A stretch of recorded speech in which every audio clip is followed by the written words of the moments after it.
couple minutes early because I saw no reason to wait when I already had everything up and running before we got this ball rolling. So we're back here in Dragon is Dead. Last time we played this, I unlocked the Revenant. I still have not actually played the Revenant at all. So we're gonna give that a go today and see how it goes. And I figure this will make a good, nice, easy filler day for us. This way, y'all get to go hang out for another one of these sessions, and I still can partially rest after the week's adventure, basically. So, you know, win-win for everybody involved, really. I did run around a bit and grab some gear for the Revenant. We made these Touch of Light speed gloves because I'm figuring attack speed might actually be really good on the Revenant because we can just stay at a distance and throw piles of spears at things. And I actually got these Wanderer's Winged Boots out of gambling. I didn't actually get this out of a drop. I never even left town and got these boots. So that's fun. Basically everything that's on this character came from gambling. Other than this Touch of Light speed that we made. Even this Resolute Vow was a complete random crapshoot, just popped out of the gambler man over this way. Is this guy right here. He hooked me up with all the good stuff. Now, I did look around and see if I could figure out how to activate Nightmare Mode. It does seem like I do actually have to get a winning run to get Nightmare Mode back. So, we'll have to wait on that for me to do more exciting Nightmare runs, otherwise known as watching me get my ass handed to me.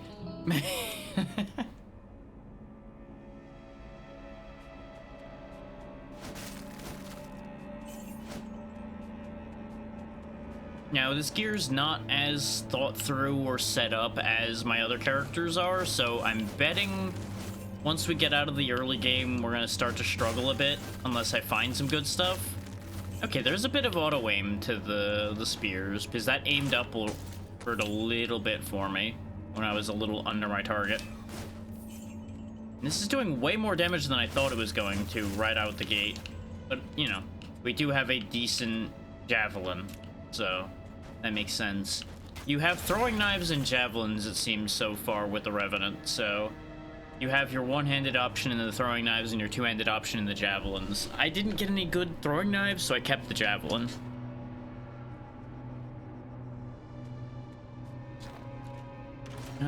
Skill point, resources, life. We'll start with 2 skill points. That's perfectly fine by me. Or 3, rather, apparently. So let's see, we got Poisonous Dagger, Lightning Spear, Claw, and Onslaught. It is nice to have a non-magical attack available, but I don't think I want to go for a melee move. So Claw and Onslaught are off the table. We also have some passives over here. Dash increases damage, and damage dealt increases per stack of Ferocity. Oh, Ferocity seems to also give attack speed, so I might have been onto something. And then yeah, so Lightning Spear, throw Lightning Spear that does half lightning damage of attack power. On hit, 30% chance to jolt.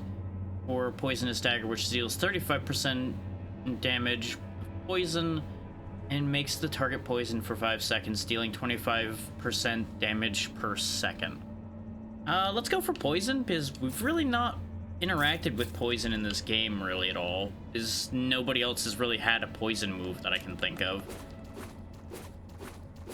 And it does completely change our attack. I probably should have spent one of those points on the next move instead of putting all 3 into Poison Knife, but it's fine.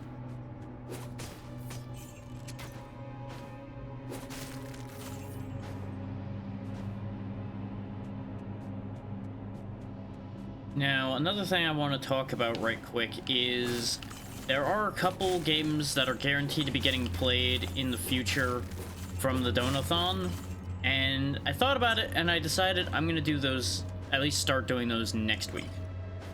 And I'm not going to rush through them or anything, we're just going to do them as they come.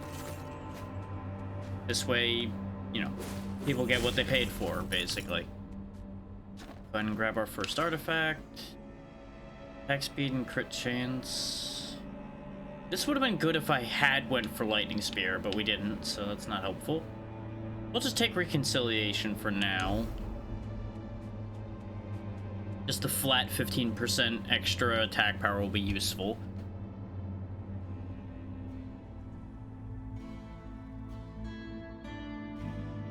I am a little bit congested again today because, you know, the weather is not my friend, so you may notice a slight tonality change there. But it's not significant enough for me to be like sniffing constantly or anything, so we shouldn't have any surprise issues. It just will start to drip down a little bit when I am talking a lot, so it may come up in a bit. We'll see. Just getting that out of the way now, in case people end up hearing anything weird. So let's see, we got Excavation or Beast. Beast would be fitting. And it would actually be pretty useful. Each basic skill hit increases damage, core skill gives you another core skill attack, basically. That could be good. Excavation... Oh, that could be fun, though. Every artifact you pick up, a 50-50 chance of picking up an additional random artifact. The thing is, we're gonna run out of space for artifacts rather quickly, and it does take 3 points to activate Excavation. Whereas it is only 2 points for Beast. So we'll take the Beast one. As much as I would love to go Chaos mode, I don't know this character's attacks well enough yet to be like, oh yeah, this will go great. There won't be any problems at all from that idea.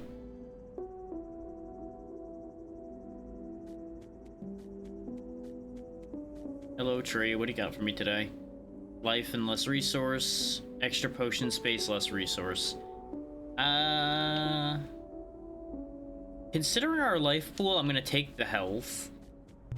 This way we have a bit more health cushion. I was debating the extra potions, because extra potions would be really good. But despite the fact that our primary stats are vitality and dexterity with the Revenant, it seems, we really didn't have enough health for me to be super confident.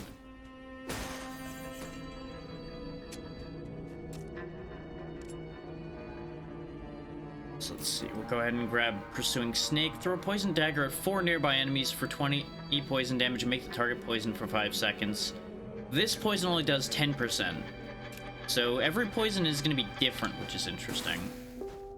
Okay, throws all the snakes forward. The way it was phrased implied that they might be like a radial attack. So I was curious to see how that was going to work. I feel like they changed the music.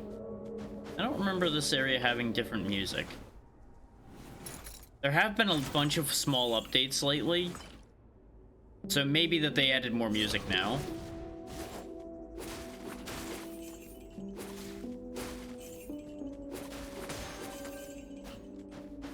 So I feel like I would have noticed before, but maybe my brain's doing a weird today.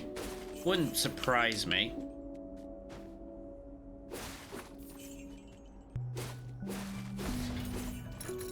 Okay, poison is reasonably effective. Good to know. We did use our only key. But... Soul Gem. 4 skill damage, all resistance, strength by 6. Strength is only good for armor for us, so I think actually I'll take the resistances. As weird as that may be for me. Oh yeah, this tier is interesting. Instead of the assist skills from the Spellblade, we actually get Traps, Focus, or Power of the Wild, which increases armor. I think I'll actually take the Traps. Because they do decent damage and they slow. Those might be useful. Okay, they drop straight down. It's not like a throw the trap out from you. It just appears and then drops down. Keep that in mind.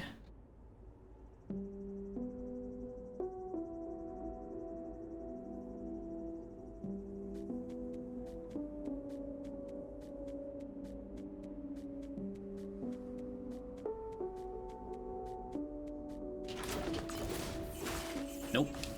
Do not want none of that today, sir. Oh yeah, the reason why I wanted the gauntlets in particular, by the way,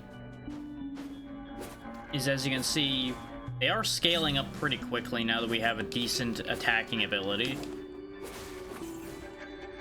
And the way I figured, since we're always going to have to be dealing with lots of enemies, especially with a ranged character, I was assuming, and seems to be rightfully so, that we're going to have trouble dealing with crowds. So the idea is that the faster I attack, the more I can just chew through said crowd at need, unless we actually can get like an AoE ability of some kind, which it doesn't really seem too likely. Like, this poison gas bomb might be the best AoE we have. Summoning the venomous serpent might work for an AoE as well. We'll have to see how that actually works. Oh yeah, we should probably get these. Yeah, actually, there we go. Every tick of poison gives energy. This way I can use my abilities more. That seems like a good idea. Fancy artifact. Attack power increased by 10%. Bleeding increased by 10%. No. These are not good for us. Like, none of these are really like, this matches what we're doing. I'm gonna go ahead and take the lightning hook chain for now, just because it is probably the most productive out of these. Is it both has the highest attack power increase, and it does at least just benefit us with the lightning bolts, even if they're not on topic, necessarily. It is better than nothing. Now it's time for our first boss fight as the Revenant. Which we may have a bit of an easier time in some ways fighting the tree here, because we can just do this. We can just attack from the other side of the arena, and we win. Kinda didn't expect Longmore to die that fast, but it happened. Thanks for the ring, dummy. Goodbye. Ironically enough, it's the same ring we already have, but it may have different... That would be a really good ring for somebody else. Specifically, that's a good Spellblade ring right there. Extra fire and cold damage and extra intelligence. Oh, yes. Oh, yes, that is a very good ring for not me. But that's fine. We will make sure to bring that home for him. I probably won't do any Spellblade runs today. I'm probably gonna just purely focus on the Revenant, because Revenant is new thing. We'll go ahead and just sell all this junk, because it doesn't need to be there.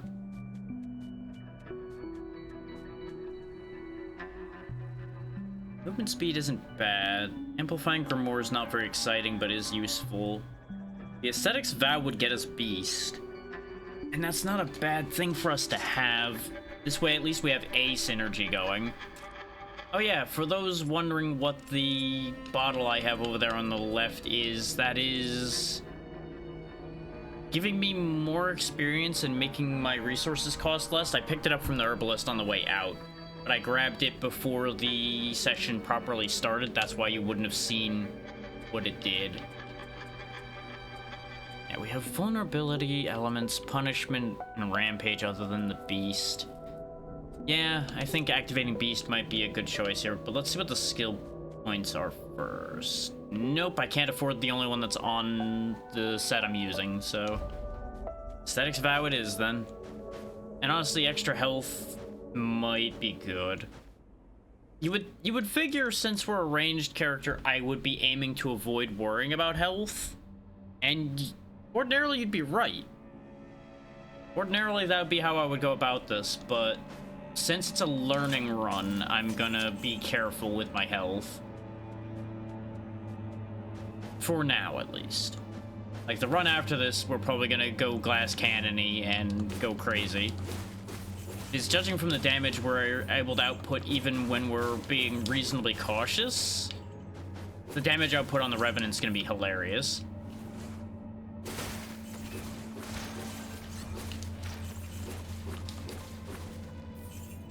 but we are still in baby early area on easiest difficulty, so that will change. But I am enjoying the safety so far of having my basic attack be a ranged attack. So I don't have to run into the enemies in order to attack them. That will stop a bunch of the problems we were having before. It won't stop all of them, obviously. Oh wow, that's how Smoke Bomb works? Okay, that has a much bigger area than I thought. I might actually want to put a decent amount of points into Poison Smoke Bomb. Just because you get in close to something with that, and you just unleash all those bombs on a large target, and I think you could just shotgun them with it. This really looked like it would have done poison benefits. Though it does make our crits against damage over time targets better, so that would work for us. And dexterity is how critical hits work in this game, as shown there. The current critical rate is garbage, but there's potential there. Every 3-stage reward chest you open, you get a random artifact from the Dwarf Versatile Key. It also has Excavation and Luck, both of which are fun. Take less damage when you're below 60% health and gain attack speed from the Oath of Pride. That's not bad.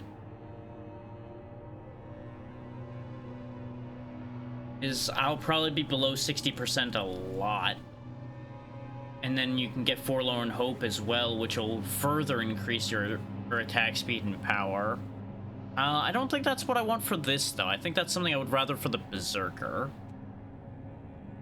So do I go with the goofy option or get the legendary? I mean, it's a legendary. I can't not take the legendary, right?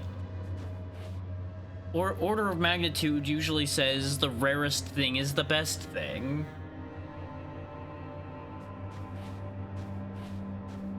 That's probably not the right phrasing, but you understand the point of what I'm trying to say. Rarest thing, best thing. That's all that people need to understand about that sentence.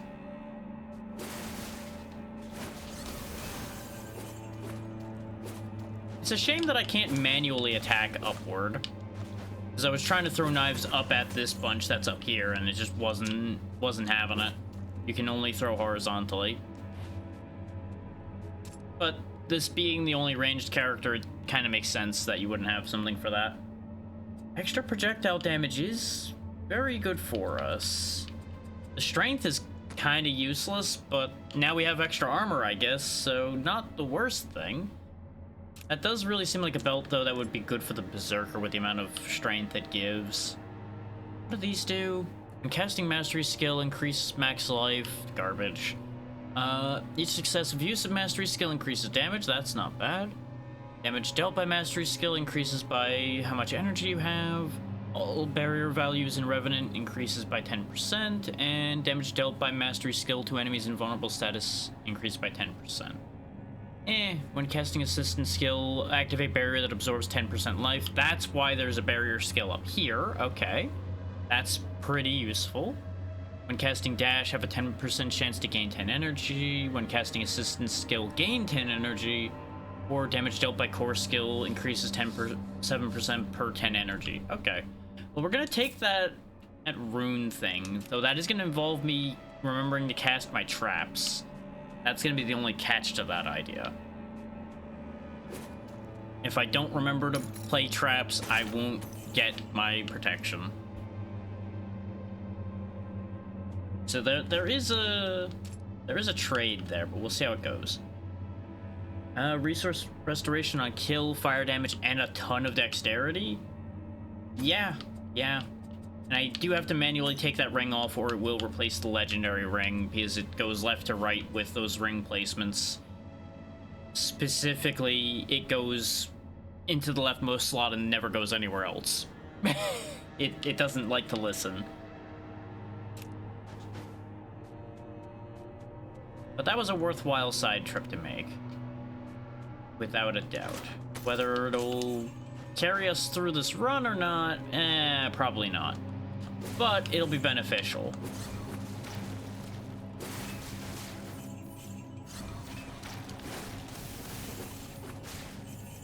I am really enjoying just being able to poison the world here, though.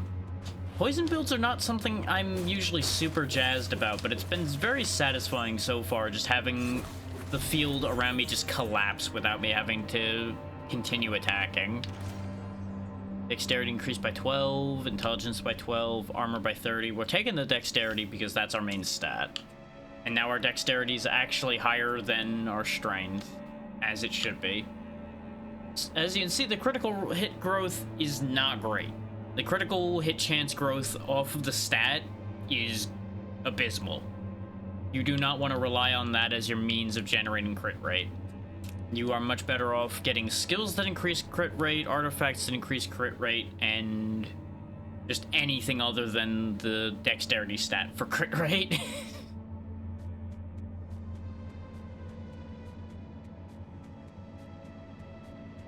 Boss time? Boss time. This could actually still be a bit of a bothersome situation, but at least we don't have to worry about the being next to him issue that we always had.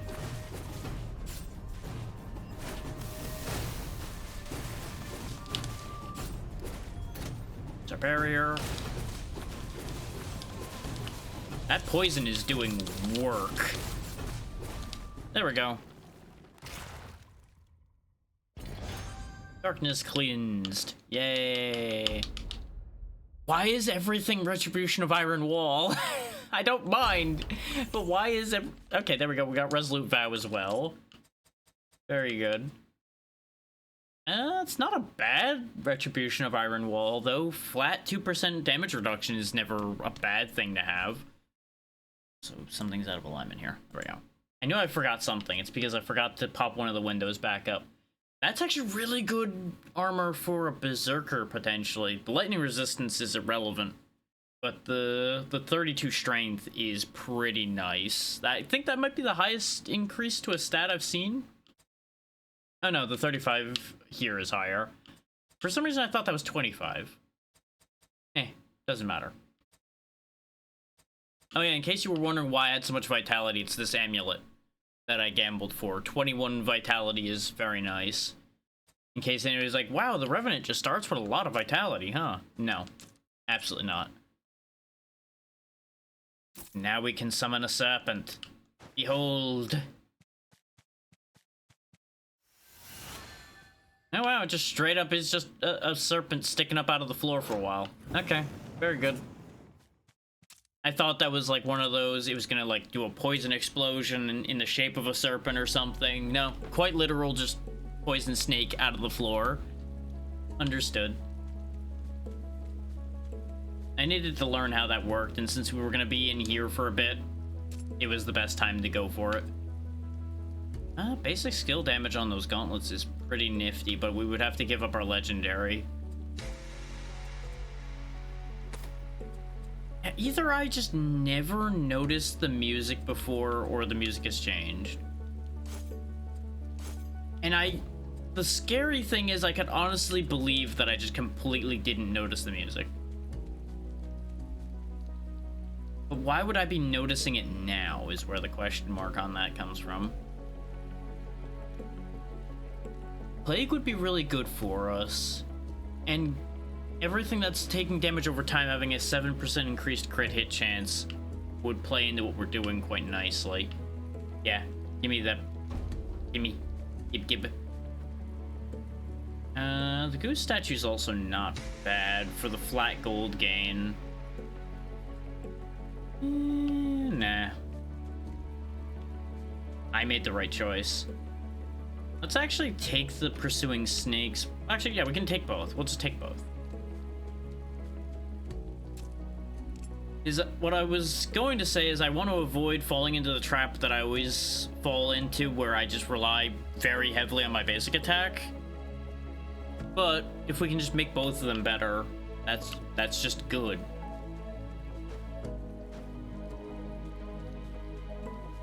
Like, maybe they just made the music louder? I don't know. No, this definitely wasn't here before. There's no way.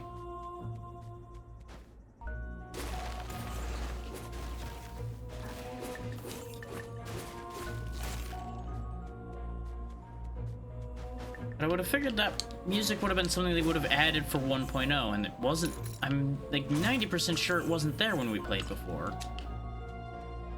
I'm gonna have an existential crisis over music of all things, apparently. And you know what? That's just gonna be the way today is, apparently.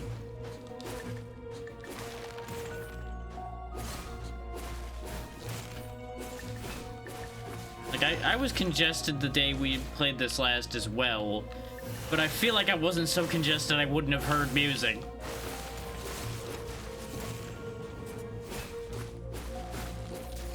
So I remember specifically commenting that I hoped you enjoyed the music that there was, because we were going to be hearing the same track for a while. So I think they genuinely did actually just add other tracks now.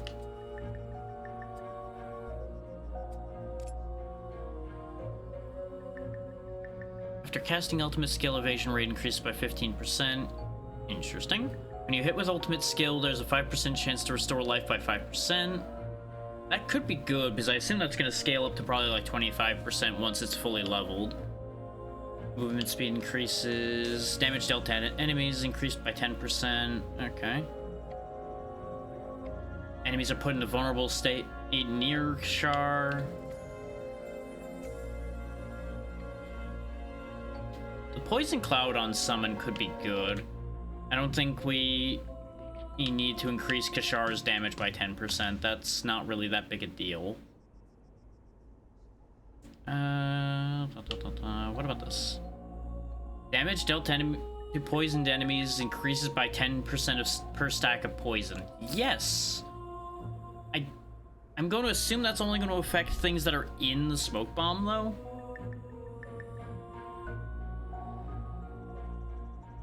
And it probably is only the smoke bomb's damage, not all damage.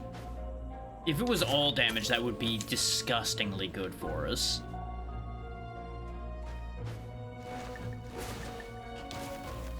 I tried to dodge and I failed. Artifact or advanced soul gem. Let's take the advanced soul gem. Basic skill damage increases, dexterity, intelligence. We'll take more dexterity. We'll just keep getting our base stat raised up with the soul gems, unless there's skill points on the table. My goal is like something in the order of like 200 dexterity, mostly because it'd be funny.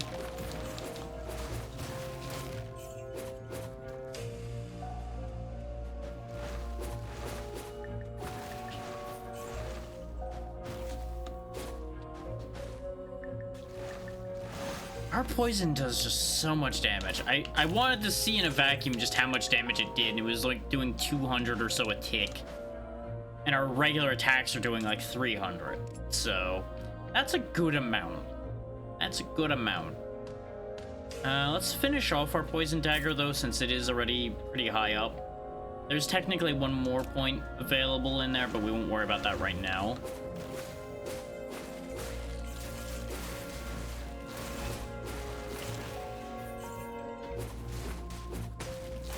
We do really have impressive range. I wonder if no, it probably is based on your just attack stat for how much your poison does, since it said it as much.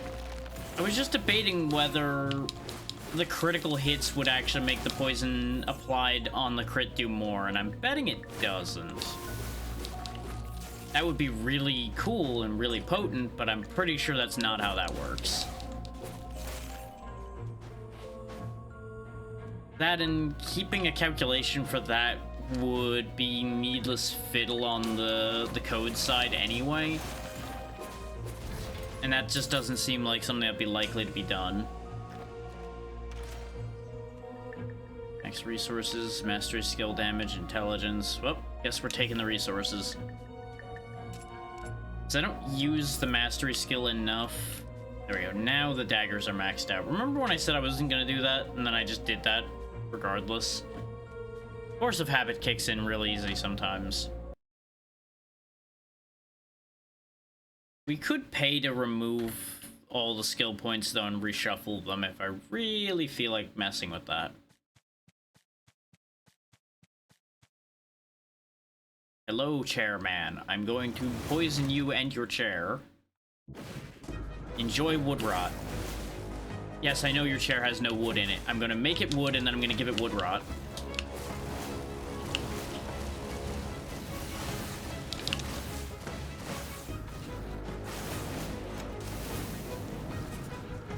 Yeah, this guy is way less of a problem when you don't have to be close to him all the time in order to attack him.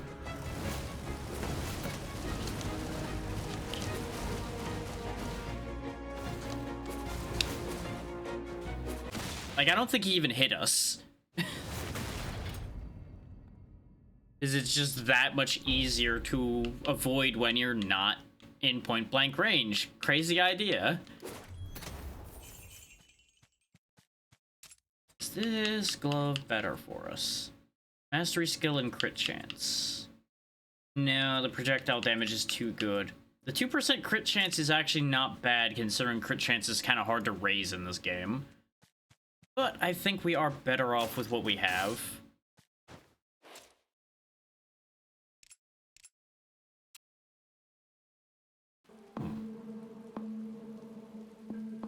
Noticing odd things, but there's nothing to worry about. It's not anything odd related to what we're doing right now, so. But I will explain the fact that I noticed something, just so nobody's like, what's he doing over there? Seeing things, paying attention, doing what I do best. Arguably, actually no, I should hang on to that because we can dismantle that for the red shards you see down there. Because you need 10 of those per legendary you make. Ooh. That would have been kind of nice, but not nice enough to be a priority. Like, it would have been good for the magic rampage and for the attack power and cooldown, but not like priority target. Silent Furnace isn't bad if you're aiming for something that's very resource heavy, because you could get 500 more resources if you just sit there and eat artifacts. Healing 3 life per 5 seconds when you're below 30% life is pretty good. But again, it falls under the same thing I was talking about before of Forlorn Hope being more of a berserker thing. Though actually that's less than 80% life, so that's actually still really relatively safe. And aggression could actually be very good for us since we have a lot of attack speed increases. But I don't think I'll be paying that price for that right now. And none of these skill points are good for us. Try again, bud.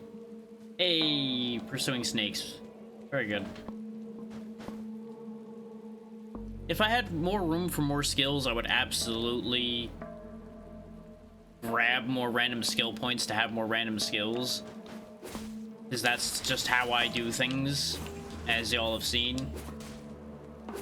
I very frequently end up with quantity over quality for skills. That's the nature of me. I am a jack of all trades, master of none. I know many things about many things. I just don't know everything about anything.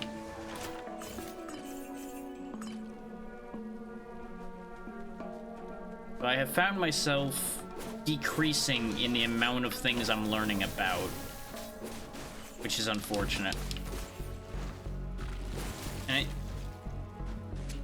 it's to a certain point my own fault. Because as you get busier, you end up seeking knowledge less in some ways.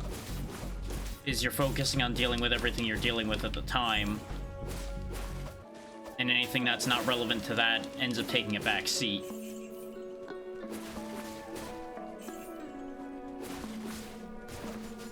Oh, that was a bad stun to take, but it's okay. We're fine. Everything's fine. I keep reflexively running up to my enemies because I'm so used to to needing to melee still.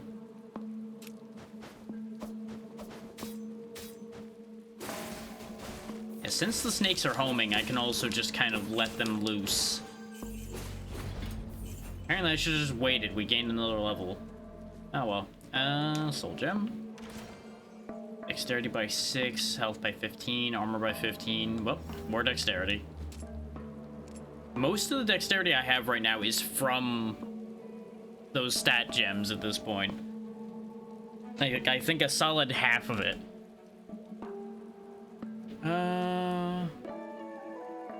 Actually, yeah. Poisoned enemies deal 20% less damage. Yes, please. Not something I ordinarily go for, but with how dangerous enemies are becoming, we are going to need that.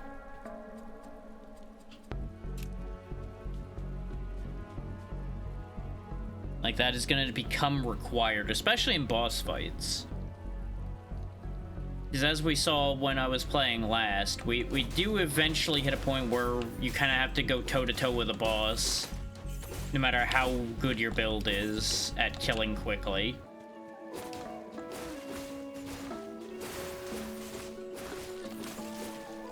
So rather than needing to make my defense better, let's just make their attack worse. And then I'm a lot more likely to survive long enough to use a potion than I would be if their attack was at full power. Oh neat, we got another ruby key there. So we just immediately got a refund on the one I used. Everybody loves a good refund. You know, aside from the consequences of people then having more money to waste on things. Totally not speaking from retail experience because of certain refunds that happened in recent times or anything. Less than immediate recent, at least, because I've been out of retail for a bit, but you get the point.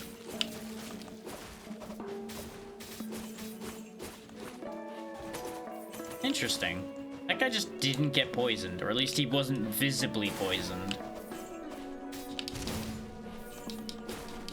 I don't know if that was just a visual bug or what. And there's your confirmation, by the way, that using the smoke bombs in close quarters definitely works. Just everything just kind of exploded in poison. I could make the barrier better, but I'm not remembering to use the barrier enough. For every 100 energy spent inside your hunting trap area, damage dealt to enemies increases by 10%. So you have to hang around where your trap is for that. Interesting. So it's kind of... You can almost use your trap as a totem. Like, you chuck it down and then just use it as a buff area for yourself instead of trying to lead enemies into it. Interesting. That's actually a very neat idea.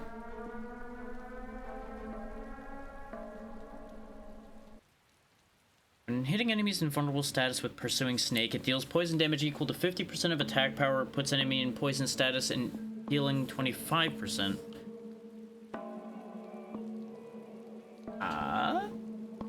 So I guess it just deals another hit of 50% attack power and then poisons them again? If they're vulnerable? Or does it just make the attack better? Because if it just makes the attack better, that's not that much better than what it's leveling up to now, so that doesn't make sense.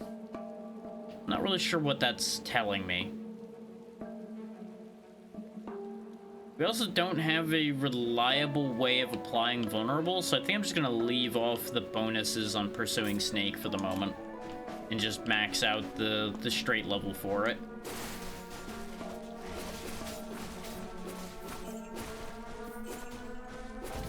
There we go. Soul Gem or currency. We have 3 keys, so we'll take the Soul Gem.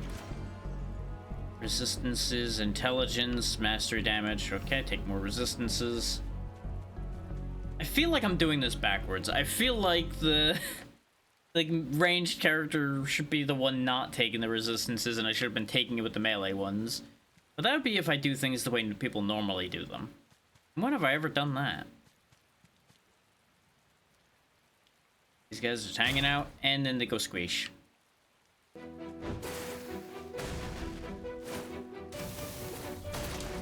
There went the barrier immediately. Right, he's got an extra bit to that attack.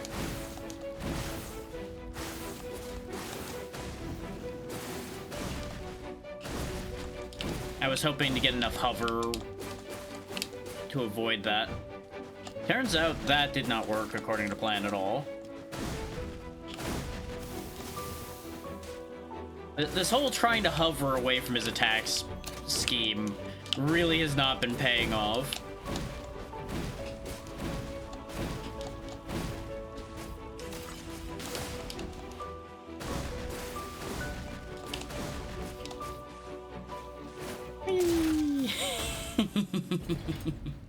I wanted to do the fancy one, and it worked. Ooh, Wolf Claw. Yeah, we have not had that, because that's a Revenant weapon. Not for the setup we're using right now, unfortunately, but hey, it's a Revenant weapon. 7 strength, 16% assist skill damage. And the gold gain on the Gladiator double-edged javelin that we have is pretty good. But I think we'll use that for the next run, then.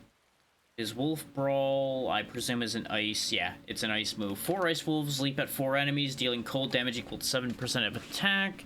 Hitting with it has a 30% chance to put them in shield status. Okay. And you can potentially freeze them with the upgrades. So the ice version of this setup does seem like it could be pretty effective just based on that alone. Keep making the snake stronger. Off to the Temple of Light. Which, this is going to be an area where having range is going to be advantageous, I think. Because this layout usually is kind of upsetting to deal with.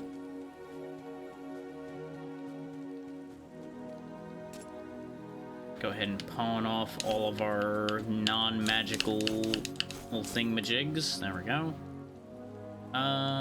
We have 3 keys. I don't think I need to buy more right now. What's this do? Shouldn't need that. I do feel like we're a little light on artifacts. Usually by now I would have had this more than half full. But we didn't get very many artifact rolls at the end of stages. Yeah, try again, Burkhan. Ooh, Broken Holy Lance. There we go. That'll get us to level 3 Beast, which is not helpful, but it'll be one away from something that could be helpful. And it is just a really good attack power bonus, and the critical hit damage could actually work out for us. Nothing good for us here. Yeah, we'll just carry on. I could have re-rolled the skill shop as well in the hopes of getting a poison skill, but by then we would only be able to afford like a snake bonus or a basic knife bonus. And I don't think either of those are worth fishing for. Like, they're worth having, but I don't think they would be worth fishing for actively. Extra iframes by 1 and 10% less life. Or double barrier, 1 less potion. Try again, bud. All mastery skill levels increased by 1. Maximum skill of core skills set to 1. When you take damage, you take 10% less damage for 5 seconds. We'll take the patience. Lord knows I need all the help I can get with that. Unfortunately, I couldn't get anything too cool there, but it's fine. What we got is workable.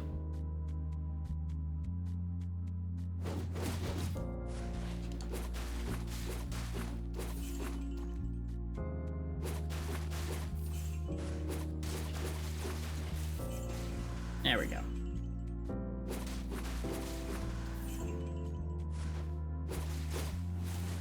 Poison both of those in the hopes that they'll just tick to death.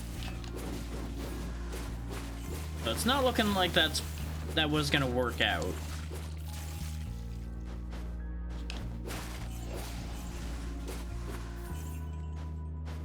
But having way more leeway as far as our positioning goes is already paying dividends around here. Don't get me wrong, I could have avoided the melee issue to a certain degree if I like went really fireball focused or something with the Spellblade. is there were a few ranged options within Spellblade, just not really any ranged basic attacks. Aside from that one, like, new hammer legendary that you can get, which I think I still never got a naturally occurring version of that. In fact, I don't think I actually have it at all still. Let's go ahead and upgrade the smoke bomb. Because the smoke bomb is good. And I would rather not make it fall off because I neglected it. The music is left. I don't know why. The music has abandoned me. There it goes. I guess it just has a little bit too much time in between loops at the moment.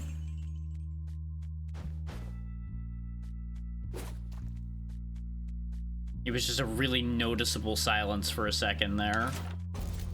Ooh. Well, that was lucky. Dash, leap, and claw. Well, those are all not... Well, dash is something I have, but the other two, no. Physical and projectile damage. Okay, so I can dash through enemies to deal damage. Actually, yeah. We'll switch to that. Neat. So we actually have a full animation and such for the dash attack as well, so I can very easily tell that that's happening. There's another area up there.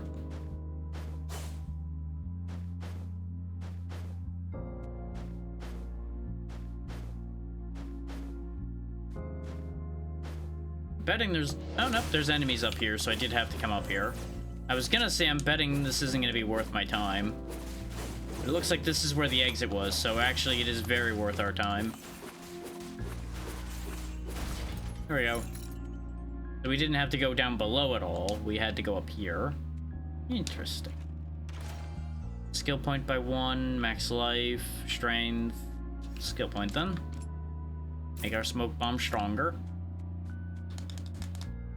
I gotta get skill somewhere, right? Right.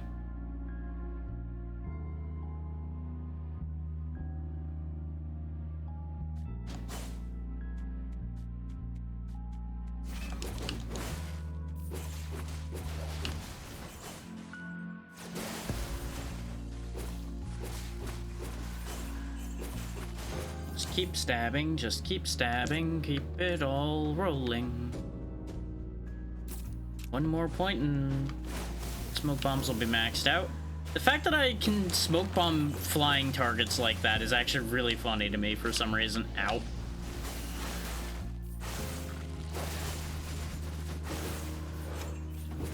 It's much like just pegging a flying enemy with a grenade. Like, you know what? I'm not supposed to be able to hit you with this from here, but I'm going to anyway.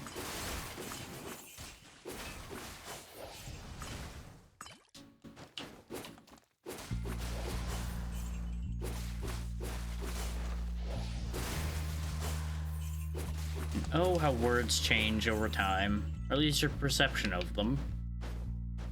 And if you don't understand why I brought that up, good for you.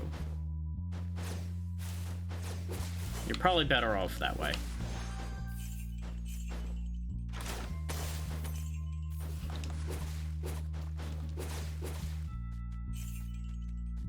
They say ignorance is bliss, and I can't say that that's wrong. There are definitely a decent amount of things I've learned in life that I wish I didn't. But at the same time, I'd rather keep pursuing knowledge regardless of whether I learn things I don't want to or not. But maybe that's just me. I don't know. I suppose to a certain degree it also depends on what you end up learning that you aren't happy learning.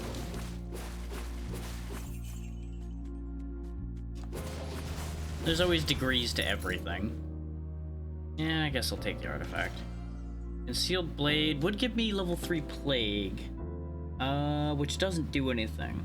But it puts us next to one that makes our poison way more effective. And we could start inflicting bleed on top of our poison. I don't know if that's that exciting, though. Pot of Greed, though. I don't think that really does anything for us here either. Because I don't know if it counts you know, it wouldn't count retroactively for the coins spent. So at this point in the game, do I think I'll be spending enough coins to make that do too much? The answer is I don't think so. Like, I'll be spending a lot of coins, but I don't think it'll be enough coins to make that do anything. I think I'd rather have the concealed blade. Because we do have a lot of stuff that works off of damage over time, and bleeding is a whole other separate thought to have. So if the things layer properly, then it may actually benefit us more than anything else would. It depends on how they layer the effects in this game. Which, for all that I have played this game a decent bit, that doesn't mean I know how a lot of things work still.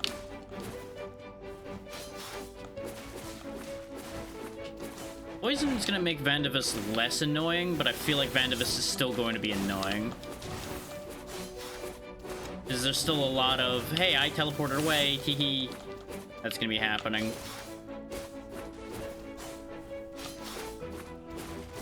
Like, obviously, Poison's going to allow us to keep dealing damage when we otherwise wouldn't be able to. It seems like Vandivus still has a lot of invincibility. That defies that as a concept a bit anyway. There we go, there goes phase 1. Now this is the phase where we're going to be able to get some more work done.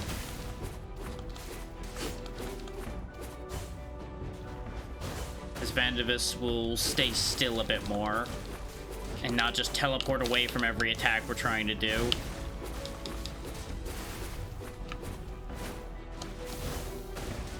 There we go. Pick up every smoke bomb along the way on your dash, bud. Good job. And you're dead.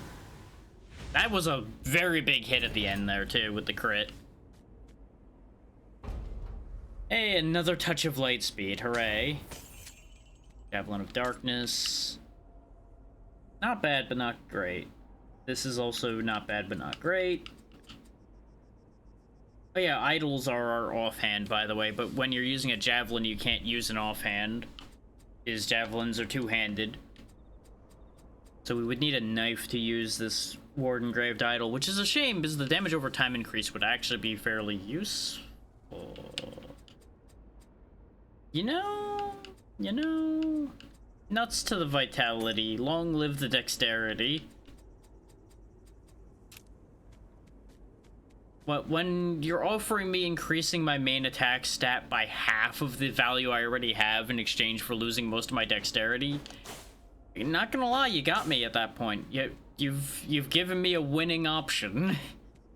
I ain't gonna argue that one at any point.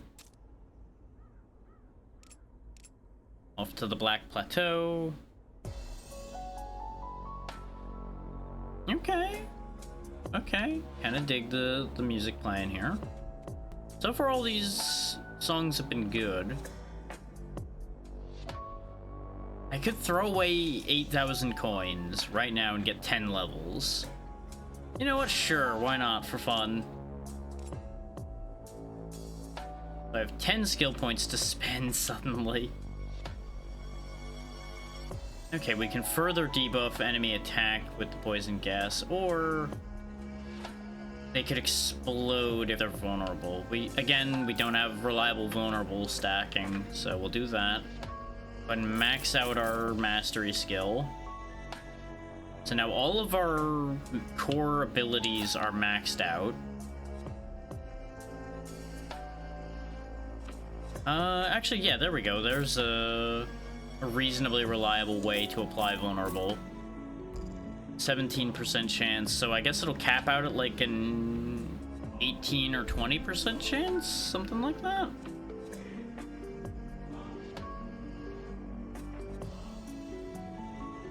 Just gotta remember that the vulnerable damage increase doesn't apply to damage over time. So it won't make our poison more effective, but it will make all of our direct attacks more effective. Not super sold on that in terms of usefulness. It does unfortunately mean that we just have to walk through here and not spend any money because we threw away all of our money for 10 levels. But it's fine. Probably. There was some neat stuff in that shop, but there was no point in looking at it, otherwise I was gonna make myself sad. Edit the things I couldn't buy.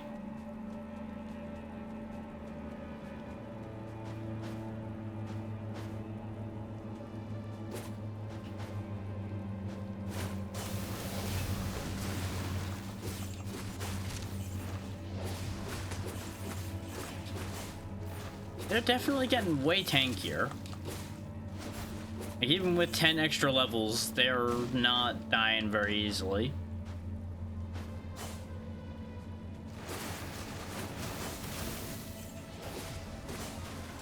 Sunny, thank you for the raid. What were you up to today? Hopefully you had a good time. I think I saw you say something about, like, co-working today or something like that. I'm not really sure what you ended up doing as a result of that. But welcome everybody to me just working away at Dragon is Dead. Which is so far working out. This is our first run with the Revenant, and we are just learning how the character works. Ah, okay, you just did a bit of everything. Fair enough, fair enough. I can definitely relate on the all over the place.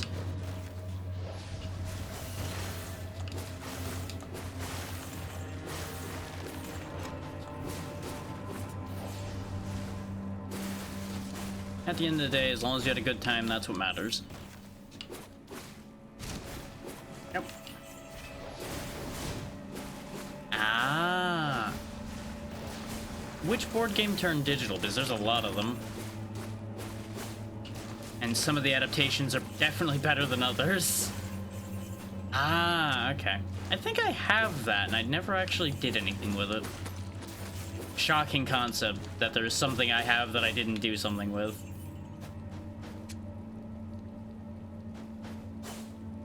I have definitely seen that game played before, and it did look interesting. It's just buried in the pile somewhere. Ah! Yeah, and a digital version would be a good way to go about it. And most digital versions do avoid the clunk of tabletop sims. There's an extra layer there that makes it a bit easier. Could grab momentum. Ooh, I can actually get level 3 assassination here, which will get us the buffed crit chance. Then yes, we'll grab the blessed quiver. You know, there's a bunch of like quivers and things you can pick up in this game, and yet no one in this game uses a bow. Very weird. Like, throwing spears and knives is the closest you get to that. Which I guess you could put your throwing stuff in a quiver as well, and it would kind of work. But I think the name for that is different for some reason.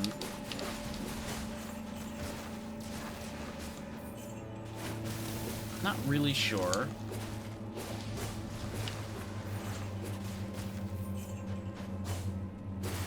Things I have never really given any real thought to, and yet pop to mind because of situations happening.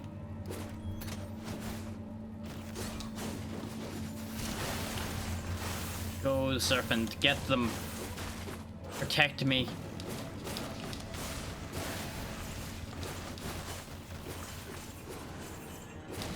Just keep scooting and dodging and ducking and diving and nip, dip, dip, dip, dip, dip, dip, dip, dip, dip, dip, dip. Smoke bombs, run. There's a lot happening here. Just bear with me a second. Words are gonna fail me until we clean this up a little bit.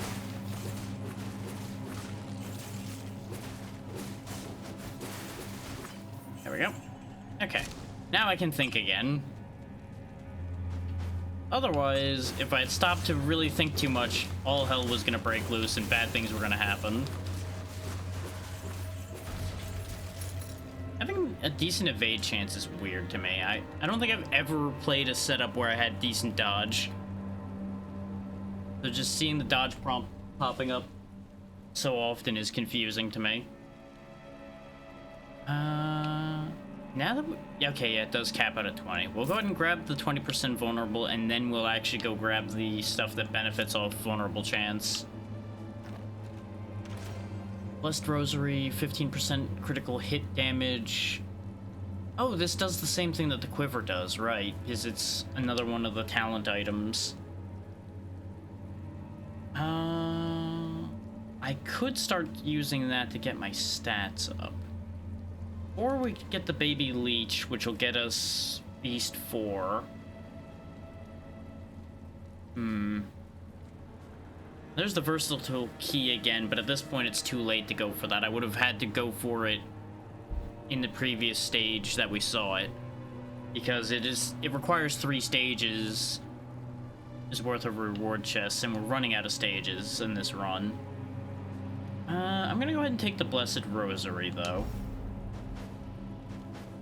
Because not only do we now have 2 things that have a 50% chance of raising our highest stat, which will be our Dexterity, by 15, which doesn't last that long, but it's fine.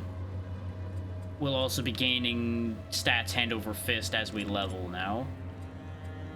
And that should bring me closer to that 200 Dexterity I wanted to reach.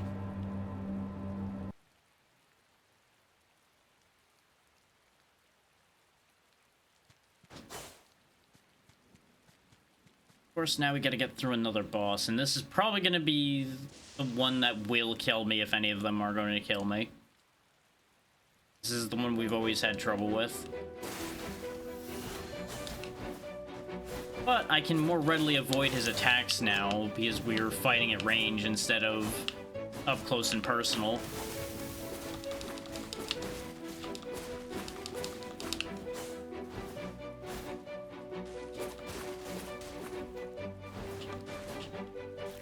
Because, you know, things like his dashes are a lot easier to avoid when you're not on top of him.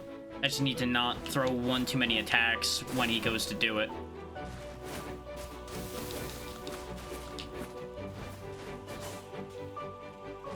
Get my barrier up now that he's gonna get to his second form here in a moment. And he just cut that barrier right down. There's the second form. He let the hair out, now he's pissed.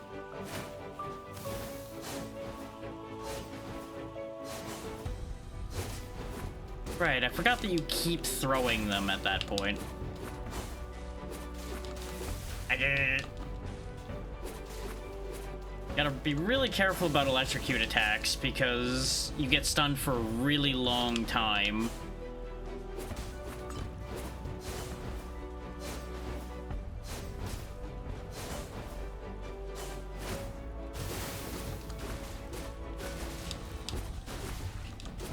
I'm just gonna risk it by pushing there.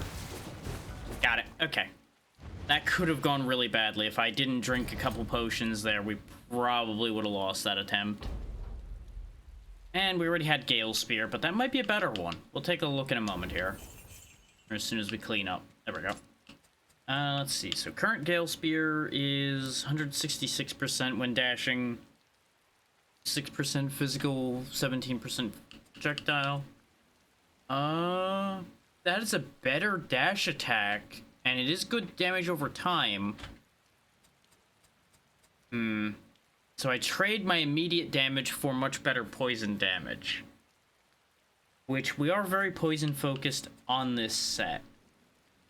But I think I'm still better off keeping the immediate damage. Because the longer we have to wait against a boss, the worse off I am unless I really just start dodging instead of fighting.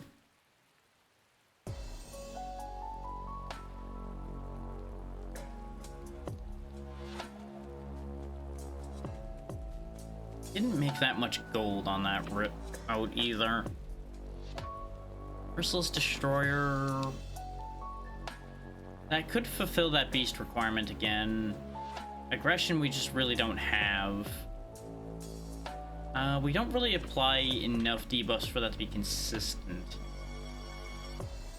Rainbow Pendant could be fun. Soulwater Skin, nah. We can upgrade our Poison Smoke Bomb. How many artifact slots do I have left? I don't have any. Yeah, we'll take the Smoke Bomb upgrade then. Because I wasn't super attached to the Destroyer. And for those that don't know how it works, I would have to give up one of the artifacts I'm currently carrying in order to trade for that other artifact because we're out of slots. And since all of your synergies are tied into your artifacts, you gotta be kind of careful when swapping them. Otherwise, you will disable a very important synergy. As far as how many are active right now, I have those 4 that are up there in the upper left corner of the screen.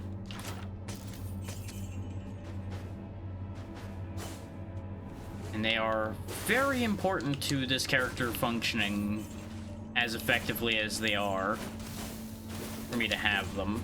So we'll be doing our best to keep those.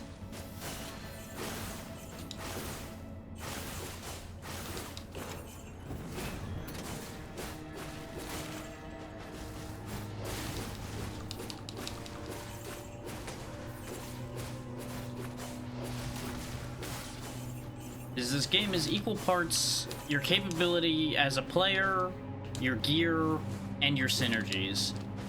To a lesser extent, the actual skills you pick, I would say, is a lot of the skills are roughly equal, as long as you are using the things that go with the skill that you're using.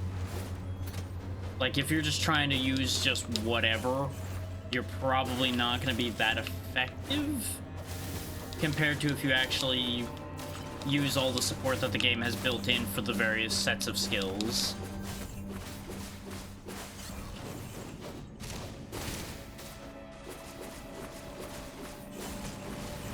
Like, right now we have a fair few things that work with things that are doing damage over time.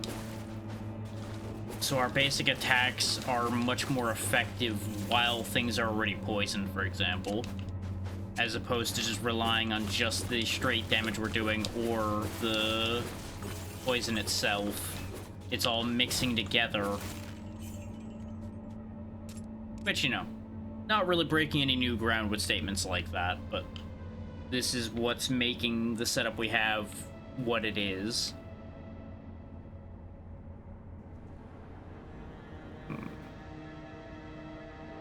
Really don't know how I'm stacking ferocity. I think... No. That's how I get Carapace. I don't see anything generating ferocity. Because since it's all the way down here, it should be tied into something basic. Ah, there we go. Lightning gives ferocity. Okay, so ferocity bonuses are useless to us. Okay, lightning and ice both give ferocity. So poison's the only one that these 2 down here don't benefit at all. Slightly unfortunate, but it's fine. Let's go ahead and grab Primitive Flow so we can stop having resource issues. It's much like any game with a mana system. Only a couple of our skills rely on that, like the snakes you see me throwing, for example, rely on my resource, and they use a decent bit of it, as you can see by the fact that it's basically empty every time I use it. So a means of getting that back more effectively will allow me to use that skill more. And it's going to be kind of important, because that's one of our more powerful skills to use. There goes a bot. Nobody loves those. The only bot people should love is Seribot. Seribot protects us all. Go ahead and take the life bonus, because we do have something that's giving us a percentage increase on our life as well. So it's more than just the 15. We're officially breaking new ground, I think, though. I think usually most of my runs come here to die. We did get slightly further than this on the 1.0 run we did, when I was showing off a bunch of things and decided to tack it on because 1.0 had happened that day. Okay, good. I didn't leave an enemy behind. It's not so much a matter of gathering gold or experience or anything from every enemy. You have to kill every enemy to proceed. That's why the enemy count is up there by the map. You can't leave a stage if there's an enemy left alive in it. Those are the rules.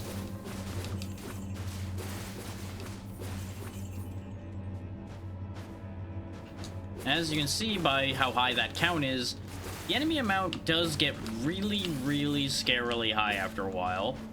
Like, we've done a bunch of killing, and we're still sitting at over 20 enemies left on this one stage. And they're all dangerous at this point. They are actually all worthy of being afraid of. Unlike the first couple stages where we were one-shotting everything because we have decent gear. Because this is a roguelite for those who came in from the raid or just missed that angle of it. We lose everything aside from the gear on our back when we die. All the artifacts gone. All of our levels gone. So it's important to maintain a good gear set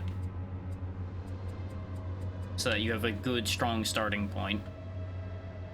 Obviously, you can get away with just letting your gear falter if you want to have a harder time, but you need to be able to account for that and actually recover in flow from that. Otherwise, you will have a lot more trouble than you need to. It used to be that I would grind Nightmare difficulty, which is the difficulty above the one I'm on right now, in order to get better gear to push further into finishing the game. But you can't do Nightmare runs anymore, or until you actually get a proper or win, because they finally put in the actual end stage of the game. Because for those that didn't know, 1.0 for this game only happened a couple weeks ago. So I did a decent amount of play for this game before 1.0 happened. Because this is one of the games that I just kind of found the day it came out in early access and went, yep, mine. And I do admit I burnt out on it a little bit because I was playing it way too much, which is a very easy thing to have happen. That's something you always got to be kind of careful about. I could add fire, because that'll give us 3 dots, because we'll have burning, poison, and bleeding. What would I replace for it, though? Probably reconciliation? Because reconciliation, as you might notice, doesn't really do anything for us. It's giving us 2 synergies that are attached to nothing. Because vulnerability we haven't been using, and magic rampage I don't have something to go with. Aesthetics vow, by a comparison, gives us satiety, which that's fine. We haven't been using that, even though that is a nice one to have. We would lose 1 level of beast, as you can see up there. So I do think it is better to get rid of reconciliation. And we can get some gold by just eating that artifact. More often than not, you are better off just going for the higher rarity artifacts, because they generally are just stronger.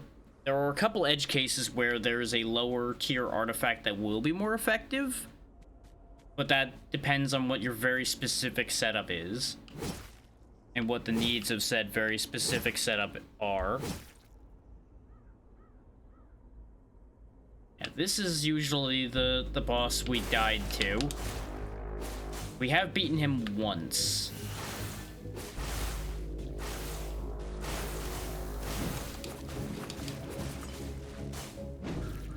Because he just hits really, really hard. Oh yeah, and he stuns too, in case he needed something to make him more dangerous. There we go, he's vulnerable. Hit him with the poison bombs. Sometimes the snakes are a little stupid. They don't go where they're supposed to. They're supposed to go after him, and they just go off into the wall instead. Thank you, dodge chance. Just dodge all of that without having to actually dodge. Ow, ow, ow, ow, ow, ow, ow. Really having to drink my potions here.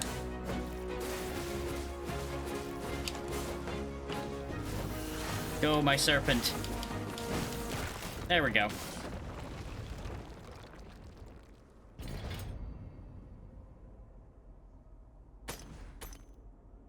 Alright. Ooh, Ring of the Red Spirit. I don't think we've had that before. I don't recognize that item. Basic skill increases core skill, critical strike. Maybe we did have that. I just never used it because that's not really in line with anything I do particularly much. Extra projectile damage, damage reduction, cold damage. The bonus on it's not too exciting. No, I do want the 21 dexterity. And we do have enough armor for the Retribution of the Iron Wall to be worth something. Is 19% of our armor off of basically 400. Yeah, that's worthwhile. That's a decent chunk. That's what, about 80? Because it would be 10% of it. 10% of 400 is 40, and 20% is just twice as much as that, more or less. So, yeah, should be about 80.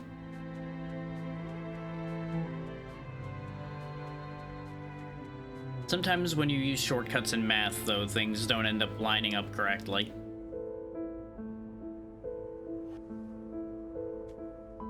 Okay, you have no dialogue this time. I was curious to see if he had something else to say now that we ended up back there a second time.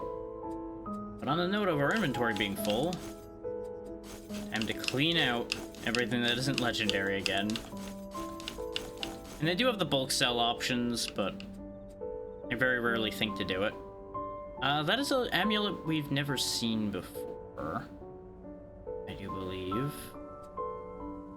I know we have Legacy of Attrition, though I've never actually used it because it's not really my jam. I will grab the Abel Pendant, even though I'm not going to use it. Is what getting a legendary item in this game does, it unlocks the recipe for you to make it as well when we go back to town. We'll grab keys. Arguably, I should grab some potions as well. Oh yeah, this guy upgrades an artifact to have double synergy. One more plague does make our damage over time hit way harder. One more assassination doesn't do anything. One more luck does give us the recharge, but that's fine. Your stuff is too expensive. Right, it's 5 points at a time though, I think. Yeah.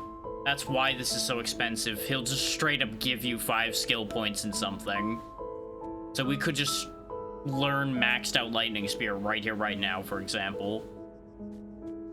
Which is kind of neat. In this world, even death lingers. Things like unspoken words and unreached hearts transform, sinking into the soil and growing into leaves, eventually becoming seeds like these. I collect those traces and give them form so that the next successor may continue their journey. Because annihilation is something this land is not yet granted. So we can get revived steps, full heal, extra attack and move speed. And I still am not entirely sure what the secondary effect of these do.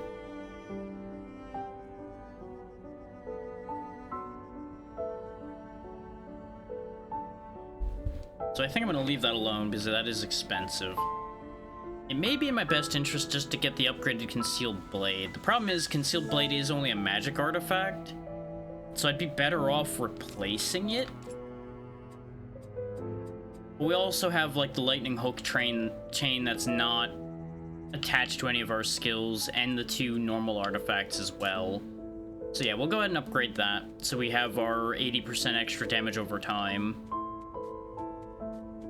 It's a real shame I threw away that 80,000 gold earlier for 10 levels. I think I would have been better off hanging on to that. But this is the stage we died on in the best run we've ever done.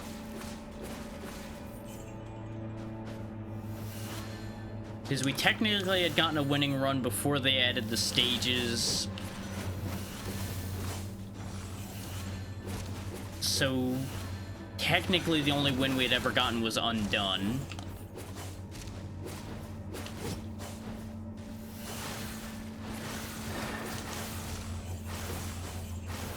And you can see very clearly why I would die in this stage, probably, based on all of the homing shots and things going off everywhere. This place is nasty. Like, especially if you're impatient, this place is a death trap. Because the longer you stand still, the more likely you are to die a miserable death before you even know what's happening.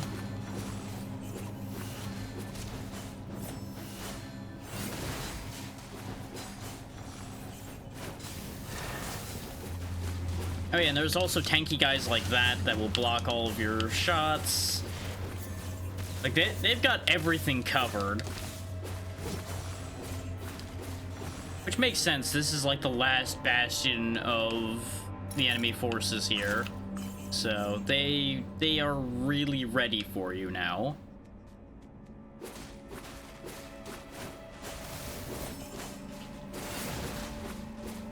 They really don't want you getting through. And, you know, nor should they really.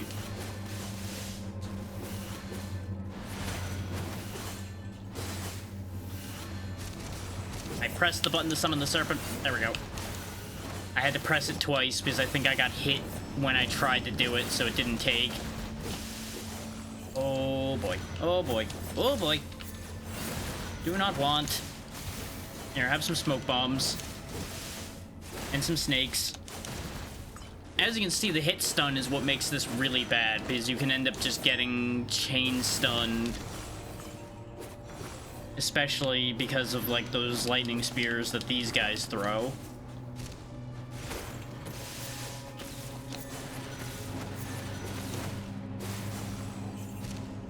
The orbs are also dangerous, but I think the spears are more dangerous. Okay, we made it.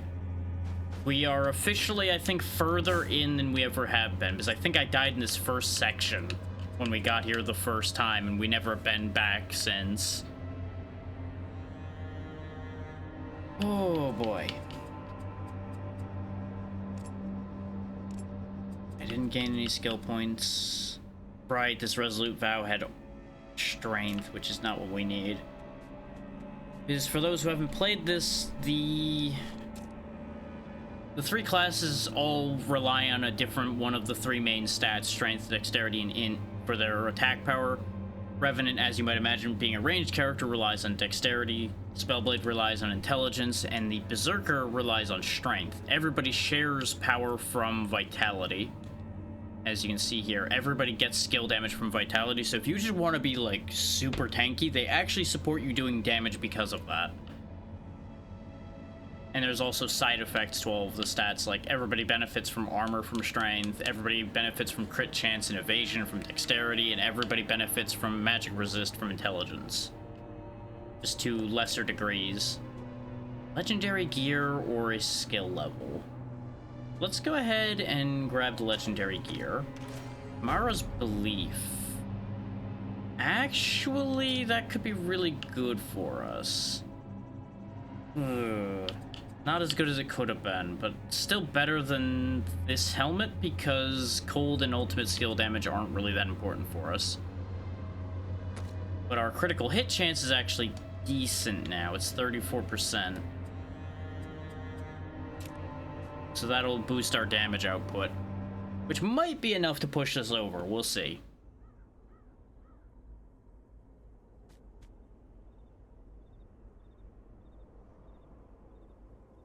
Welcome, successor. I was considering seeking you out. The blessing of the three gods wrapped around you will be fuel to restore the balance to this broken world. I have seen truths of this world you do not know. How the three dragons called the three gods cast aside their own brother to escape divine judgment. That betrayal is what broke the balance of this world. They should all have perished. Those arrogant dragons who claimed to speak for the divine and wielded runes indiscriminately. When the blessing of runes was taken from them, when they were demoted to Drakons, Those three dragons should have coughed up their runes and perished then as well.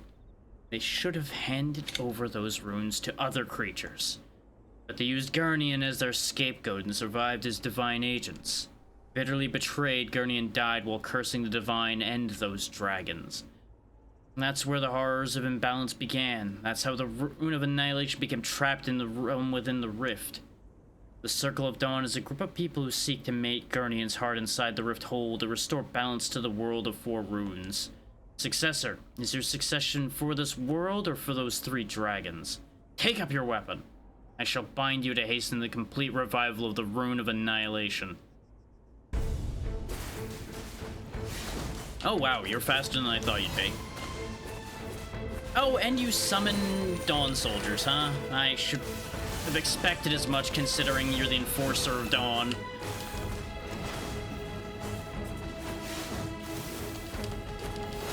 Yeah, our damage output is definitely increased, though, after we put that new helmet on.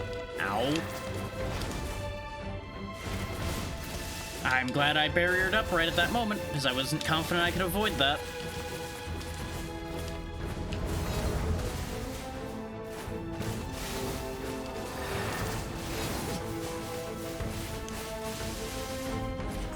I tried the potion and immediately got punished for it.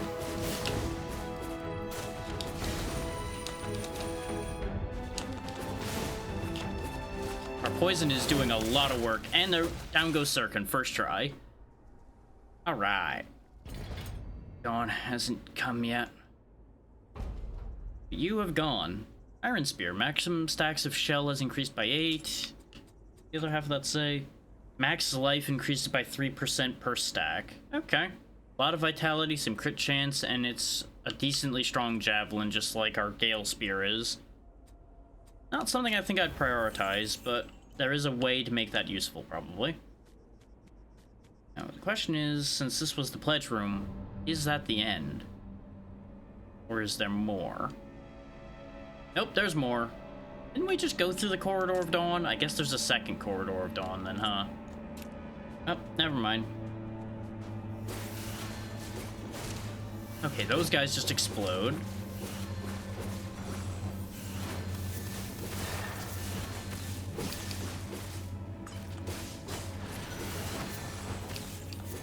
Unfortunately, with when I've done these runs, and the fact that y'all have missed some of the information, and I've forgotten a lot of it, the plot lining here doesn't really align in a useful way. But what he said about the 4 dragons and everything is, as far as we know, true. Because one of the other successors told us about that as we arrived here, giving us the truth about what was happening that caused this rift to exist in the first place and everything. Because that's what we came here for, is there was a rift in this area that was destroying the local village and causing all kinds of issues. So we got brought in as a means of trying to put a stop to that whole mess. Quit blocking everything I'm doing. Hey, look at me.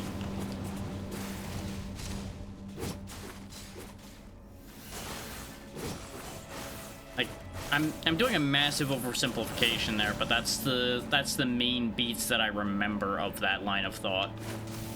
Because I'm trying to pull plot information from, like, I think almost half a year ago when this game first came out in early access, and I read all that plot initially.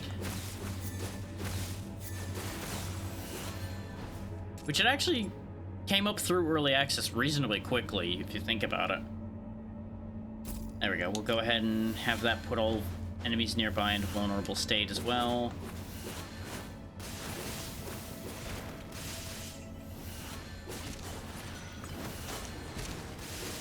I have no potions left. This is probably going to be bad for me.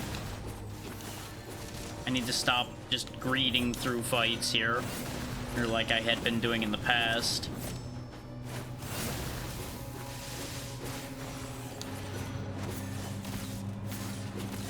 Because we were able to tank our way to victory before, but we really can't keep doing that.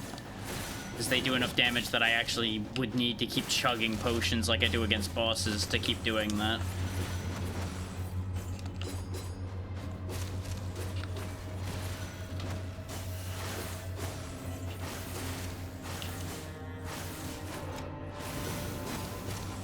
There we go. Hey. Hey, open up. Oh, that fire hurts more than I thought it would. There we go. Just wait for him to open up his door and then throw a bunch of snakes in.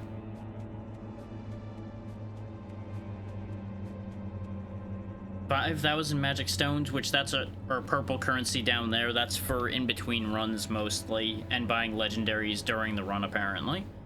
Gold is obviously your in-run currency. Keys, you figured that out by now probably, those open boxes. And then the red stuff at the bottom is for making legendary stuff. We'll just take a soul gem here. 12 intelligence, 12 dexterity, or 12 strength. Obviously our main stat's dexterity, so we're taking the 12 dexterity. There's no real reason for us not to. The other alternative would have been to go for like a vitality gem under the circumstances.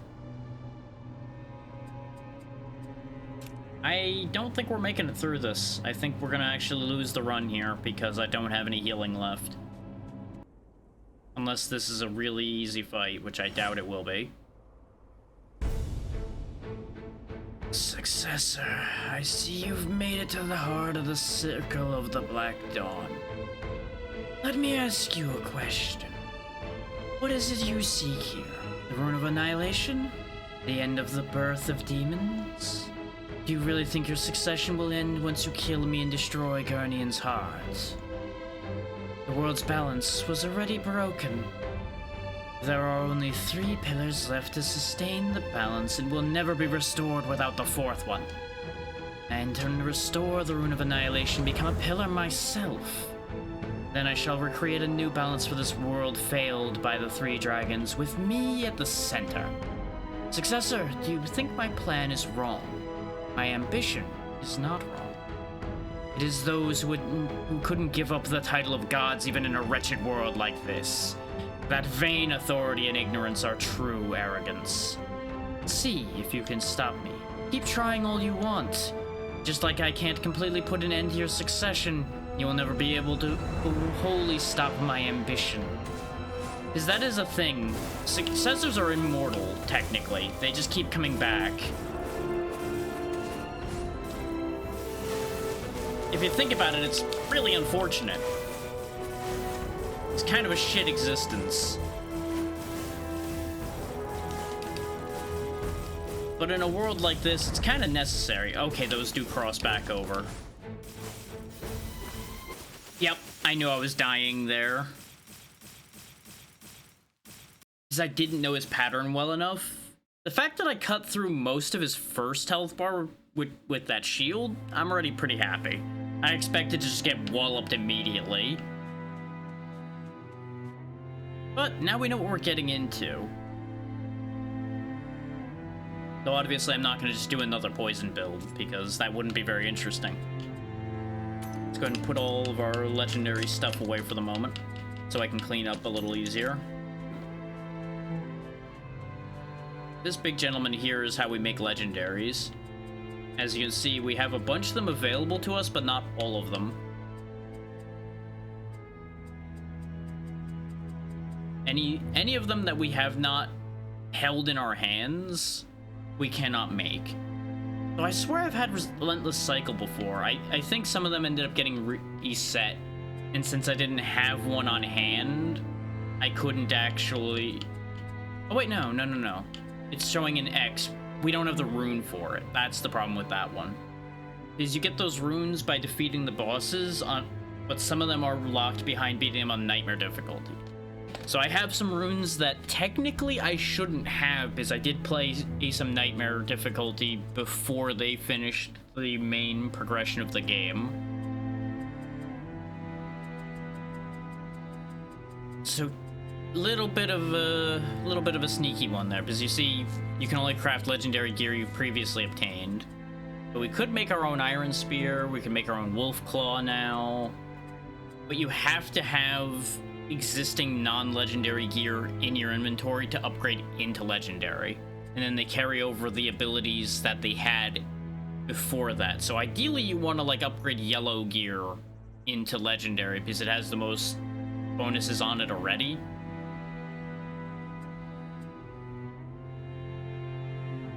I need this smoke dagger, I think, for a good poison build.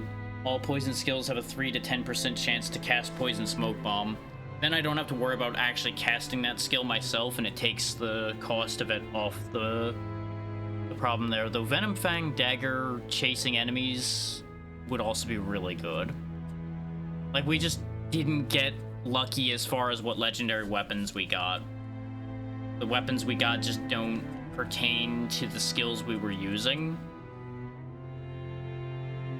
But we can actually make use of them now, because like the Iron Spear... Wait. The Iron Spear is showing the wrong description. There we go. In fact, the Iron Spear just keeps showing wrong descriptions on that screen, because we have an Iron Spear right here, and it doesn't do either of those things that it kept showing. The game does still have a few odd bugs here and there, even though it's 1.0. But I can sell things that I... Oh yeah, I forgot to put the Iron Spear away as well. I gotta be careful not to accidentally sell that.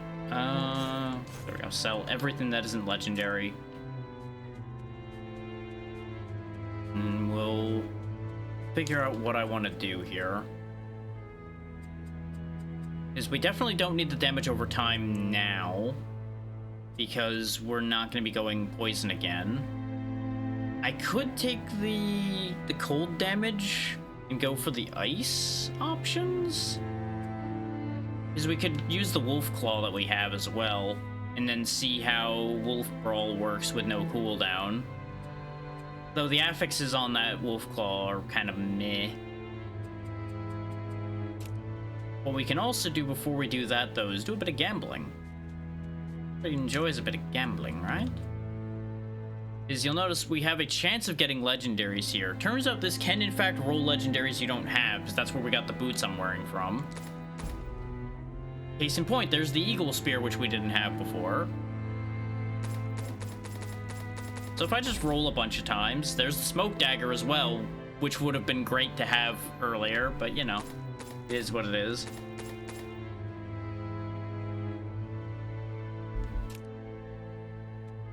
Can I make smoke daggers now, or do I need something else for that? Because the 6%'s not bad, but if I could make a better one, that would be incredibly good. I can make it. And I could also make a better Eagle Spear or a better a better Wolf Claw as well. So... Oh, goddammit. The menu in this is a little finicky. That's one of the other complaints I have, is sometimes these menus just jank out, and you can't really interact with them properly on controller.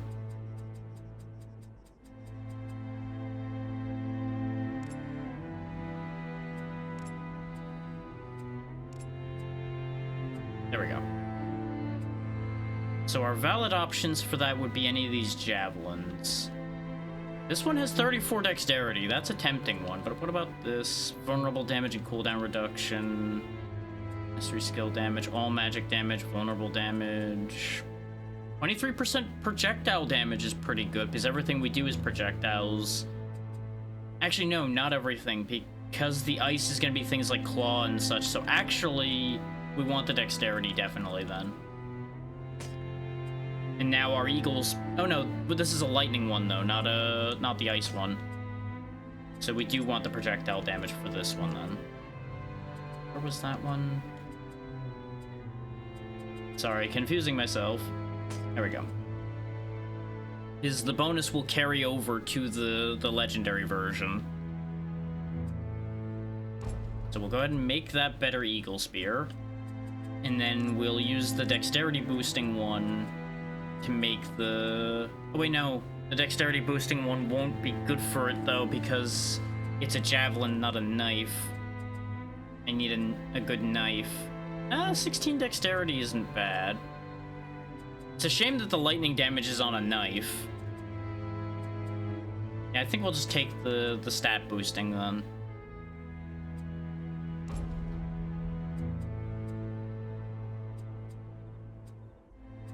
Okay, so that's a little bit better. As you can see, we spent a lot of our resources doing that, but it's important. So do I want to go lightning or do I want to go ice?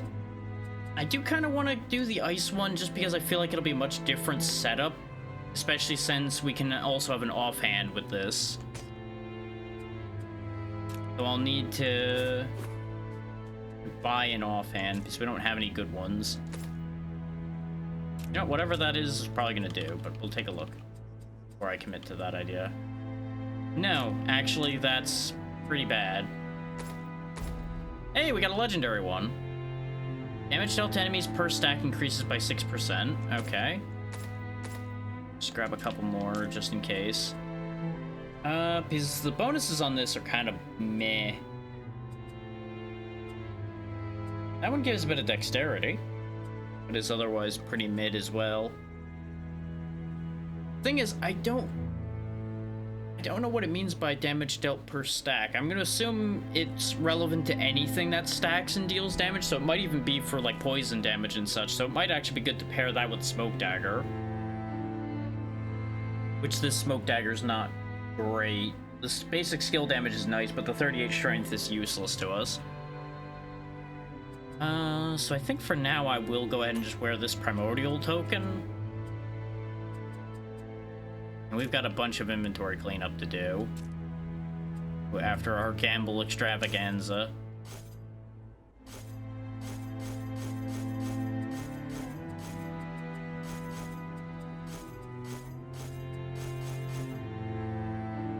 So let's see.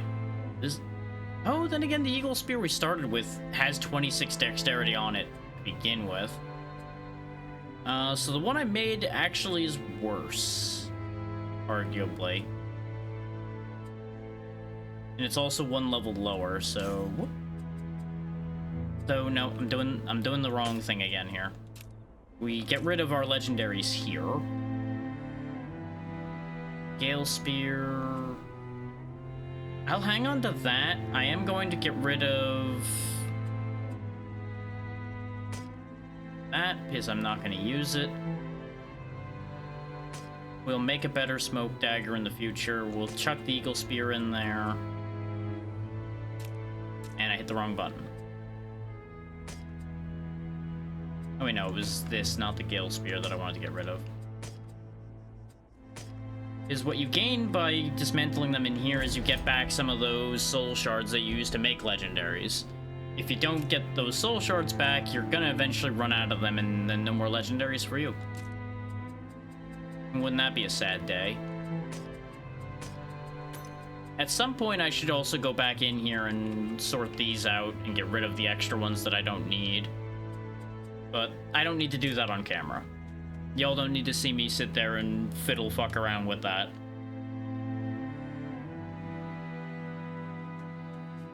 You're here to see me do combat and go perish in the battlefield.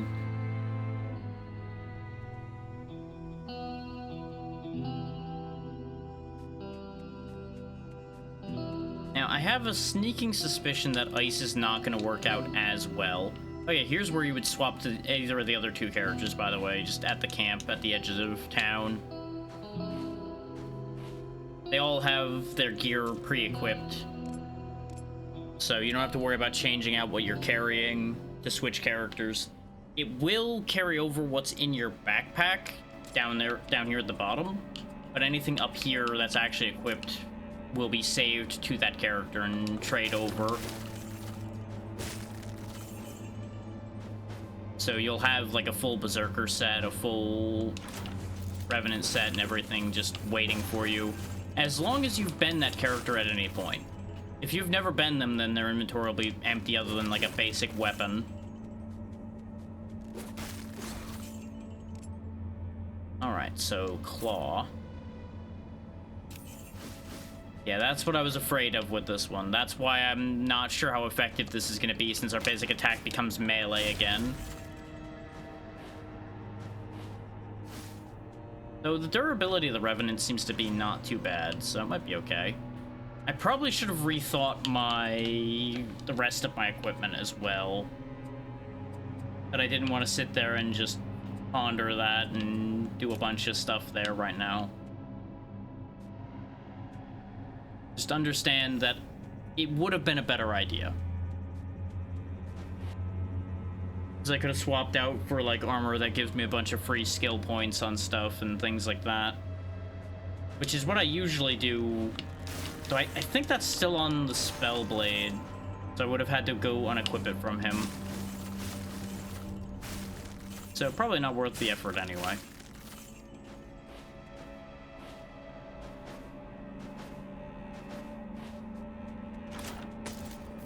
So many chests that you can't open at the beginning.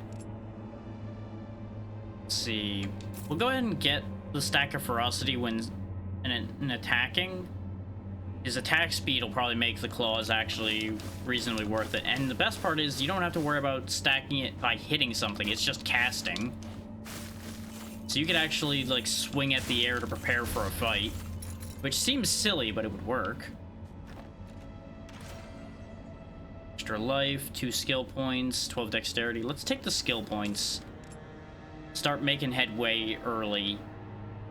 So let's see, Leap and Claw. This really just seems like an ice version of one of the Berserker setups. Not sure how to feel about this yet. Because there was a bunch of claw moves in the Berserker set too.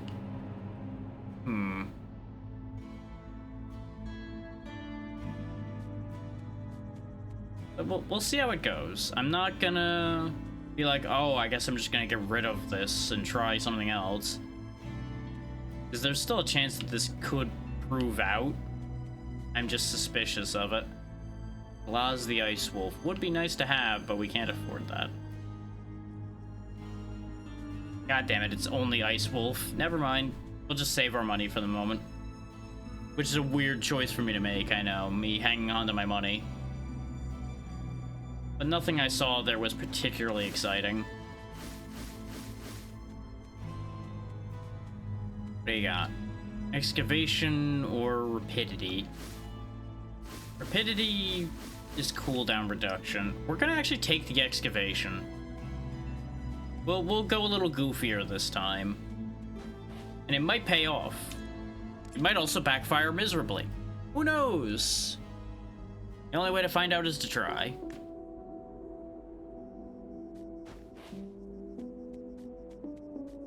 Let's see, max resources and less life.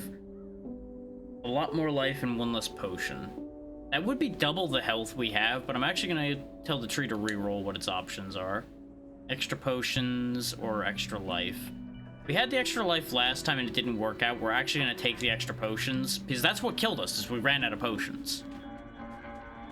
I feel like I might have needed the extra health for being melee, but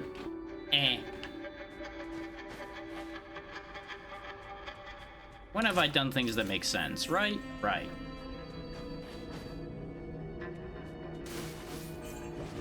And right now we're doing enough damage that I don't think I have to worry too much.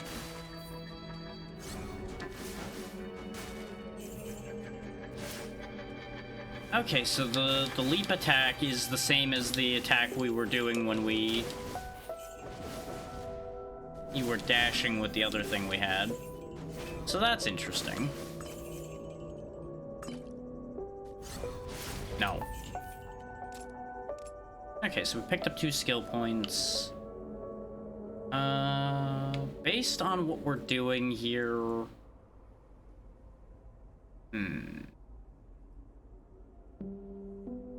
I think we actually want focus.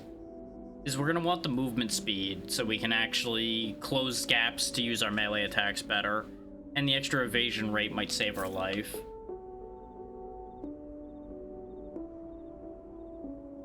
Yeah, I think that's the play here. Pledge of Strength, Pledge of Intelligence, neither of which are useful to us, so I guess we're taking the Mark of the Caravan. The extra gold will be nice anyway, especially since we're getting it nice and early so we can level up more and get more gold.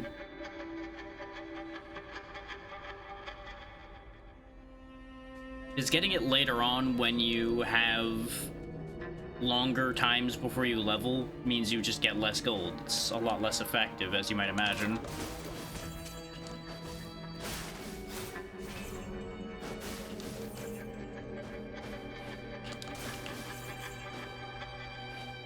Thankfully, the enemy's response time early on isn't that good as well, so the extra speed is allowing me to just avoid them getting to attack at all.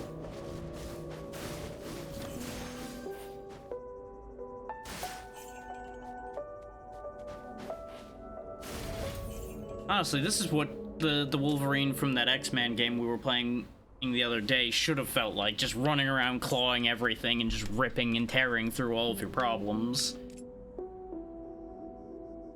There we go. Now we have Wolf Brawl, which the knife we have means this costs resources instead of having a cooldown. So now we have a ranged attack, but it is going to take like all of our resources to use this. So there is a give and take there.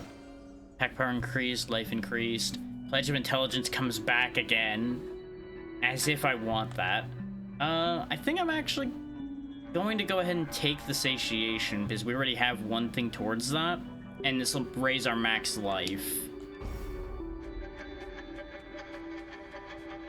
Like, I can just drink potions and keep increasing our max life, which early on, you get enough potions that you can get away with just drinking them in, like, their little jars of Kool-Aid. So really, it will be to our benefit to have it early on, and I'm probably going to get rid of it later, because it will no longer be useful. Wow, that tree never stood a chance against this frost, huh? And, oh hey, the Celestial Armor, which gives you a bunch of extra life. That one's pretty good. Not one I usually reach for, and in this particular case, not very helpful either. I love how they changed the resource cost reduction listing.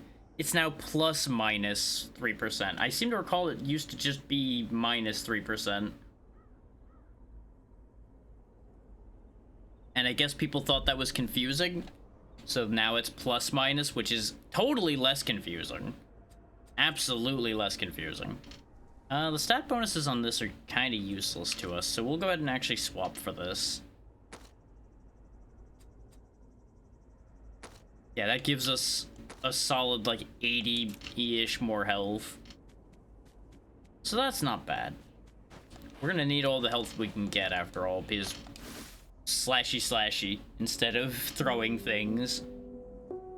So we can just start hurling an entire kennel of wolves at our enemies. I just need to get our resource value up more before we could start doing shenanigans like that. Buy some keys. I know that's going to cripple me as far as buying anything else, but if we can't get any of the boxes open, that also is shooting us in the foot. I probably should have looked at this first, though, because I'm now regretting not being able to buy these. Oh well, too late. Hey look, free claw. Yoink. In case you were thinking, was that a hey look, a distraction move? Yes, it was.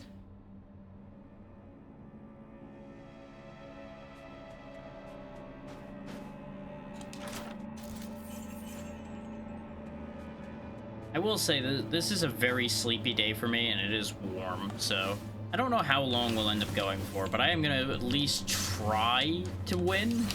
We'll see. We shall see how it ends up working out. The one run was like an hour and a half, so I feel like we're probably only going to get like 3 runs, even if I go a decent amount. 3 runs would end up being like 4.5 hours.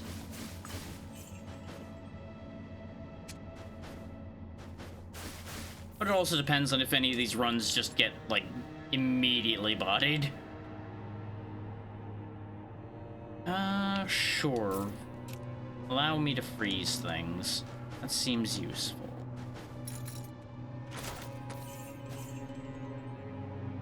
Okay, it looks like these keys are paying for themselves so far.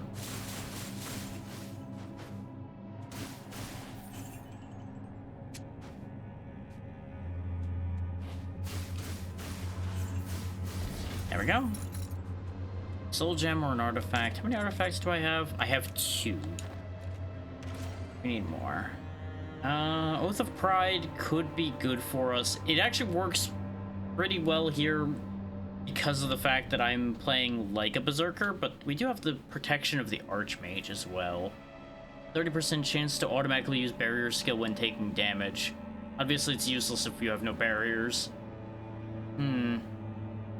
But Sturdy is pretty good too. Grants 35% increased armor for 5 seconds when you attack an enemy with basic skill. So that could save our life. Forlorn Hope. This does give Sturdy as well though, actually. So we'll take the Oath of Pride. Even though it's the lower rarity one, I think it works for us a bit better. Because we are going to want Forlorn Hope on this setup, I think. So we have that regen when our health is low. I think it'll keep us alive. Should probably turn my fan on. It is getting warm in here. Maybe that'll help wake me back up a little bit.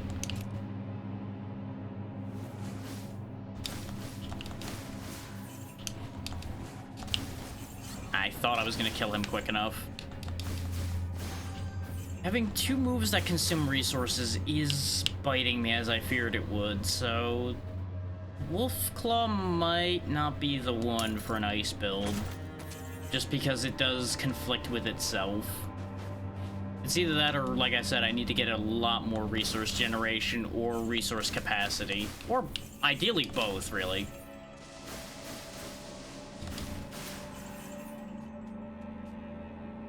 So I think the Wolf Summon is more effective than the Claw. The Claw is just fast.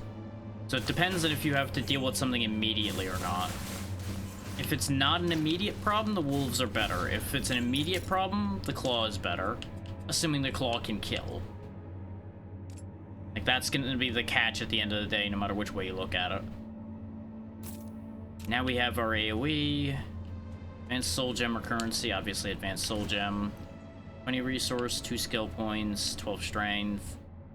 That is 1/4 more resources. And I am constantly saying I need more resources. But skill points, no. Take the resources. Do the thing you're talking about doing instead of immediately just following your usual path, you silly man. Otherwise, all we're gonna do is just keep doing the same builds over and over again. And there was a new game I was gonna play today, called Net Attack, but there's not that much going on in that game yet, so I'm gonna keep that one on the burner till they add more to it.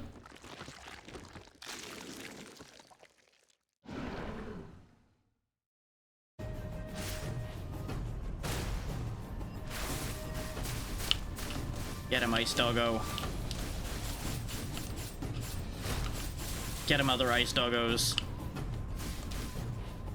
Doing really well on the damage front, just I'm a little worried about getting just gibbed like we usually do meleeing this thing. Okay, good, we killed him before he could slam down. Never mind, we're fine. And another Retribution of the Iron Wall. I don't think you can have 2 of the same legendary on either. Otherwise, I just put 2 of the Iron Wall on.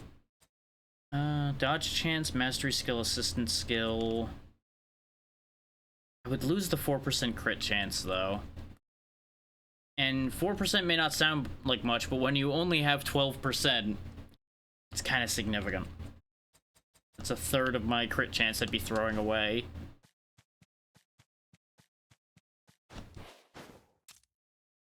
Off we go to the Stolen Monastery.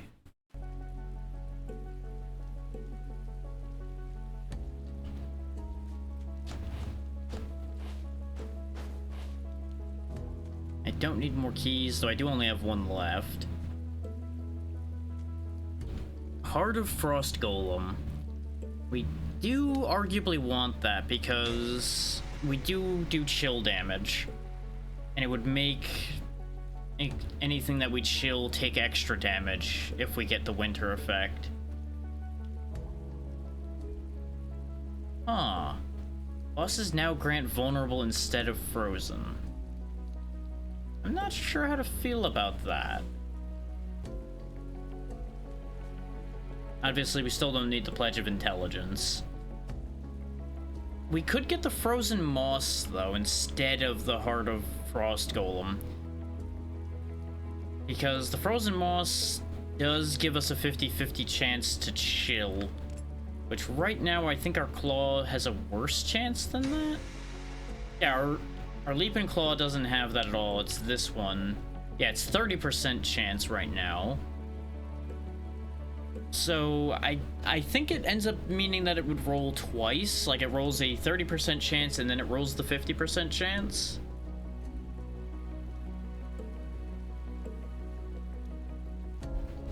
So I'm actually not sure how useful that actually is.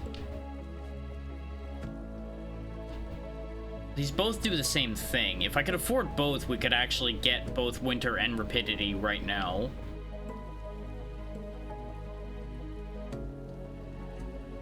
The thing is, this only gives a slightly higher amount of cooldown reduction, doesn't improve our power, but it does make them take double cold damage as damage when the chill wears off. Problem is, most things don't live to see that wear off. So I think I'm going to take the Frozen Moss. Wrong skills. We do have enough money, though, so roll. Hey, Claw upgrade. Nice. I was more hoping for, like, a Wolf upgrade or Claw, Dash Attack Claw. They both have Claw in the name, so if I shorten the Leap and Claw to Claw, then they both sound the same. It's annoying, but we'll figure it out. I guess I should just shorten it to Leap. I think there is also just a Leap skill, it's just not in this set. Ooh, there we go. Whenever Blast is summoned, freeze all enemies nearby immediately. That's actually going to be a pretty useful upgrade, probably. Because you use that as a fight opener instead of a fight ender.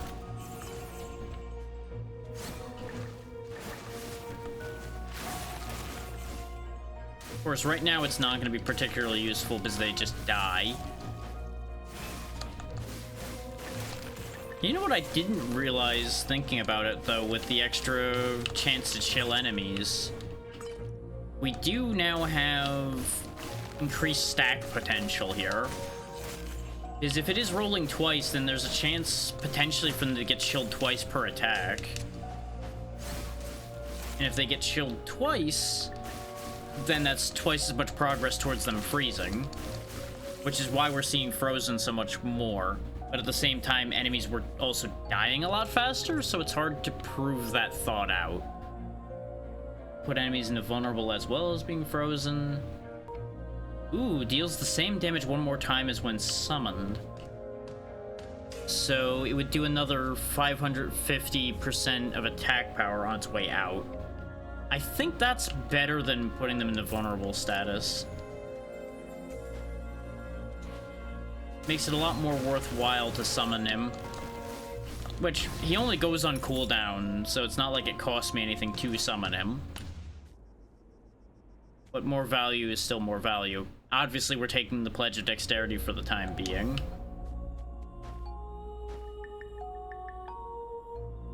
Because out of the 3 pledges, that's the only one that even does anything for us.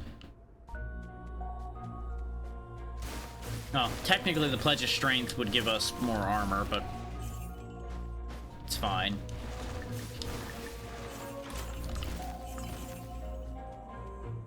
We are gonna come back for that potion. I just need to get rid of the clown show going on over here first.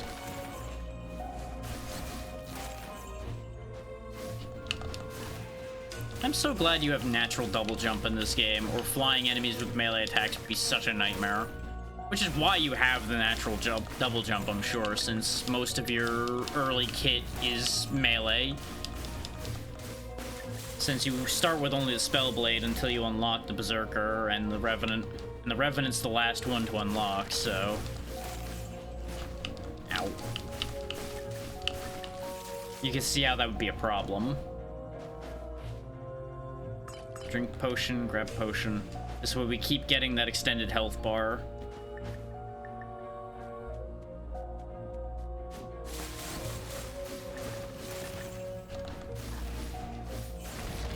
This is still relatively potent, just a little riskier. Question becomes, what do I put my other points into? I don't really want to full commit to Claw. Reduced resource consumption for every stack of Ferocity, though. Extra damage per stack of Ferocity? Okay, okay. So we can actually get 2 of the thing that increases his damage stacking. So let's grab the resource consumption here, and then we'll put the points over here for the damage stack on this one. So that we can actually make our stuff a little more viable to use repeatedly. I think that's a good idea. 6 dexterity, I guess.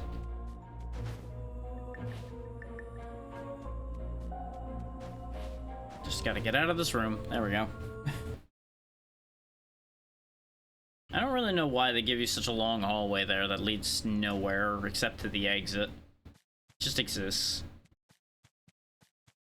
It's gonna be a little harder to beat the Abbot this time, since we don't have the range. Obviously we have decent damage, we just don't have range. We do have speed. Speed is something we definitely do have.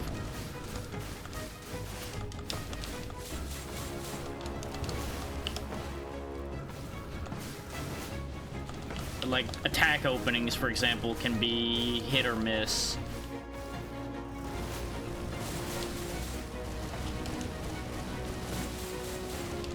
Just delivering wolves to him.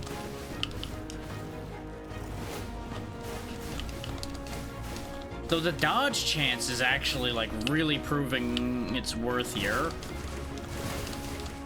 I say as I immediately don't dodge anything. That wasn't that bad. That could have been a lot worse. We got Ring of Infinity. Actually, that one's gonna be really good for what we've got going on here. And it gives dexterity, perfect. I do want to keep the Retribution of Iron Wall, rather, because we do get a lot of extra damage from it, so we're going to be trading down a little bit of our dexterity, because this has 21 and this only has 15. But it does give 5 more crit chance. And the best part is, now whenever a core skill hits a boss, we get a rebate. Like, obviously, killing an enemy with it, giving 28% back, that's not that exciting. Hitting a boss, though, that's exciting. That's mastery. Yeah, it's the leap will rebate a quarter of its cost now. So that, on top of reducing our costs, should allow us to leap around more and start doing more nonsense. Theoretically. There's no guarantee that it'll work completely, but at least we have 2 legendary rings now. So that's fun. You know, more legendary, more better, right? The rarer the gear, the better the gear. I probably shouldn't have sold the ring, though. Probably should have kept it. Oh well. Buy at least 1 key. What is this? Bavarian's hunting knife. That would have been good when we had vulnerable application. Ferocious flames, not helpful. The hunting knife is decent, but I don't think it's worth it for the setup we're rocking right now, so I think I'll actually buy a couple more keys then. See if I save myself some trouble in the future that way. And we can leap and claw better, so we'll buy that. Roll it. Sad. Roll again. Sad. Not rolling anymore. It would be wasting entirely too much money to roll more than that. His third roll would cost more than 1,000, and I don't think we'd have enough to buy anything meaningful at that point.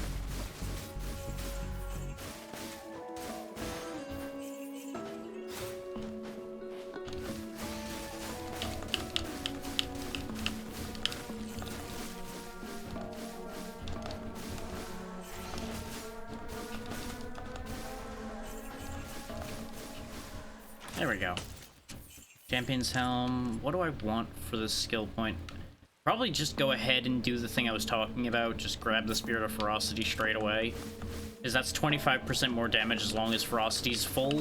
Which it almost always is going to be full. Unless I start slacking on attacking. Which, why would I do that? I'm always attacking. I am perpetually on the offensive. I don't need that regular helmet. It's useless to me. Ow, stun. Oh, even more over here, huh? Okay. Here, receive dogs.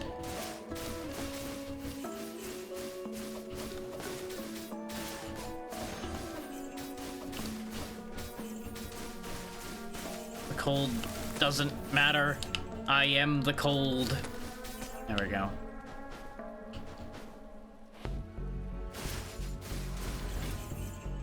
All right. Soul gem. Skill point? With the options, yeah, skill point. There we go. 10% per stack, so it'll be a 50% damage increase now. I'm not gonna bother with the one next to it for Carapace because we don't have anything that gives us Carapace. It would all be attached to the neutral attacks that we're not using. Ow.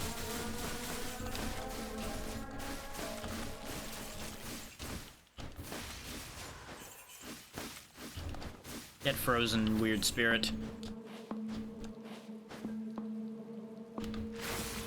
I was really hoping there was going to be more of them down there so it would look a lot better than just dropping on one guy and dropping a giant wolf on his head.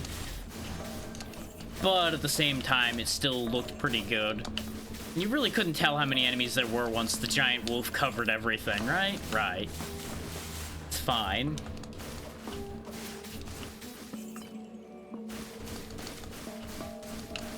It is nice being able to keep our enemies locked by just constantly freezing them.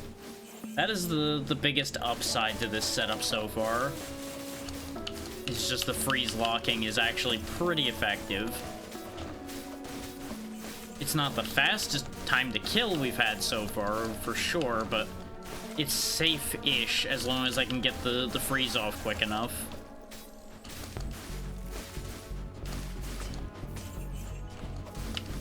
Of course, the safety is also why we have so much health, is to make sure that we have a bit of cushion there.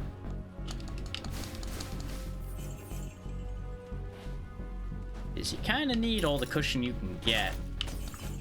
Because you never know when you're going to make a mistake and waltz right into death, right? Right. We certainly haven't seen that happen at least once today already or anything. I never make mistakes, except when I do. But then again, is it a mistake that the mistake happened, or is it a mistake that I think it was a mistake? The answer is all of those statements are technically true simultaneously. And just don't think about it too hard. It won't help, no matter how you look at it.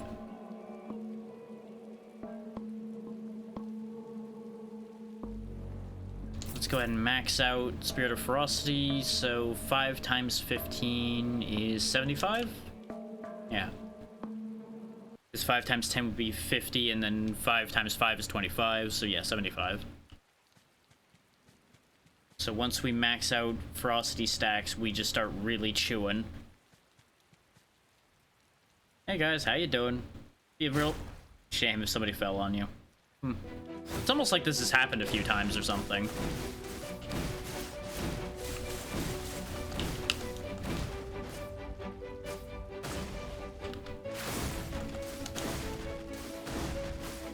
And here we have the disadvantage of freeze as a means of keeping yourself safe. These guys don't get frozen.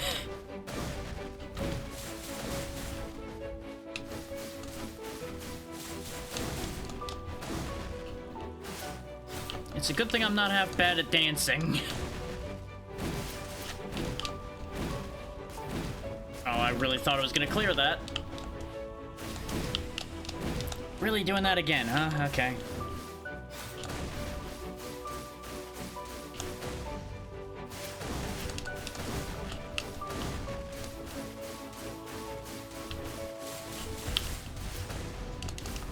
I think I'm upsetting him with just constantly attacking his ankles like this. Which, honestly, understandable. I get mad at mosquitoes that do that to me all the time. And I'm about mosquito size to him.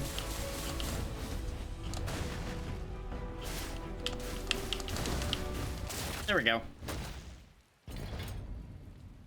So, you know, really at the end of the day, it all makes sense, doesn't it? What is with all the retribution of Iron Wall? That's like the 10th time we've gotten that ring today. That is not bad, though. I do like the gold gain. They do know what I like.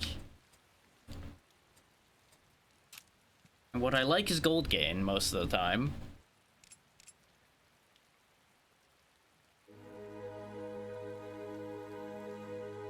Is more gold is more power. More power means more gold. And it just keeps recursively looping in on itself and just makes everything good. Okay, we still have 2 keys left, so we don't need to buy any. I could get rid of some of this stuff, but there's not really a pressing need to do so right now. Seal of the Black Wolf. When you deal damage to an enemy, your damage is amplified by 10 seconds by 50%. Yes. Yes. And aggression would be nice to have. Momentum is also not bad. Sure. And it's kind of on theme because we have a lot of like wolf attacks with the ice setup, and we're also using a wolf claw, so branding, hooray!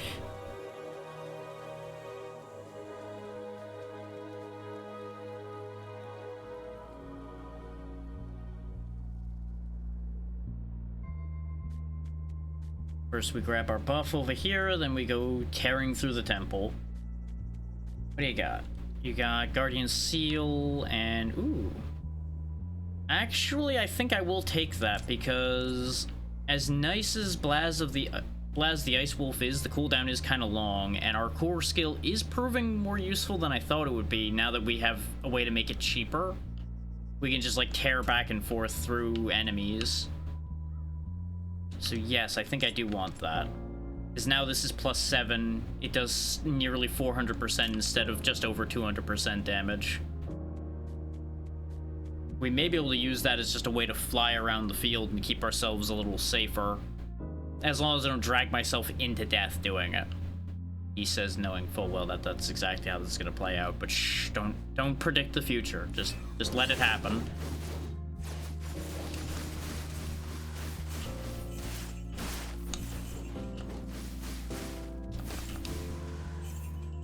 It's no fun if I spoil how things are gonna end, right?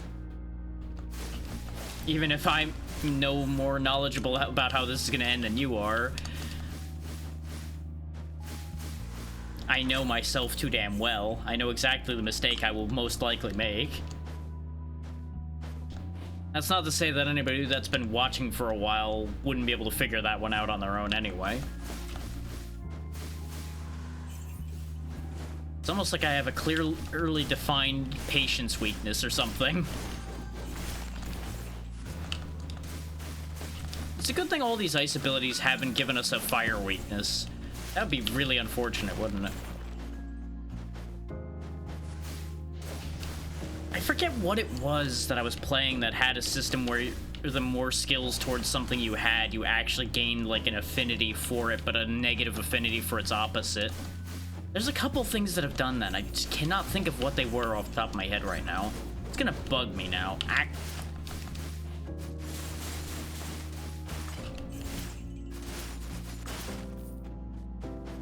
You know, I think I might have spec'd more into Leap the moment Leap started falling off. I just have this feeling that I might have made a horrible mistake. But, well, we're committed now. I've done it.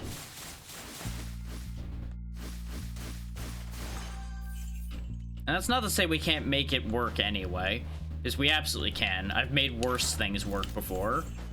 It's just gonna take more work on my part to make it not get me killed. Nothing back here this time, huh? Shame. Real shame.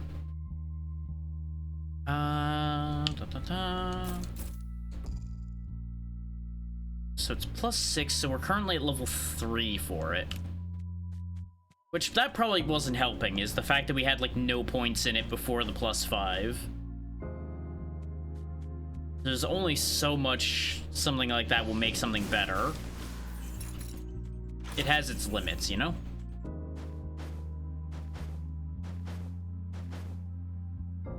But yeah, back to the point about, like, gaining negative affinity for things when you spec too much into one element or another. I do think that's a worthwhile system for things to have, because it encourages people balancing out rather than hyper-specializing. And that works well for me, the jack of all trades. It's master of none. And for obvious reasons. But I say things like that for more than just that reason. I think it can lend itself to a much more interesting system than just, hey, you just get only benefits by specializing into your element. Drawbacks can make systems more interesting as long as the drawbacks aren't excessive.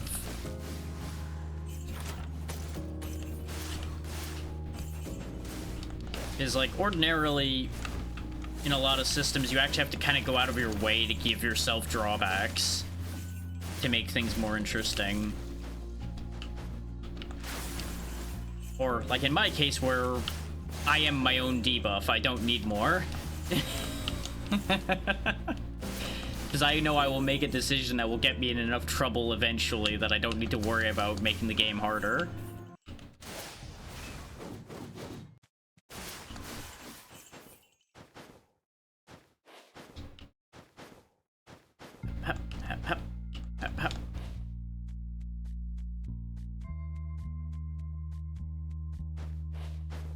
There's gonna be...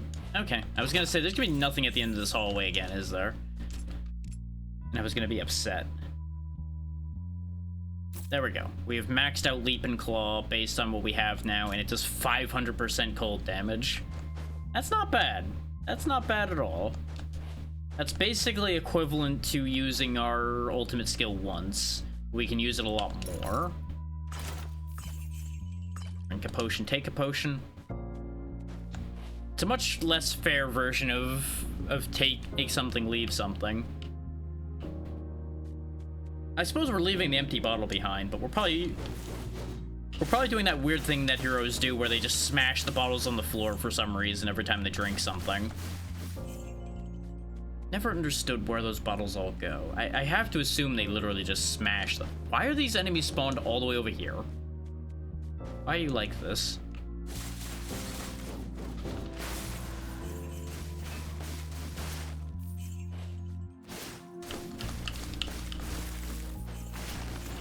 Yeah, the crits from our leap are doing nearly 4,000 damage now. I'm pretty happy with that.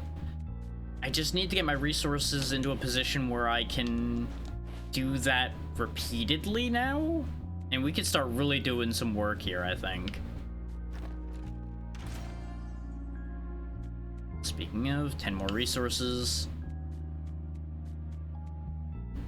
We're getting somewhere. We're doing something. Whether it's a worthwhile something or not, that's still debatable. But we're doing something.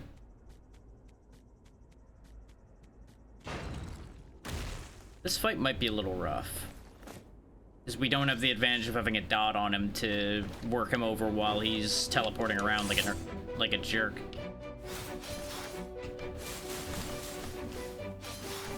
Ow.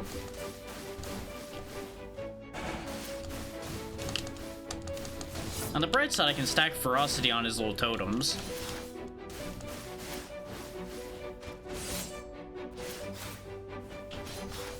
we do have the advantage of dodge, so we can kind of soak some of the time.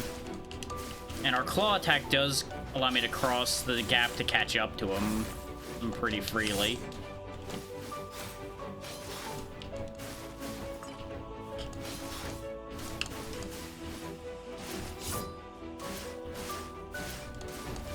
So as you can see, all that damage, and he's still kicking pretty well.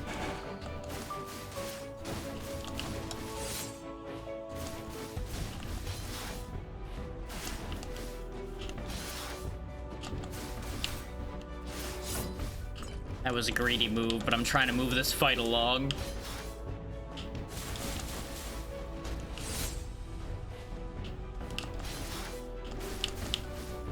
Yeah, this build is set up to, like, constantly be attacking something, and I can't be constantly attacking this guy. So it really is inconvenient to me.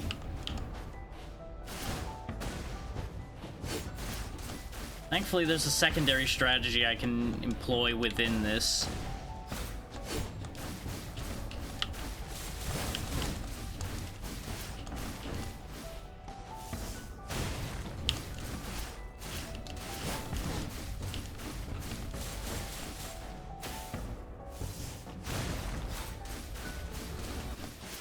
So as you can see in this form, as I've mentioned before, he sticks around a bit better, so you can actually really lay into him.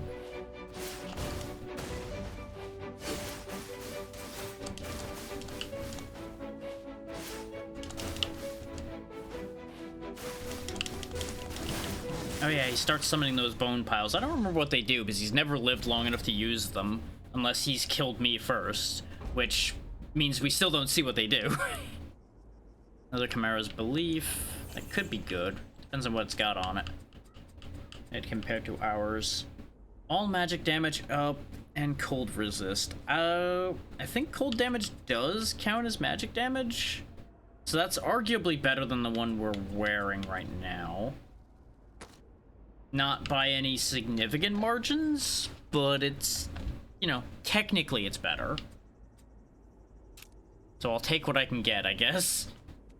I really need to make a better Chimera Belief, but I think the good one I do have is on the Spellblade. But it was only good for that character, I think, because I think it was a big intelligence buff one, so it wouldn't really help the Revenant anyway.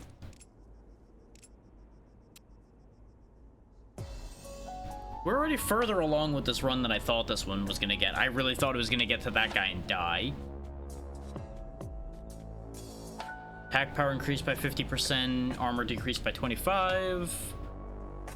Critical hit chance and critical hit damage up, armor down. This is less of an armor down. How much crit chance do we have right now? 20. That would push us up to 1 in 3, sure. That's actually pretty good. And I'd rather only lose 15% rather than 25% of our armor. Though the 50% power bonus straight up would probably have been better. It would just be a higher risk. We'll take 1 key. Actually, do I only want 1 key? It might be better to take more than 1. Let's see what we've got available, and we might buy more keys. Ooh, Test of Faith. Straight up 12 of more of a stat. And each legendary artifact you destroy, you get 2 skill points. Tempting. Tempting. So that would just be a stat stick that gives us 12 more dexterity, basically. For the most part. But it would give us the first point of Shatter, and it would give us another point of Talent. But the only thing I'd really want higher talent for would be to get to level 6 of it, which gives 10 more points to all skills that are equipped.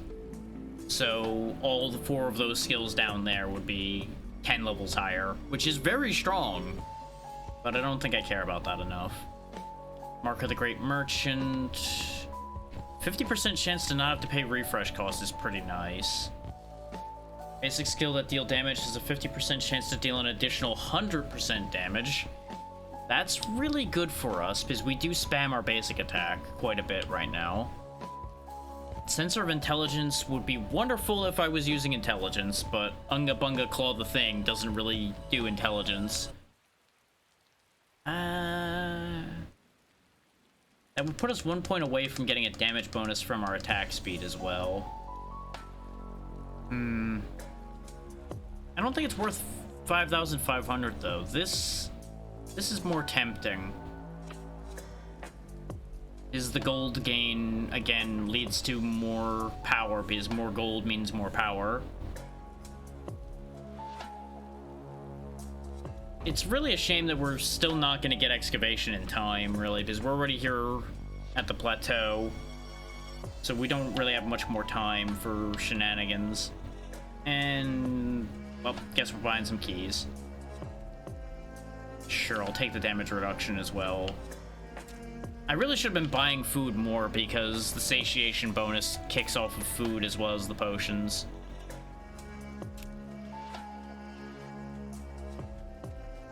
And you'll notice we do have about as much life as we had last time as well, without as much of a life bonus. But we do have the armor giving a life bonus as well, so it kind of evens out, actually. Eh.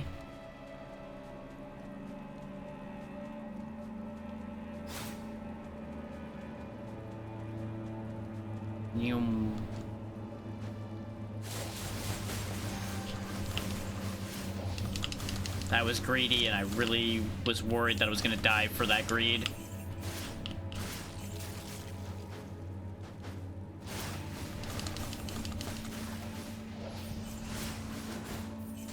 Yeah, these crits one-shotting things in here is actually pretty impressive. Because this is usually where we stopped one-shotting things.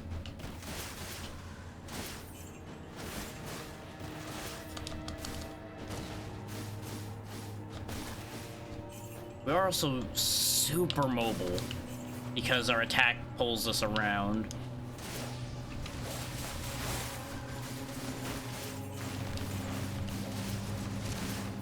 Just gotta be careful of situations like that where I'm just getting hit repeatedly before I get a chance to lock them down.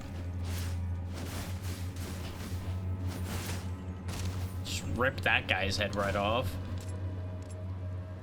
Okay, we have 2 skill points because I didn't spend the previous level, I think. When hitting with overwhelming Wolf Brawl, overwhelm. Oh, interesting. Hitting an enemy while barrier is active has a 30% chance of triggering overwhelm. Overwhelm damage is increased based on the enemy's armor-based damage reduction. Weird. But enemies that are released from Frozen explode is tempting as well. Do I even have anything that gives me barrier? Oh, right, the assist skill thing can give barrier. Actually, that's gonna be really good because we're using focus way more often than we use the trap. And we can actually make our skill resource consumption lower while focused, so we'll do that. Yeah.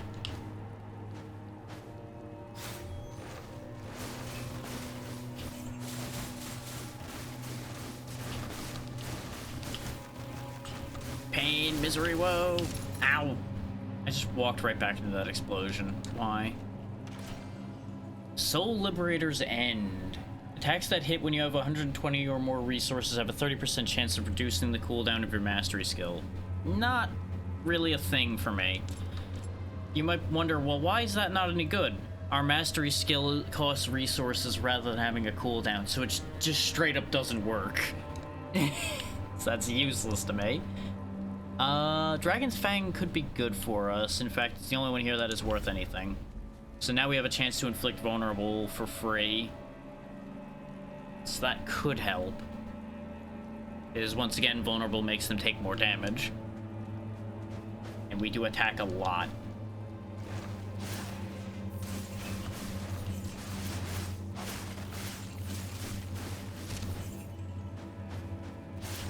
Get back here. You were supposed to die when we crossed over. It was gonna look cool. And then you didn't die. See, that guy understood the assignment. He died properly.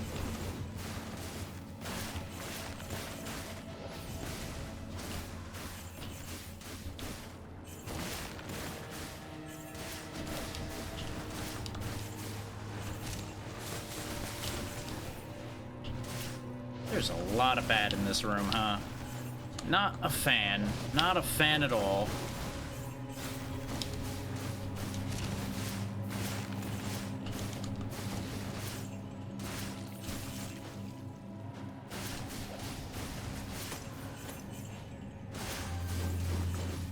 And that. Exactly how I wanted to, and done. Okay. Very good. That. I'm gonna lose all my stacks before we get to the next fight, but that's fine. Maybe it's a bit less fine than I claimed it to be. Ow, ow, ow, ow, ow, ow, ow, ow, ow, ow, ow.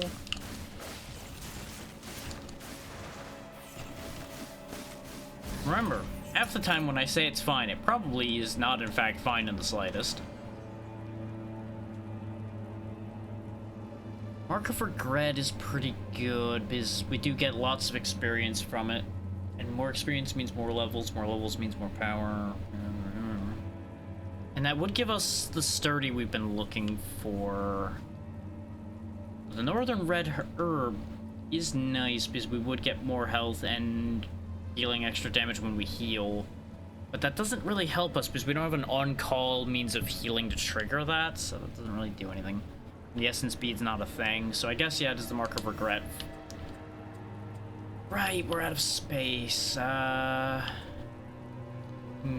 we don't need 3 levels of merchant, but we would lose satiation that way.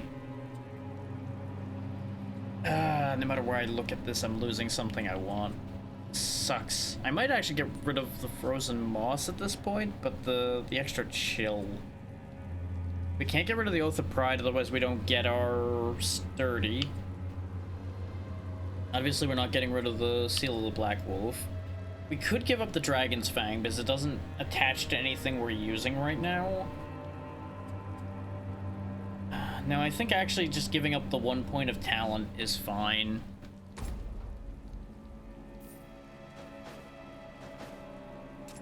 Because I feel like we're at a point where we're not going to be gaining enough for that to be useful anyway. Isn't this supposed to be locked to 1 level? Oh wait, no, it was this one that got marked to 1. Right, so I actually fucked up a bit, again. I feel like I made this exact mistake before, thinking that the mastery skill was this one, not this one. God damn it. Well, that's fine.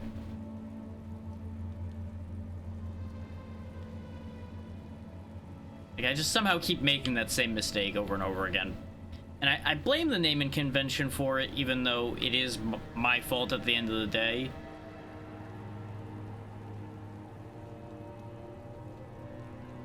Yeah, we'll go ahead and restore resources with the claw. This way we can keep repeating that better. That is a good idea. We're actually going to keep putting more points in barrier this time, because the barrier would have saved our life if we had a better barrier last time, I think.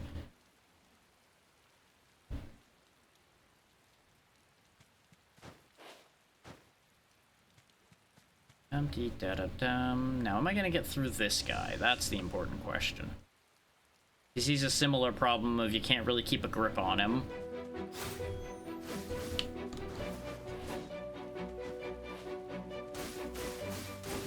Which is actually why it's a bit of a problem that we weakened our Wolf Brawl in particular so much.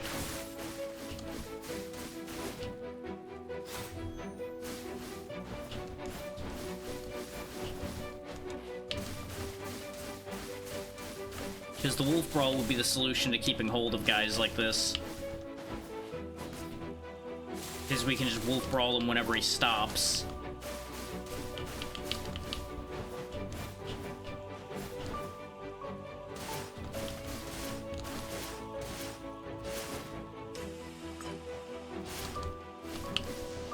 There we go, second phase.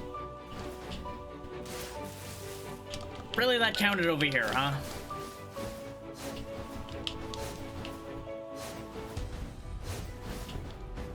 Get back here. Oh, right, this is the move he didn't do last time.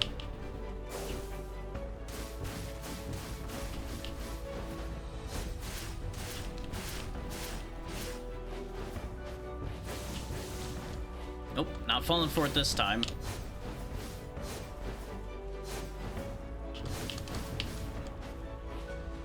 I should have stayed where I started because he would have landed back over there. Oh, that reached that time, huh? That's a shame. Wow, even up there, huh? Okay. I guess I lowered just in time for it, probably. Oh, you only threw one. Okay. Now he's doing the thing.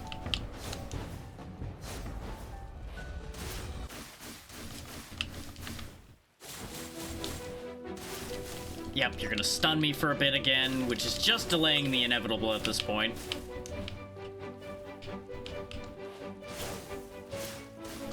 There we go. Once more, he turns to green smoke and disappears. And we get another Chimera's Belief. There's a lot of legendary items in this game, and it loves rolling the same handful of, like, 4 of them. It does get mildly frustrating that way. Like, hey, I'm looking for a thing. Let's see what we got in the bag. We got not that, not that, not that, not that, not that. Have you considered just not getting the thing you wanted? Because we don't have it.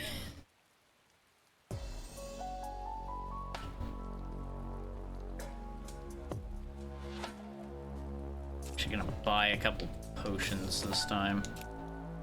That's how bad off we got for potions after that fight. Archmage's Watch.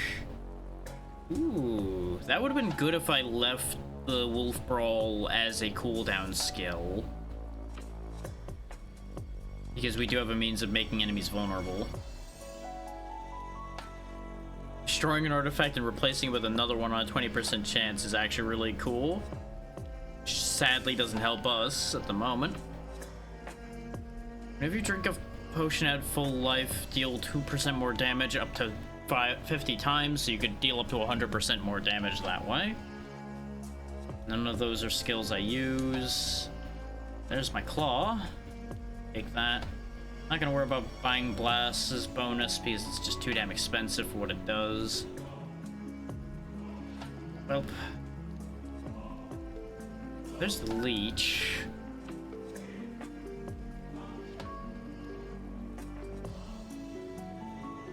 Oh, the golden camel statue is potentially a thing. Because we could replace the Mark of the Caravan with it. We would lose the satiation. But we are at a point where it's probably fine to lose that. Because we're not just drinking potions to get the satiation bonus anymore. Yeah, I think this is worth it then. Though, admittedly, the gold bonus is not as exciting. Oh, I did not realize that. I lost the stacks I had. I thought the satiation stacks stayed after you got rid of the synergy. Turns out no, so we just lost a ton of health. Well, lessons were learned. This is why I don't usually use those things that much. So we're going in here with like 200 less health than we had. Whoopsie. That could be an issue.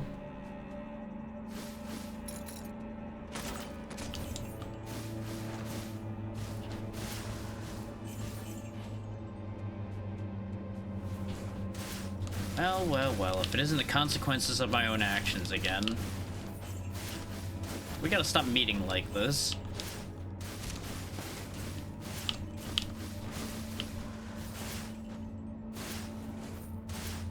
Especially since we're fighting much more durable enemies now. So this is the point where I actually have to be staying near enemies to keep the attacks going, otherwise they're never gonna die. Which makes life really awkward.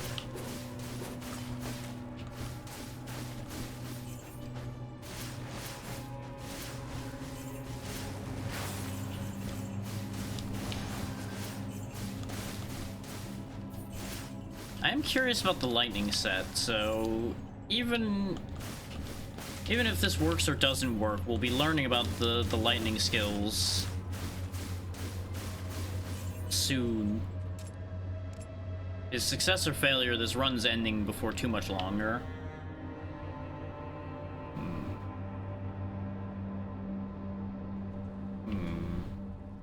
think I should just keep increasing the barrier. We missed a lot of enemies somewhere. It's probably a bunch of them spawning back behind me. Like back in this room.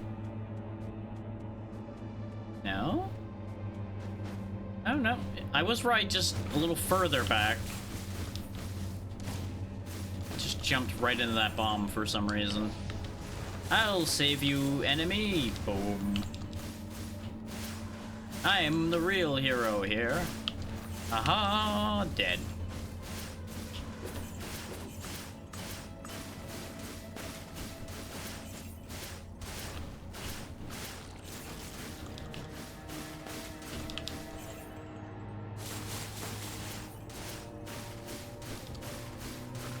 Yep, more respawns. That's kind of what I figured.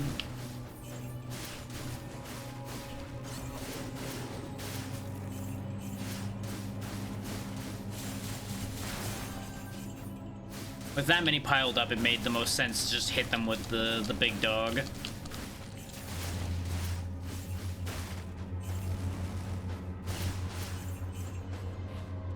Come here, you.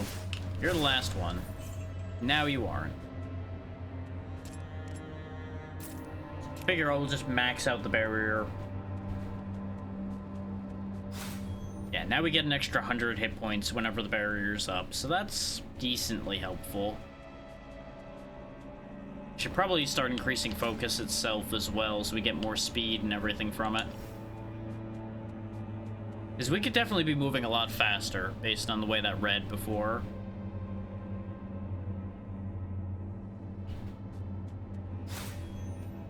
And it's just, you know, barely a 10-second cooldown to use it, so it's not like it's an issue to just keep reusing focus.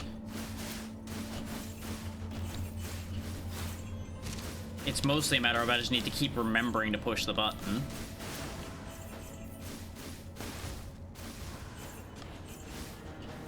Which is why I usually don't use repeatable buff skills like that. Because invariably I get caught up in doing my actual rotation of attacks and I forget the buff is not active anymore.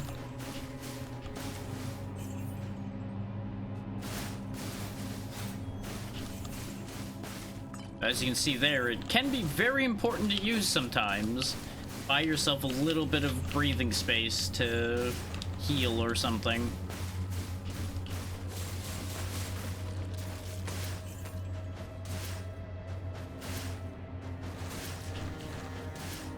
It's a real shame that you can't attack down through the floor, huh?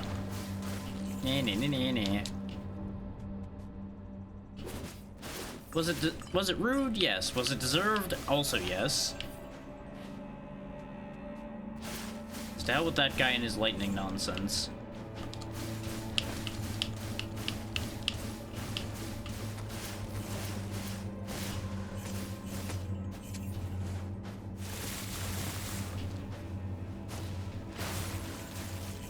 That slight delay before you can use some skills really can be unfortunate. Like, I had to finish landing before I could summon Blaz, for example. That's gotten me in trouble numerous times in this game, and it will continue to get me in trouble.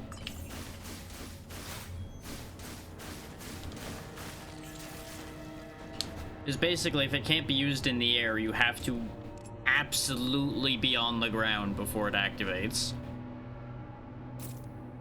So if the game even so much as thinks you're not on the ground yet, it's not doing anything.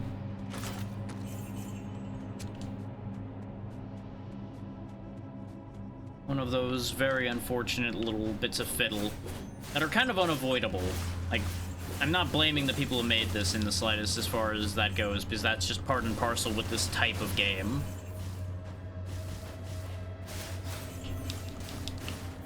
The only way around that would have been to make those abilities usable in the air too, and a lot of them it just doesn't make sense for them to be usable in the air, so it's not really an issue. It's just an inconvenience.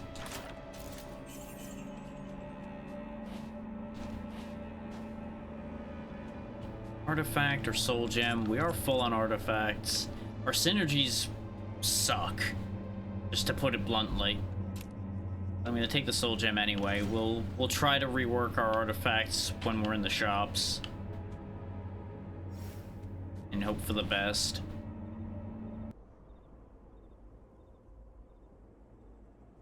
So first we gotta get past Big Boy here. Which, with only 4 potions, we'll see. If I make a bad enough mistake, it's over.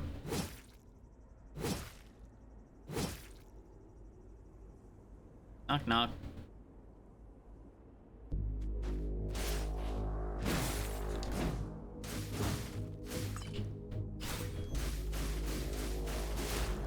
Oh wow, that still stunned me all the way back here behind him, huh?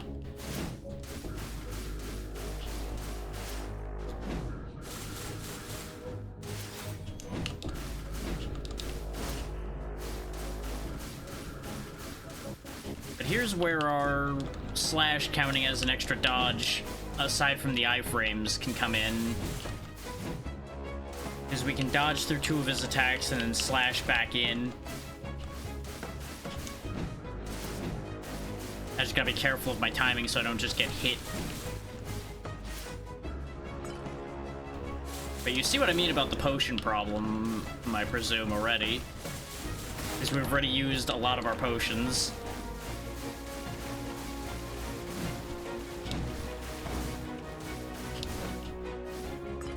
And there went our last potion. And Rilmazog has too much health left still.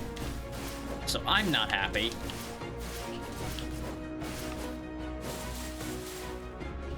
Because the problem is he's just really durable and he hits really hard. Like, I would say he's the real stat check of the game out of all the bosses at this point. Other than, obviously, the last 2. Like, he represents the path leading to where the real game begins. Even though that's phrasing that I usually don't like to use, it's accurate here.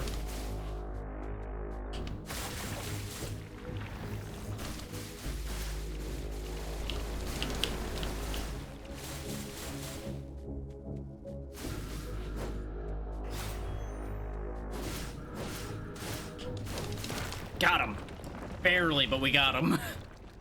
Oh, really thought I was losing that one. Ooh, Storm Spear.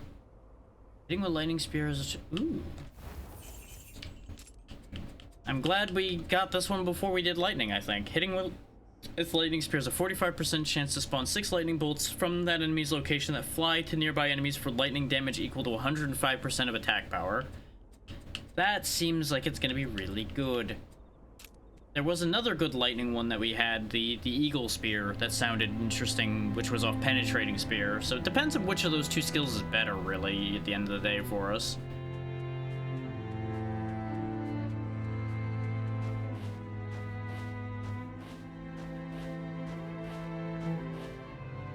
Off we go. There was plot that happened in that room before, but doesn't happen anymore because we've seen it.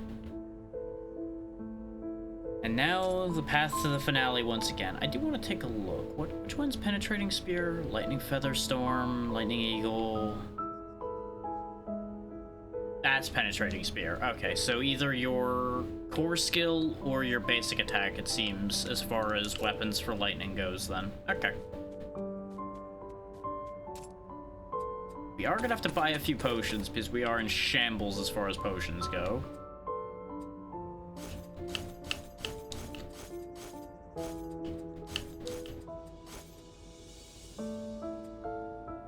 We've had Clara's Hood before. We did not ever have Drakan Plate Boots.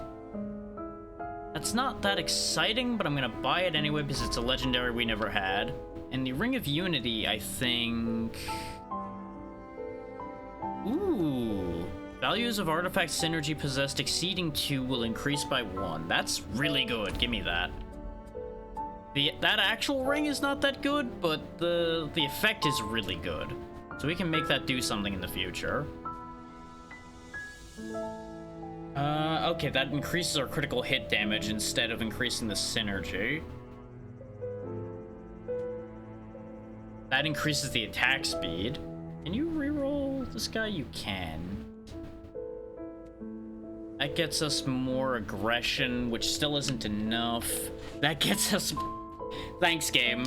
Thanks for giving me the last point of excavation I need at the end of the game. Clearly that's when I needed it. And the experience gain, honestly, is not that good either. So try that again. More merchant, huh? Actually, that would have been incredible if it didn't take 11,000 of my 15,000 gold. Because that would cut all my prices in half, which would then allow me to do a lot more. But because we'd only have 4,000 left, we wouldn't be able to do anything with it. And it sucks. Painful.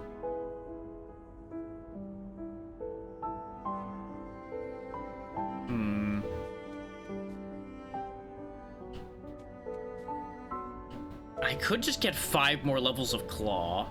You know what? Sure. Give me that.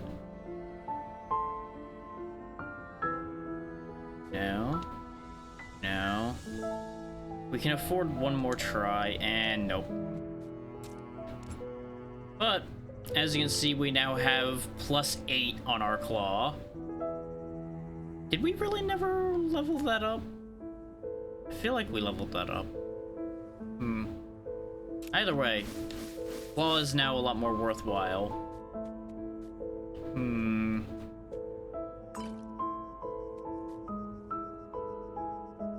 I guess we'll take the cooldown reduction? Yeah, probably.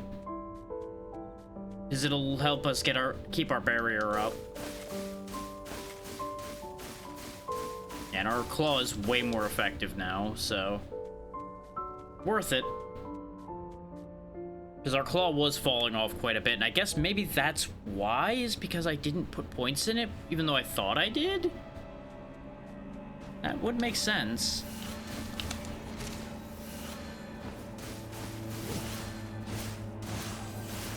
Because we are kind of relying on it as part of the engine, not necessarily the main means of damaging things, but it is the engine by which I then can damage things.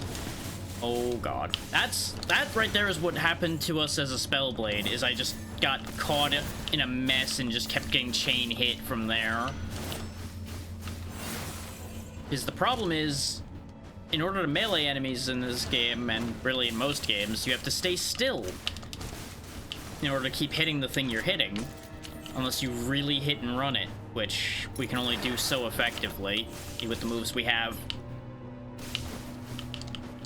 And it doesn't help when guys like that just hang out in the open air, where it's like, well, what the fuck do I do here?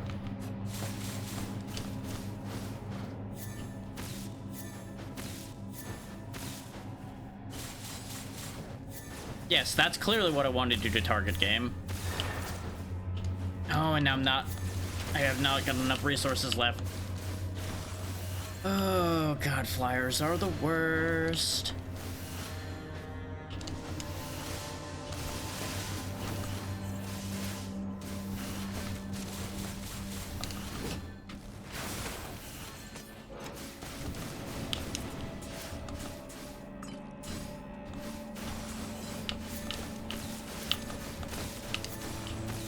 Freeze is the only reason we're alive now. Chop, chop, chop. Oh, this is so fucking over.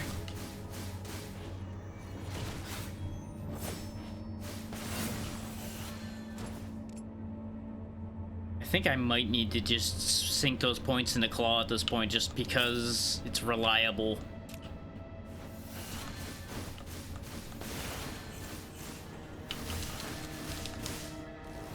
You know, not that it's completely reliable in situations like that where they just spam magic at you, is you can't stagger them out of using all their bullshit magic.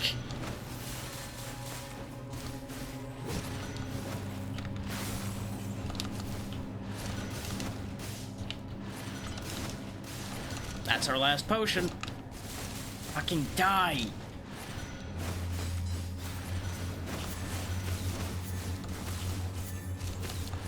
getting chain stunned because we got snared. Oh boy.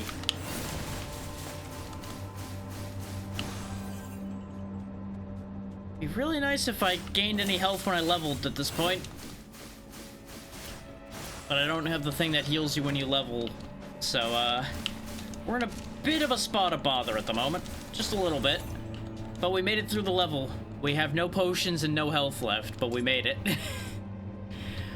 Oh, boy.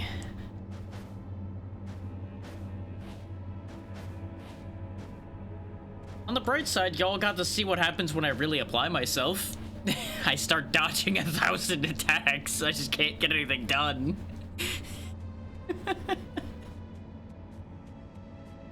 Ooh, superior soul gem, though. Sure. What? Oh, these are interesting looking. 24 dexterity, 40 resource, or 24 intelligence. I mean, that would give us very good dexterity. Yeah, I think I need that just so I have damage output. Is the resource gain would only help so much. It would primarily help if I had more than just Zircon coming up. But since we have this fight here, we are just gonna lose. Yep. There wasn't any way I was winning that with 100 health.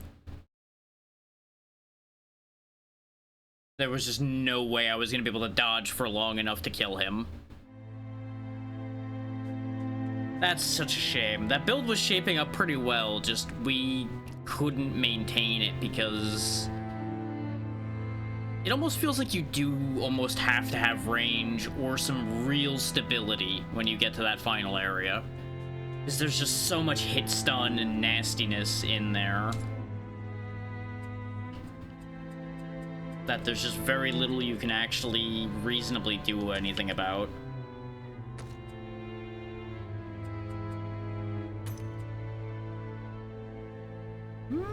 Physical and basic skill damage, actually.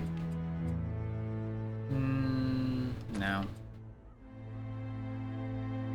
And we will need to make a better Storm Spear, though, because Strength doesn't help us, so we'll ditch that one. And we'll just have to hope that that works out. Because there's a world where I can't make the Storm Spear and I didn't check.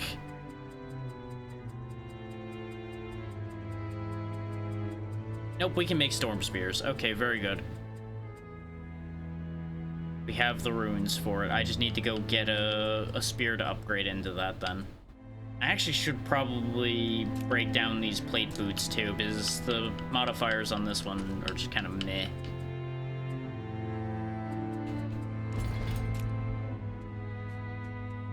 Gambleman, I need spears. What part of I need spears didn't you understand? There you go. There's some spears. Do I try to roll for boots? No, we have boots that are decent already. I did want to try to make a better ring, though. Oh, hey, the Cursed Shackles, which we didn't have. I don't think. Those will be good if we do a poison build again.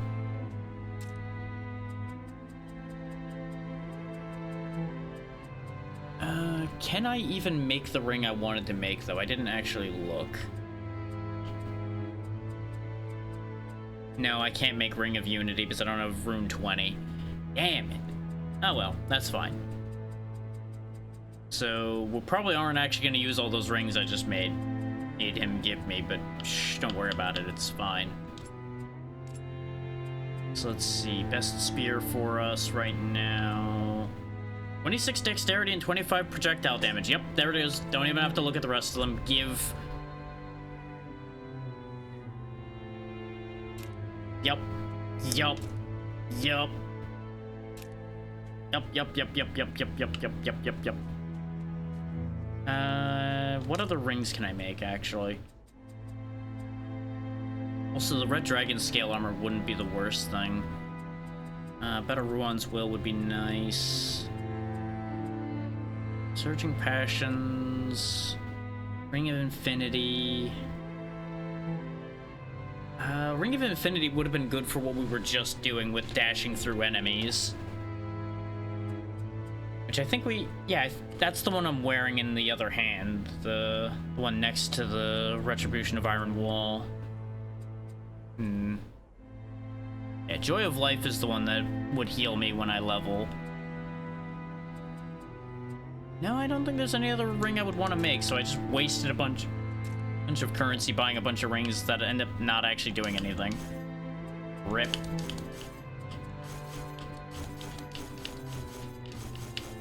I could bulk sell these, but honestly, I think it's better that I have to sit there and pick through them all so I understand what I did wrong. Pull these away. If we're changing to lightning damage, do I have anything that's better for lightning damage in here in the immediate?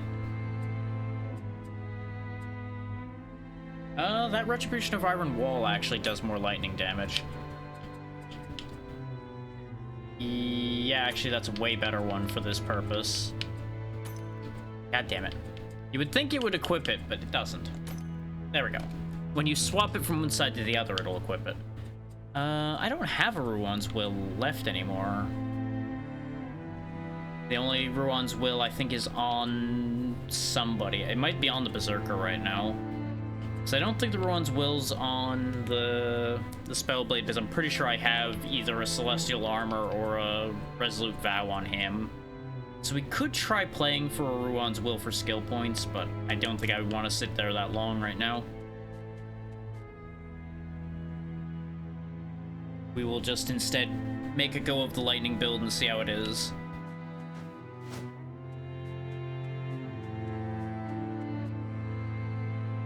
Now, if you were actually aiming to be more successful than I am at this game, you definitely would want to spend more time adjusting your gear to match the build you're going for, instead of going for a lot of general purpose stuff like I've been.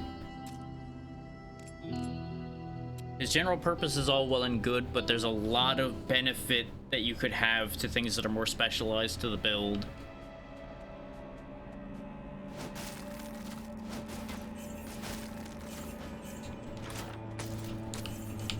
Oh wait. Wow, we got a key straight off. Maybe this is the blessed one. Maybe this is the one. Grab Lightning Spear.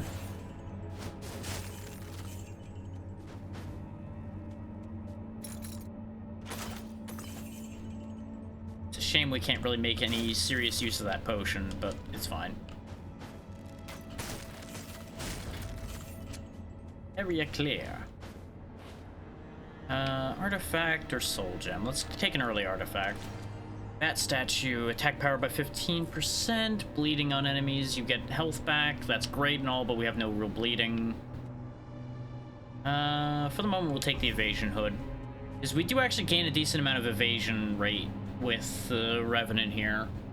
I'm still not sure why they're called Revenant, honestly. It doesn't seem like it really fits, but maybe there's a different definition for Revenant that I don't know. I usually associate it with undead. So that's probably where there's a misconception coming in.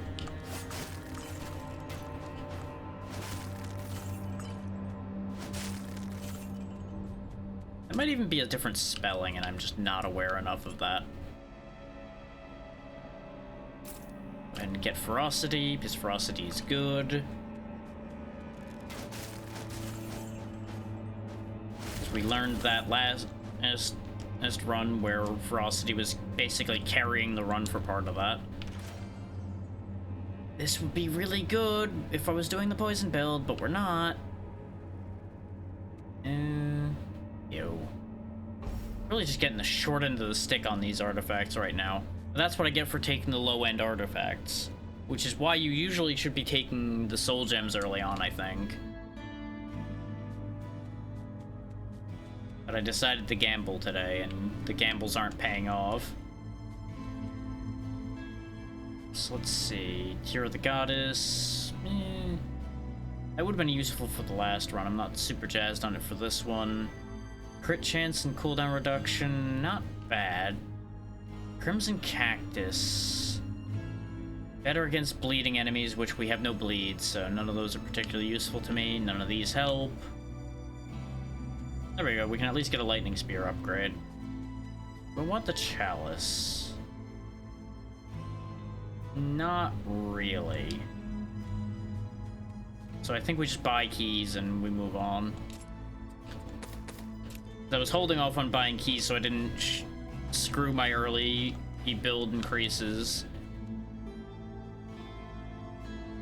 Because we did that last time, and I do think it ended up hurting us in the end last time. But I don't think it broke everything the way I partially felt like it did. Let's see, aggression would give us some nice things, but it does take 3 points to get to. Surveillance, when you're not attacking, for every second, damage dealt to enemies increases by 20 and thorn attack increases by 10. No, aggression is more useful. We could have re-rolled that to see if we got a better one, but aggression I know I'll at least use if I can get it, so I think aggression is the better choice there. We could have ended up with like excavation and merchant or something, which out of the two I would take merchant. We'll take the potion capacity again because we did run out of potions in the last run, so there's probably a world in which I do need that. Though we are going to be ranged again, so we should have less of an issue there.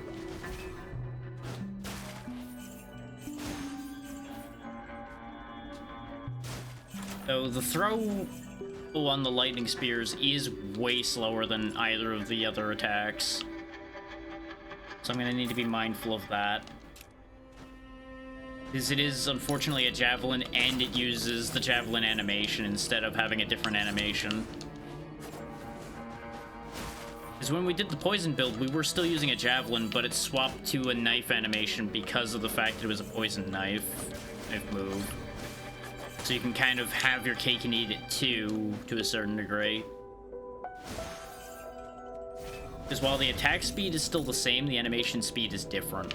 At least as far as I can tell it is. We're going to stick to the stats this time instead of skill points. I want the last part of any of these. Lightning Spear splits into 4 at the point of impact. Yes. Because that should help keep crowds down. Especially early on, that might actually be helpful, because we don't have a ton of other skills built up yet.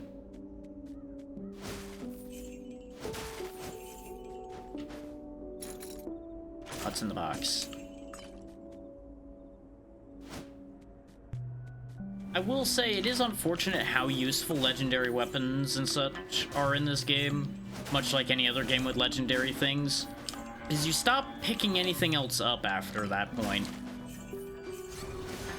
Because you just have no reason to use anything sub-legendary. Because at that point, you're just weakening yourself. Kind of unfortunate. Like, obviously, there are some games where lower tier things can end up still being stronger. But it really does vary. We're going to stick to focus because the armor bonus from Power of the Wild just doesn't seem like something I would care about. Okay, it was a 0. I have 4 skill points suddenly.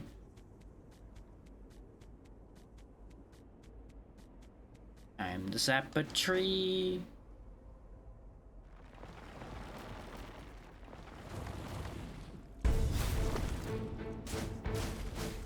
God damn. We hit slower, but boy do we hit hard. Oh hey, we got another smoke dagger. Where was this when I was doing the poison run? Wah. Is this even a good one, though? Yeah, all magic damage and dexterity. That's not bad. Would have rather projectile damage, because poison is projectile, but it's fine. I wanted to look at something. No, I think it was on the spear. Yeah, hitting with lightning spear. Okay, yeah, it is just hitting with it.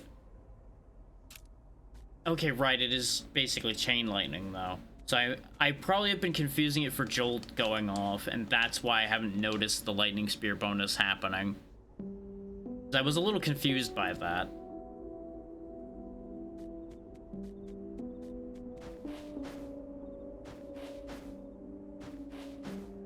We have used all our keys, so I might grab some of those. Liberation, reconciliation. Now we actually do want the Hunter's Feather, so we'll take that. Earthquake. Onslaught, no. Still no lightning, sad. I could also grab reconciliation, but it's not really very good for us. I think I'm just gonna buy the keys again. And hope we keep getting good amounts of money and such from those chests to keep making it worth buying the keys to keep getting the chests open.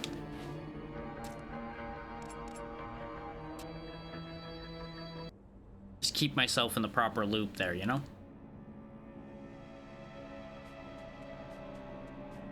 So I can't really rely on opening regular chests and getting the keys I want. What would be ideal is if one of these key-needing chests would just give me a key. There's another throwing knife. Pity it's a useless one. I don't even have to look at it. You would think a throwing knife would work well enough as a key, because you could just, like, pick the lock after a fashion, but no. No, that would not actually work. And enemies must have respawned somewhere. I was going too fast again. This place is like one of the worst ones for that, because they like to respawn enemies in particular rooms, like this one. You may just miss them because you go flying up and around the corner immediately. Because, you know, you're just moving and grooving, you're having a great time, and suddenly you get stonewalled because there's no more enemies to hit. Oh, okay, you get vulnerable immediately with that, and you can double the amount of spears thrown or make them have piercing and give ferocity. Okay. Useful. Very useful. You can definitely see the power of the spear shotgun being potent. Snakehead ornament would have been great for the poison build because, again, it's plague. I think I'll just take the training manual for now. It's definitely one that'll get replaced, but the experience gain will be handy, especially since we got it here in the secondary instead of anything later. I really do think that experience gain in something like this does start giving diminishing returns after a while. Because you start needing so much experience that unless you're gaining at a higher rate from every target by enough of a margin, you'd be better off just being stronger so you can kill faster.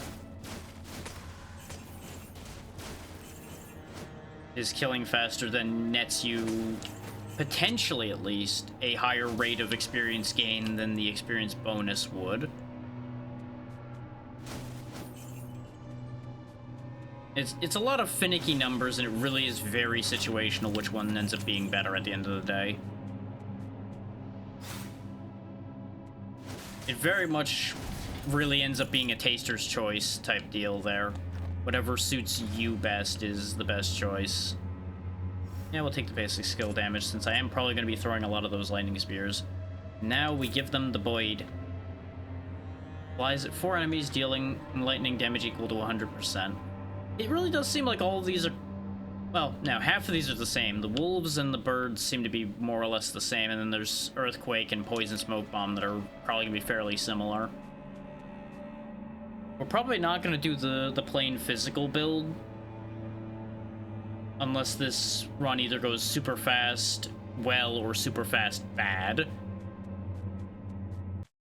Which, so far, we're actually flying along pretty quick, so we'll see. Because the lightning is pretty potent. We're also using a weapon geared for our primary attack, which gives us a really good starting point. As you can see by how we just demolished the second boss. Is those multi-spears are just chewing through things. Ooh, high paladin armor. That one's actually pretty useful. What kind of bonuses do you got? Trash. Never mind. Massive disappointment. Ooh, electrocuted or vulnerable for bosses. That's fine. Both of those are good. Because electrocuted is a stun, as you saw when we kept getting electrocuted. And honestly, not too far off of reality. If you got electrocuted in real life, you'd also be pretty staggered. Oh, we had a real bad bitrate drop at some point, apparently. I just see a red line. Oh, we dropped 600 frames somewhere. Not sure where they dropped. Not sure whose pocket they fell out of, but it happened.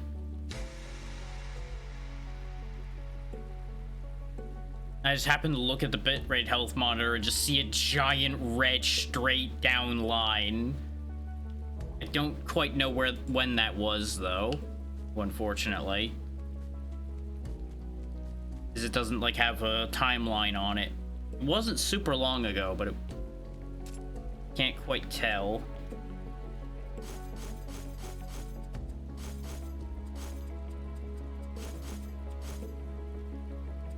Yeah, that apparently was a thing that happened.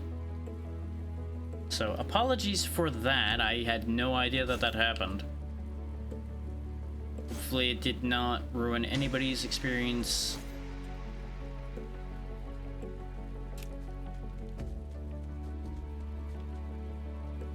So if I were to hazard a guess of how the time for that went, it looks like it might have been when we were in one of the shops, if I'm reading that tracker right.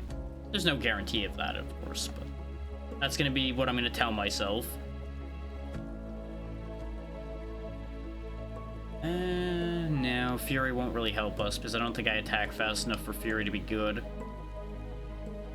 I could grab the Pledge of Dexterity for the time being. Let's see what skill bonuses we can get. Sure, we'll take a Penetrating Spear bonus. And then we'll just take a big old batch of Disappointment, apparently.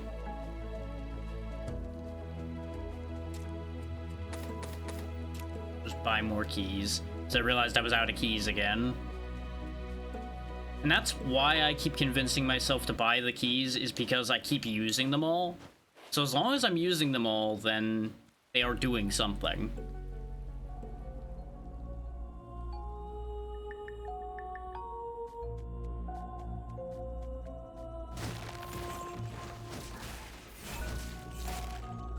Yeah, this is still remaining pretty potent. If we're one-shotting things in here with just a basic attack, that's pretty good. Though I seem to recall lightning was also the highest straight damage in the Spellblade's arsenal as well. 'Cause I think there's something to how lightning bounces that sometimes makes it do ridiculous single target damage as well. Like it just pours all of the damage that it would have spread out to its primary target or something weird like that. If there's no other targets. One of those types of things. I almost don't need other abilities. I just throw one Lightning Spear and it's over.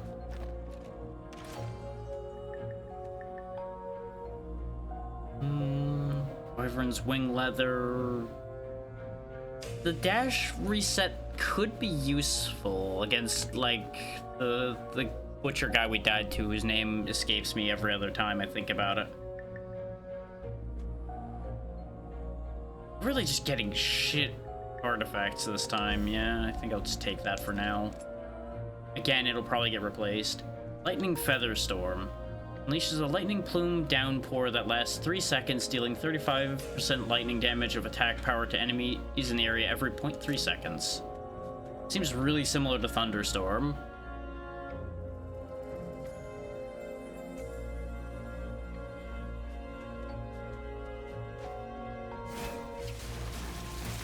No, that's better than Thunderstorm, because at least it doesn't have a delay, it just goes.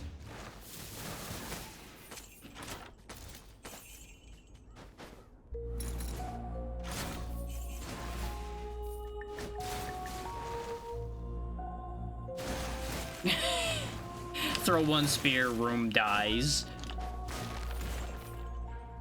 I'm glad I saved this one for last. I don't think I would have tried the other builds if I had encountered the results of this one. Or at least I would not have been quick to try them. Because this is ridiculous. We were getting some really, really good results with the poison at this stage of things, too. So it's also quite likely that the Revenant is just really strong. Resource gained on basic skill hit. Prayer of Temperance. They're giving me all the resource reduction and such now, when I needed that before. I will take the Lucky Bracer because it gets me more aggression and it gets me crit chance. It's kind of mid in, like, all respects, but it'll do for now. There we go, 40% chance to electrocute an enemy as the rain's coming down. That'll be great, because it'll be a giant AoE stun, essentially, for us. Won't matter till we start not being able to kill things, but as soon as we stop being able to kill things, it is going to be very helpful.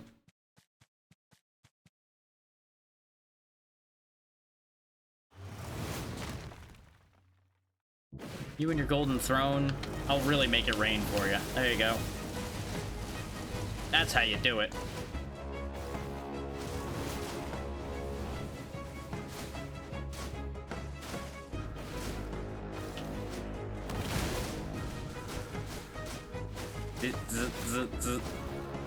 And he's dead. Well, that's a shame for him.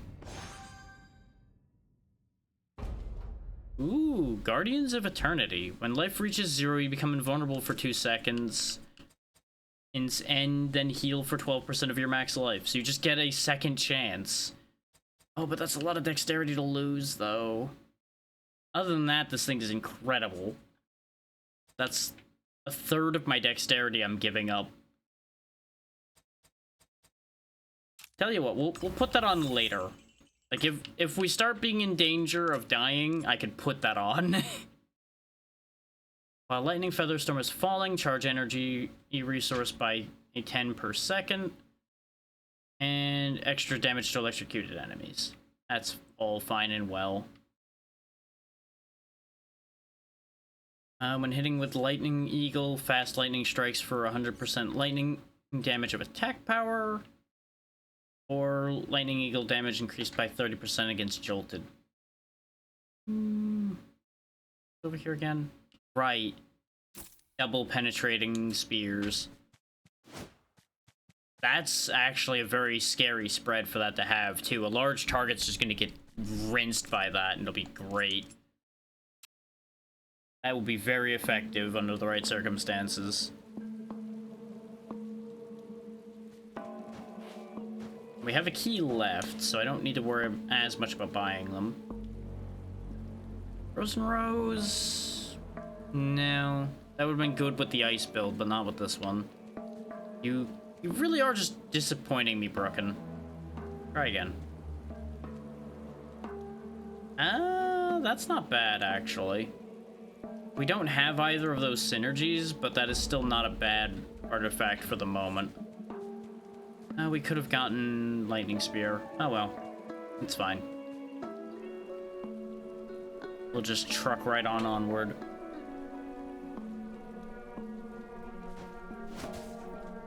Oh no, they're not dying in one hit anymore. What am I gonna do?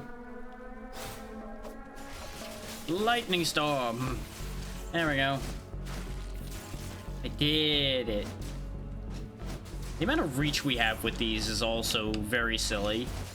But I said that before about just ranged attacks in general here.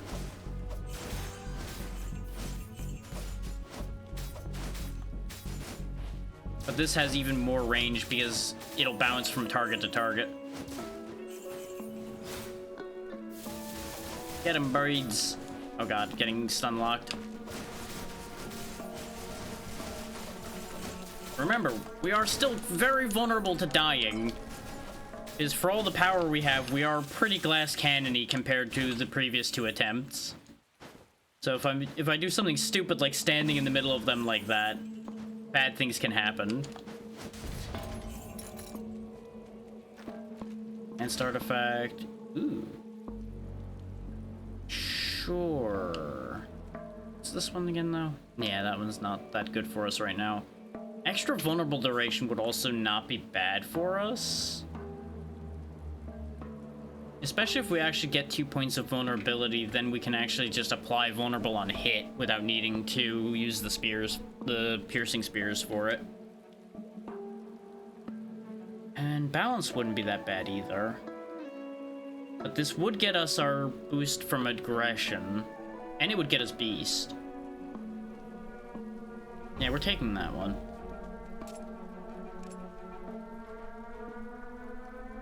2 skill points. With how much we're just throwing our lightning spears, let's go ahead and just push that up a bit. That might push it up enough that I'll actually start one-shotting enemies again, which will be convenient. Yep, sure is sometimes, at least. May not be the most exciting thing to be running around one-shotting everything, but I'm trying to get to the actual difficult part here, rather than worrying about being in danger the whole way.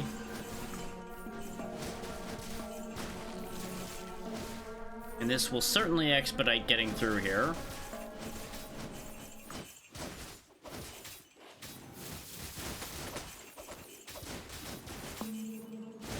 Like, having to actually use my moves against elites makes sense, but using them against the basic guys just starts to feel bad.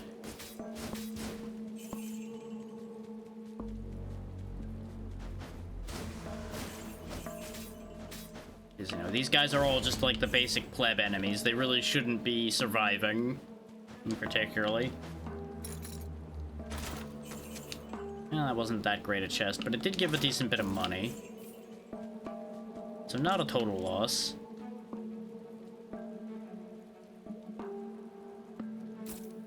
There we go. Lightning Spear's maxed out at 125% damage. At least till we get some more bonuses for it. Advanced artifact again, sure.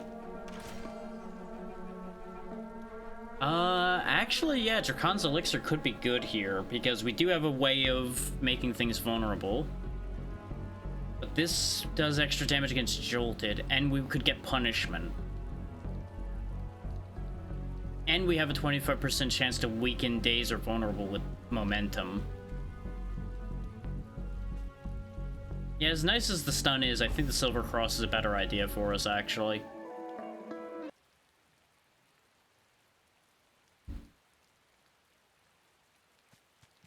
Just depends on whether our lightning damage technically counts as magic. I would presume yes, but sometimes things like that can be weird.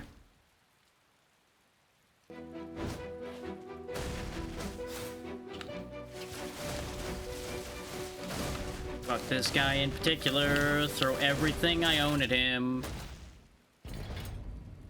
He deserved all the buttons being pushed. He gets annoying. Ooh, Earthquake Spear. Onslaught has a 56% chance to cast Earthquake. Neat. That'll be really good when I invariably do try the physical build. The Revenant gets really neat weapons, honestly. So every character gets pretty good weapons. Things that change up how they'll do things.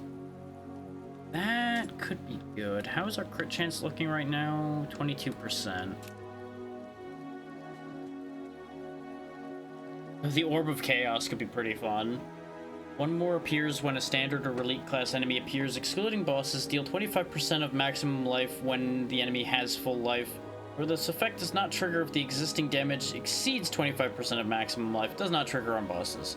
So basically just a lot more enemies, and you do a quarter of their health on their first hit.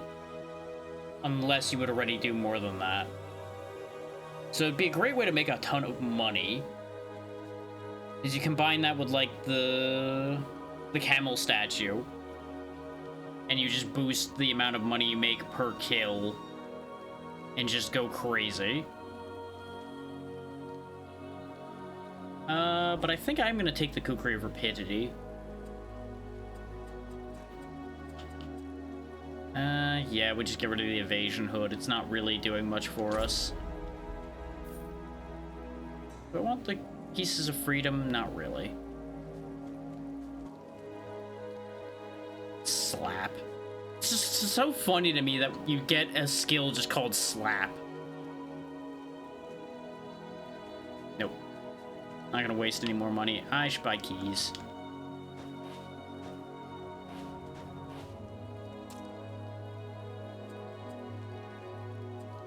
Game, please let me scroll back up. Why won't it let me? That is so weird. Like, sometimes it just doesn't let you do certain things, and I don't know why. Like, up on this D-pad does work, because that's what I've been using to use potions, so I know for a fact that button works.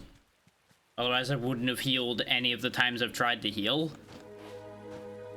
It's just a weird situation.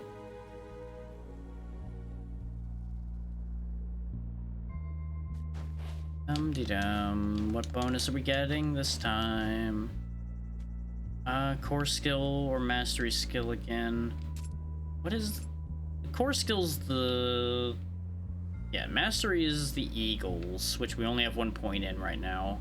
And master and core is the penetrating spear. More barrier wouldn't be bad, because but we don't have the barrier yet. I'm gonna try again. Whoop.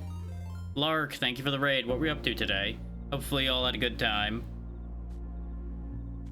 We're just in our, honestly, probably our last run of Dragon is Dead here. Well, yeah, that's about outright. Everything's going great until it isn't going great anymore. Basic skill damage increased by 150%, but you can't have anything more than the basic skill. Yeah, I can see how that could suddenly take a turn for the bad at some point then.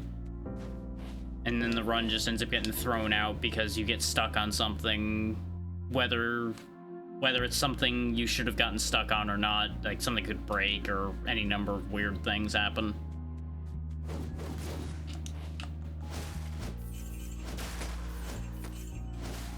The amount of damage we're doing with just this basic lightning spear is why I was even considering the lock all other skills to 1 level.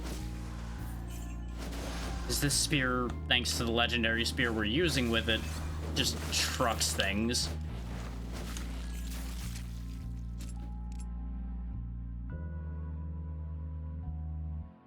But I do have a couple points in this already. Let's start getting that barrier going, because we are going to need it, based on how much damage I'm just taking, because I'm running forward, trying to move quickly.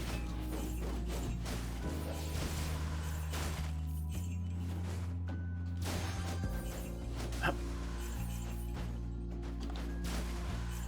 And we gained another level, so another point toward the barrier. Yeah, for everybody coming in, basically the majority of this game runs off these artifacts you see here. They give you all those synergies on the left, which I'm trying to make sure work well, but artifact RNG's not been the kindest to us. And then the rest of it's all built off of this giant skill tree you see here, which is unique to each of the 3 characters. We're just trying to manage to get through for once, because the final area of this game is brutal. Which is why, even though I'm like running around one-shotting everything here, I'm not thinking I'm going to win, because we've been one-shotting a lot of things in all the areas around here on all the previous attempts, and then still die in the final area. So it's been a bit of a thing.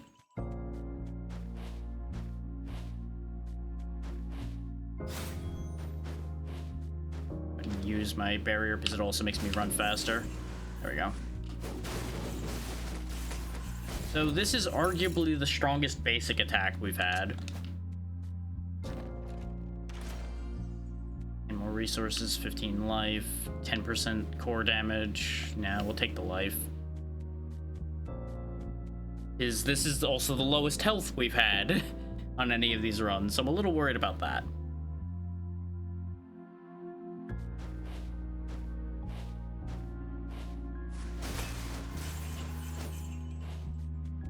And leave that item behind because it's just a basic vendor trash item. I don't care.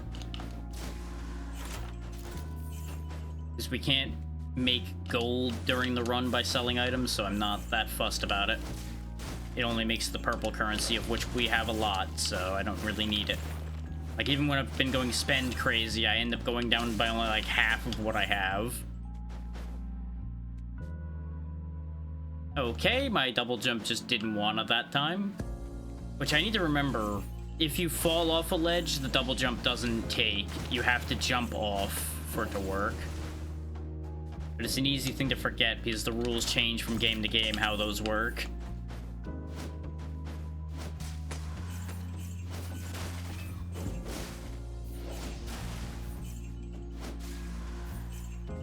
Okay. Now I'll spend that skill point now that I can do that without likely getting blasted the second I leave the menu. Should be something back here. Oh, no, we were here already. These hallways kind of blend together a little bit, I'm not gonna lie to you. This place in particular is a little bit bad about that. There's the chest. Go ahead and top off our health, grab that one.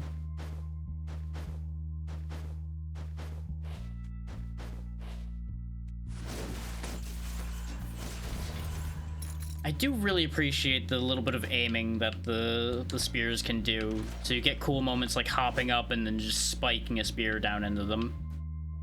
Out of these options, I'll take the basic skill, 20% damage. I would have taken the skill points, but we're kind of through most of the things I particularly care about putting skill points in at this point.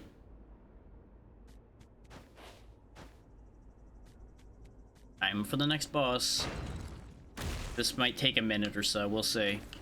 Depends on how much burst I can get it off before he disappears.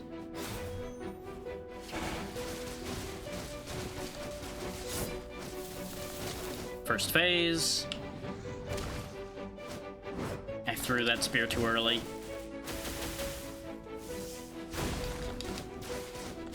Dead. Okay, yeah, no, this build is the strongest one we've had. Usually he took a little bit to kill with any of the other ones. This may or may not be very strong. That would be good if it was the other way around. Core skill increasing basic skill, critical strike damage, because we are very much just very basic skill oriented at this point. Which I end up doing a lot, and I feel slightly bad that we keep ending up in this position over and over again, but the basic skills in this game are just so effective. It's kind of hard to fight it when you push button, get good result. Off to the Black Plateau again.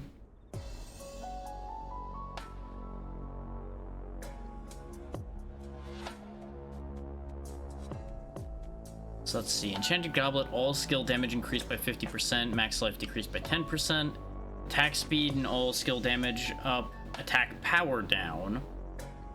Huh, okay. I'm gonna go ahead and take this one. The weird thing is, even your basic attack counts as a skill? Because it says basic skill.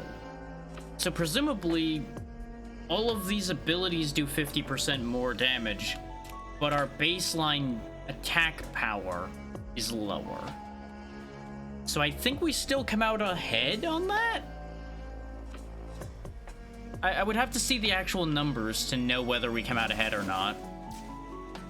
And it's hard to read those numbers on those when I cause like 7 numbers simultaneously whenever I throw a spear. Ooh, Gauntlets of Soul Harvesting. Attack power up by 30%, resource increased by 30, attack speed increased by 10. Yup. We'll go ahead and give up our Wyvern Wing leather. Yeah. His magic fusion is useless to us, but it's fine. And we're not losing anything useful by getting rid of that. The worst thing I lose is the chance for my dash to reset, which, if I'm hitting hard enough, I won't need to worry about that, so it'll be fine, probably.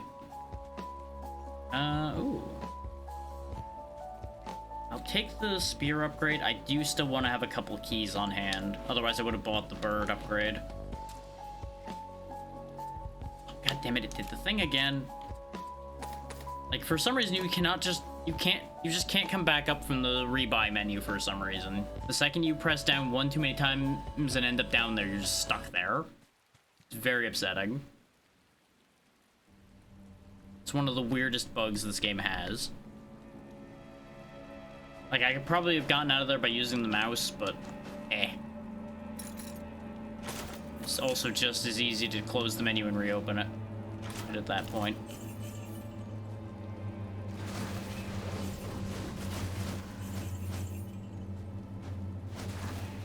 Yeah, we definitely do enough damage.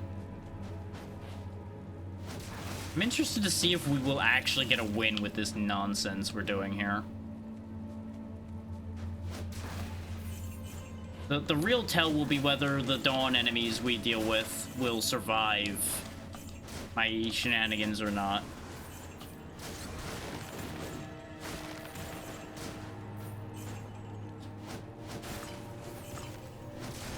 Is if they don't survive these attacks very well, like if it just takes like 2 hits to kill them or something, then we're probably golden.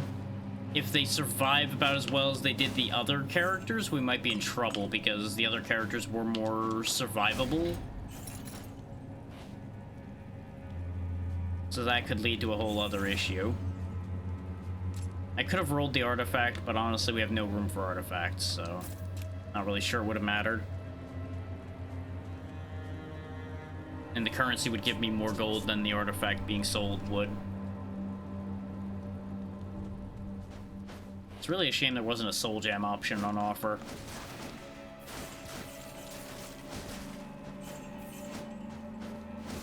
There we go.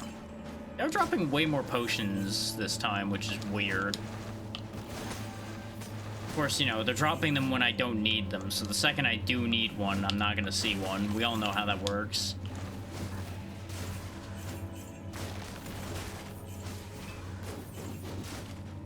No, I've been mildly inconvenienced. My health.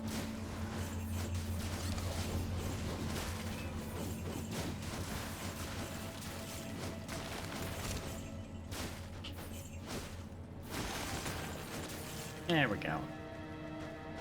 Another room bites the dust, and off we go to finish the section. There we go. Really the same exchange again, huh? Well, more currency. At least we get a key so we don't have to buy one. But we didn't actually run into that many boxes this time, which really sucks.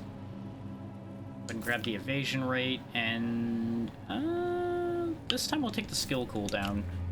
Because we're really not really heavily using our resources, so getting focus to come back up sooner is going to be better for us, probably.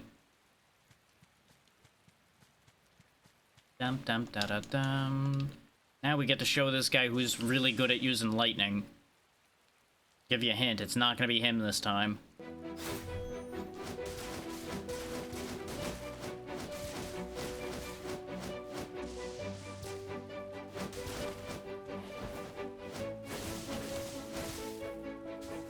Oh, the stun though.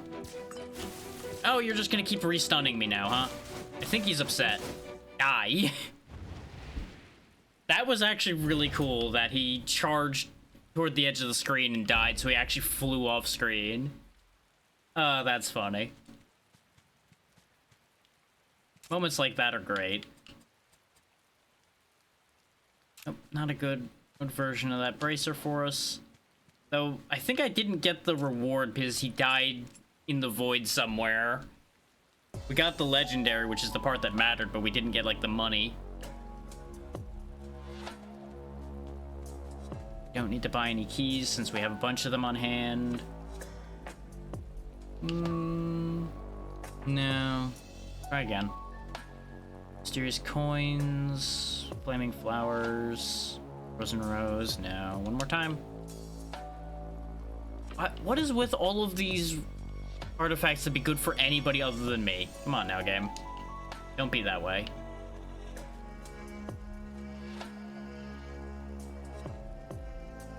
They're giving me a lot of bird. You're just not gonna give me what I want. I see this now. Fine. I will have a pie, and I will walk away.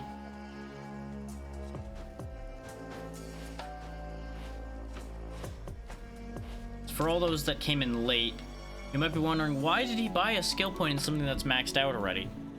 you can exceed the upper limit of a skill if you purchase the skill points, because that's what they're there for, is there to allow you to get more power. Just go past your limits. There is no such thing as a limit if you do not allow things to be a limit.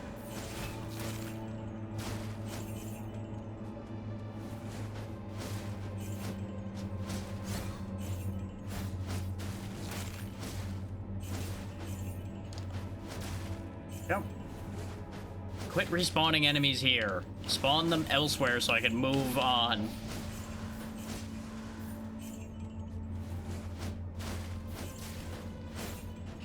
Missed.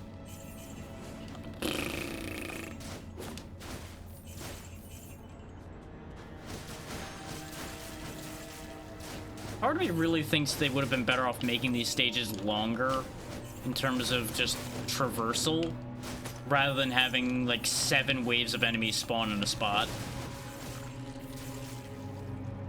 I do just get tired of them just constantly popping in the same place.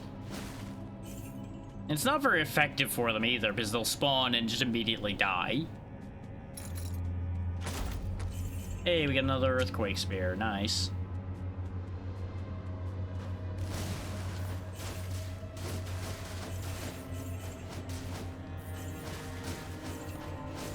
Not that, you know, them being in place already helped them at all there, but it feels better when you're running along throwing spears at things instead of just standing there waiting for them to finish existing enough for you to throw a spear at them.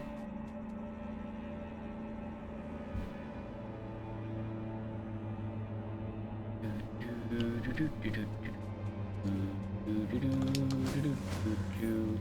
fact that we're one-shotting things in here still, though, is a good sign. I guess technically we're not one-shotting them because you can see multiple hits going off. But it is still one single button press that's leading to their deaths.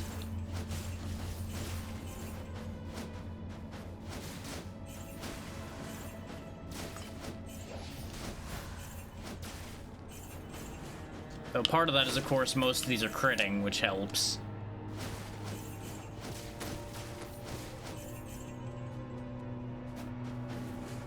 Yep, spawn more dudes. I just need to be really careful after this area, I think, is gonna be the thing. Like, we need to get through Burial Ground, and then I start being, like, super cautious about getting hit. Because we have gotten down to half health a couple times here because I'm not paying attention to where I'm standing, because, you know, I'm running around one-shotting everything. Why would I pay attention to where I'm standing? Oh, right, dying. Dying is kind of a problem. It is not helpful to die. Here, I'll get my 12 health back, I guess. The bag is full. What do you know? There you go. Because I haven't bothered to sell anything for a while. We're just kind of humming along here.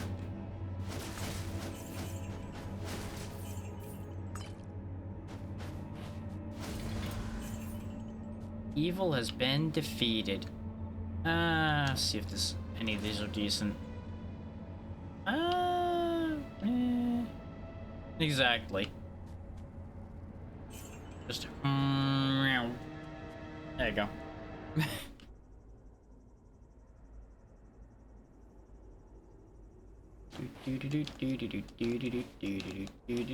Now this guy's almost always been a problem, so let's see if I can just demolish him to make myself feel better. It'll be very satisfying if it works. Nope. Nope, he don't care. By comparison to everything else we fought, he don't care.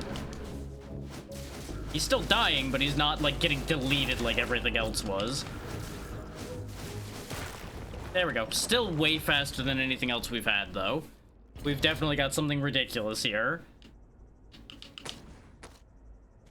My inventory is still full. Little bit. It just existed rather than being instantaneously gone. which is nothing but a shame. But now we're heading off to the real deal, off to the final area of the game where things are going to actually be kind of scary.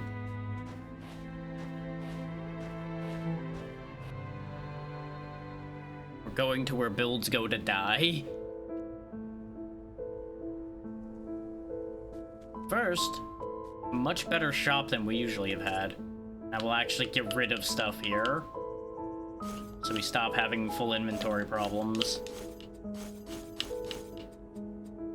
We'll keep the yellow stuff and just get rid of the rest of that. There we go. That should be enough room.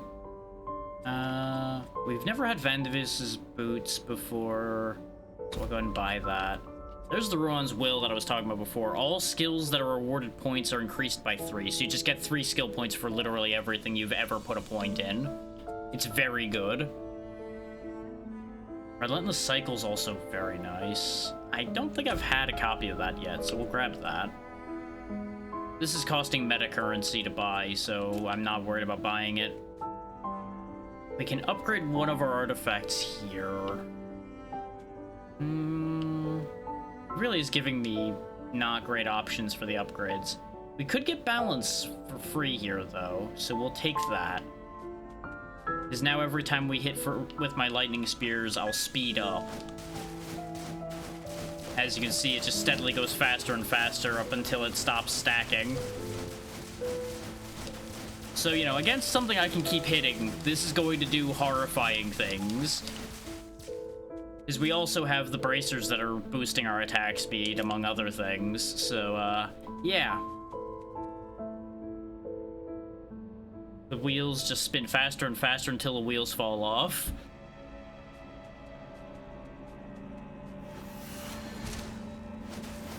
Okay, yeah, we're still doing really good damage against these guys. This is officially the most powerful build I've made so far. And I barely even had to do anything to make it this powerful. Lightning is just ridiculous on the Revenant, apparently.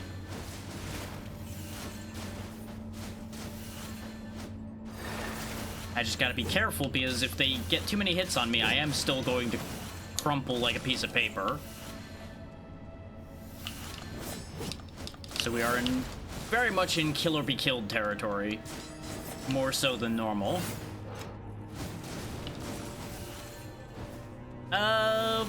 Mostly the first and last one. It is... The best way I usually describe it is it's side-scrolling Diablo as a roguelike. Is it has very big Diablo energy, and a lot of the loot dropping is very much in that vein. And you lose everything other than the equipment when you die. All the levels will reset, all of the artifacts will reset, but all of this equipment is kept, including what's in your bag. Otherwise, it would be much more significantly roguelike. Which I kind of wish it was, because I keep getting very set in my ways because of the fact that I get to keep all of that equipment. So it's a little bit problematic at times as far as that goes. We'll take more basic skill damage because I've foregone using anything else mostly at this point. Hey, it's hard to tell some of the nature of this game because you've only gotten to see the one run of it.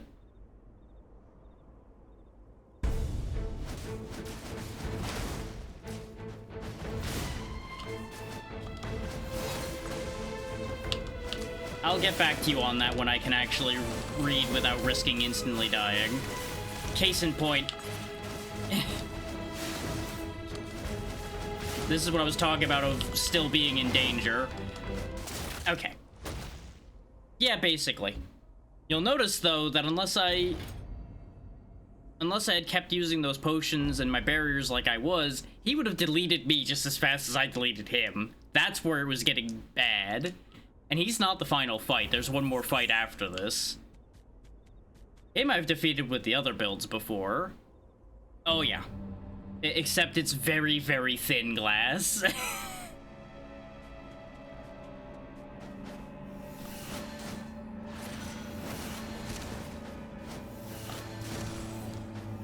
Like, against regular things, the glass being thin's fine, but these guys got sledgehammers. It's a problem.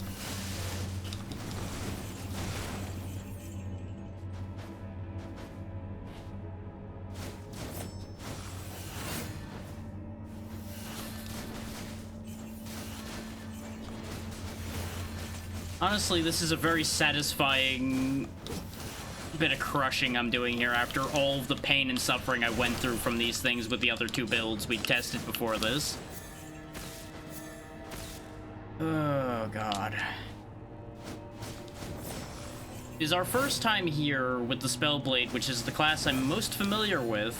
When we first started playing 1.0, which is when this area got added, I died instantly. I walked in here and just got juggled to death and died immediately. Here with the Revenant, we've at least been able to get through this area, mostly by virtue of the power of ranged attacks, so I can dodge better.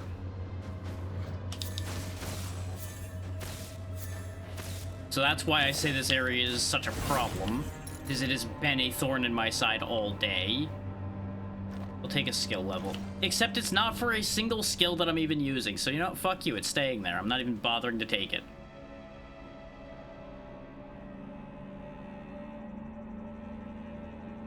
Should've just taken the money. Let's go ahead and upgrade the Featherstorm, because we are probably going to end up using that. Alright, now for the fight we've died on before. Because I had no potions when we got here with the other setup.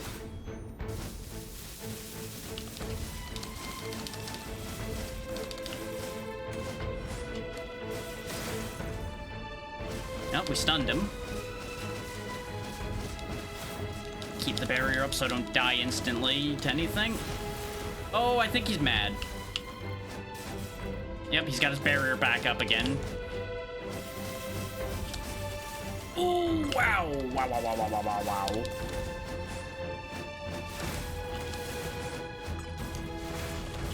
Wow, that still has a really wide hit radius, huh? Die. Jesus. Is this it? Looks like you've won. Now that you've made it this far, I can't help but commend that willpower. I don't really see the point in this, but I shall hand over what you seek. Yonian's heart. It's right here, inside my own heart. Take it. It's the center of the balance you've been so desperately looking for. Give. Ah, that didn't look good. That seemed like a trap. Huh. Guess that's not the real final fight, huh?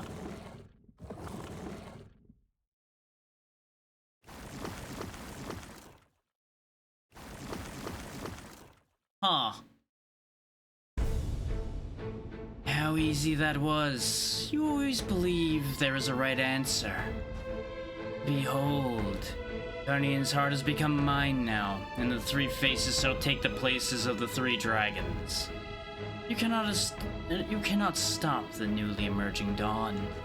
Successor, it's time for you to witness the only true god ruling over this world. Yikes.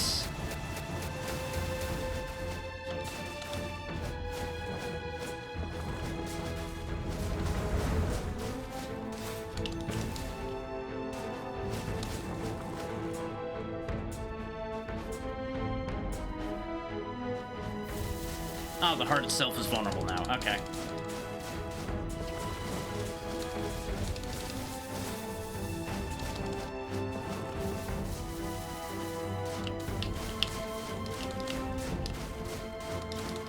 Just keep shooting, just keep shooting, just keep shooting.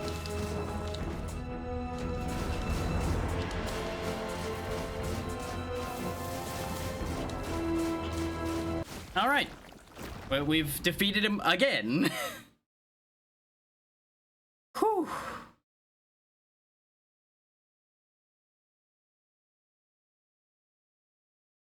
Did I win now? Huh? So this is how it ends. They're lingering on this screen a lot, huh? Do I need to advance it? I do. Successor. The will of that succession went on to stop Gurnian's heart in the end. Succession has reached a completion here.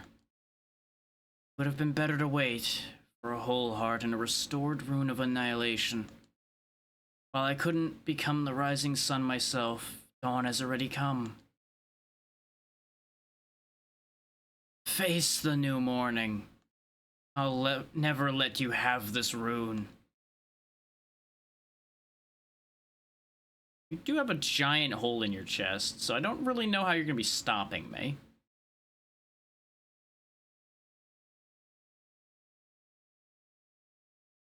So, unfortunately, those who were caught in the ad might have missed the second phase of the fight there.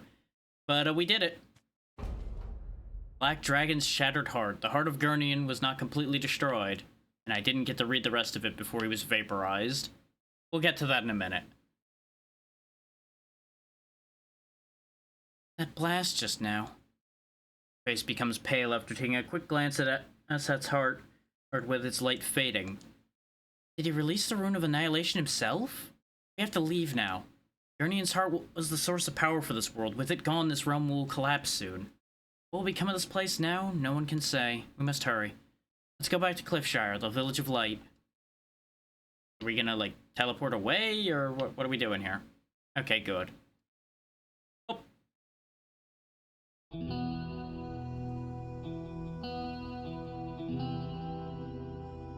See you again, especially here. Did you really defeat the leader of the Circle of the Black Dawn? I suspected as much when I saw the realm collapse. No, Ans, that's not what happened. When Successor finally defeated Ashat, the heart shattered. That's when we realized that something was bound within and had been set free. While we brought back part of the remaining heart, the rune of annihilation bound inside vanished when he shattered his own heart. Successor pulls out the fragmented heart and shows it to Ans. We were mistaken in thinking Gurnian's heart and the rune of annihilation were one and the same. The heart was merely the vessel that housed it, keeping it from shattering. Now the vessel's broken and the runes dispersed, the force that once upheld the balance of the world we lost is once more spreading across the land. It's awakening, somewhere out there. People like us can't help but feel that resonance. And his lowers his gaze, speechless. His eyes fall upon the shattered heart. He lets out a deep groan. It's possible that pieces of that power have already found their way into the hands of demons and the corrupted. If so, those who seek the fragments will be more cunning and more powerful than ever. Andes looks at the Successor. I don't know how much of this burden you can endure, but one thing's clear, only you, the current Successor, are capable of bringing those pieces back together. Successor, that broken heart you brought will become the vessel for that power once more. But gathering the rune pieces means taking the full weight of that rune. Even so, I know you'll press on regardless. And it seems our journey's far from over. Only by reclaiming the shattered pieces of that rune can we fully complete our succession. I'll do my part. I'll track the rune shards now scattered across the world and do all I can to keep you moving forward. That's all I can do now. Unlocked adventure difficulty completed. Nightmare difficulty is unlocked. So we regained the nightmare difficulty we had before, and we can now do rune quenching. And we also can craft mythic gear, the gear that's stronger than legendary, which was added in 1.0. We did it! Yay! Now I get to do it, but harder! Hooray! Don't you just love how that works sometimes?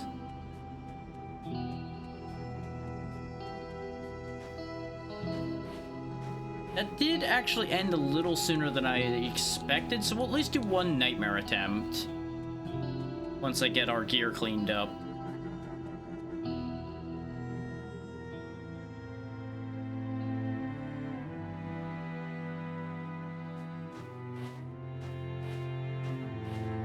Now, I will tell you, Nightmare is going to be a lot harder. Or at least it was significantly harder in the pre-1.0 setup that they had. Oh, okay, we now have another smith in here. That's okay. They make the mythic gear straight up, but I need purple, dark purple stuff to make it. You know, randomly craft one of these. And these are gonna be really good, probably. Like, I'm not really gonna sit here and look through all of them. But those look cool. I don't think we picked up a rune off of either of those last fights, either. Doesn't look like we have anything else. No, we did gain the ability to craft a couple things, but part of that was me picking them up. Because if we look at the rune list here, we need Nightmare Ormazog, Nightmare Tormentor, Nightmare Vargas, Nightmare Bukulu, Nightmare Vandivus, and Nightmare Moor. Which some of those I don't think we've actually encountered normally. I think there's a pathing change you can do as well. So let's see. This wasn't that good, so we'll go ahead and get rid of that. Which of these Earthquake Spears is better? This one. That's not bad. We'll keep that. That is bad. We won't keep that. No. We'll work on making it better. Guardians of Eternity.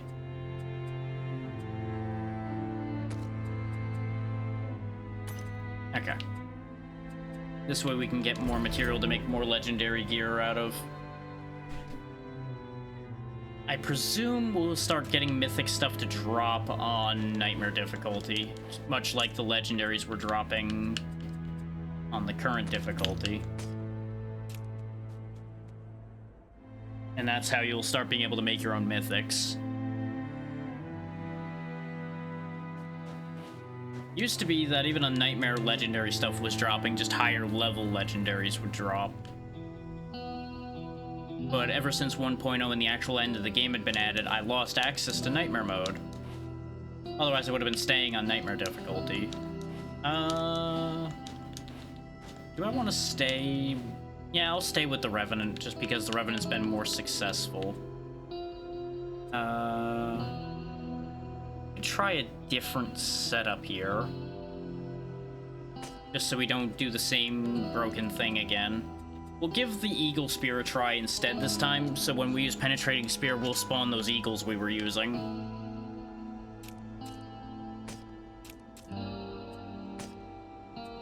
It's not a big change, but I don't want to sit here and fiddle around with the inventory for too long.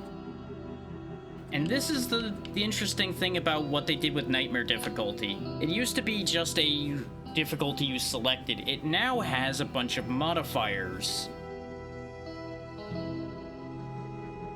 which makes it interesting. Like, this makes you weaker, but all you have to do is take one to be on Nightmare. It just goes Nightmare 1, 2, 3, 4, etc. So rather than taking any player weakened, let's go ahead and have stronger bosses and stronger elites. Because that'll cause mythics to at least drop. So it looks like not that many will drop. What does environmental threat do? Ah, okay. Doesn't do a lot. You know, we'll go ahead and have a level of environmental threat as well. Ah, there we go. Nightmare Stone. And Nightmare Stone drops at the player's location every 7 seconds. Deals 150 darkness damage when hit. So you have to keep moving. Okay, that's fine. I already run around. Elites constantly summon skeletons. That's fine. Boss monster Longmore becomes stronger with new skills and patterns. Okay, so this is each boss gains new patterns. Well, then we'll just go all in on that. This way we have a decent mythic item drop. Right, though that is making everything way stronger. If you look down there on the left, an enemy attack is increased by 400%, enemy health is increased by 700%. Sure, why not? Let's see how bad this is. See how badly I just get destroyed. No, they'd only take 2 hits without a skill, so that's actually not that bad. Just goes to show how little health these guys normally have. The fact that I have to keep dodging the orbs is actually a bigger problem.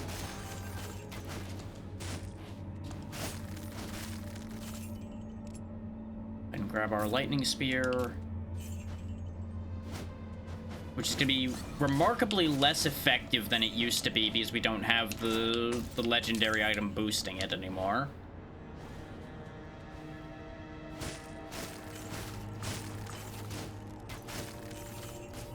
Walked right into that.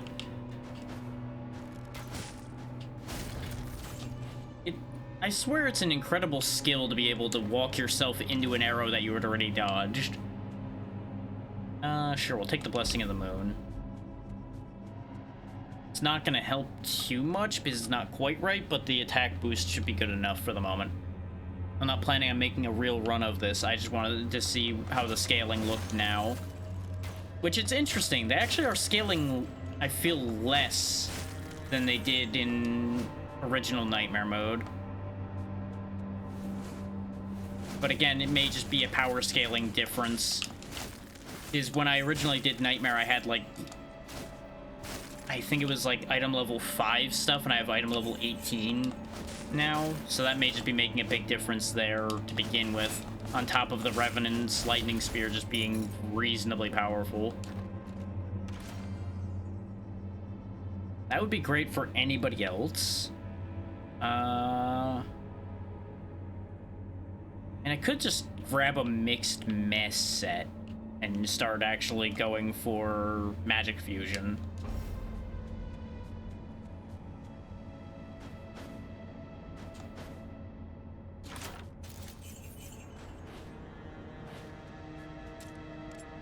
Though I do still need to grab at the very least Penetrating Spear because we have a bonus for it. Otherwise the spear I'm using would be completely irrelevant. And that would just be silly.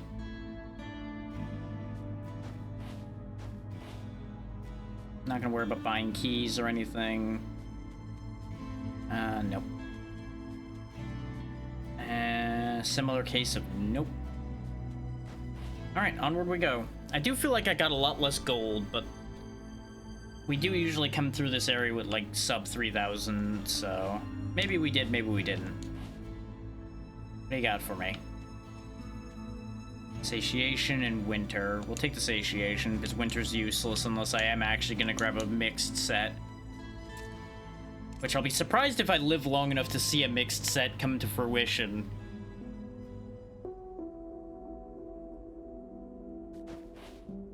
Because I feel like the stronger Longmore might just kill us. We'll see. Give me the health.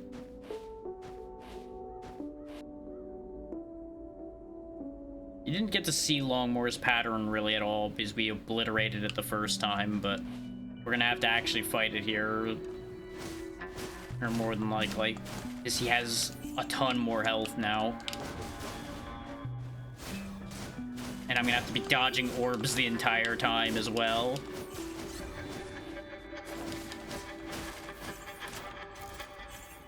It does seem like there's more chests. But I might just be imagining that. So let's get the thing that we actually are intending to benefit from here.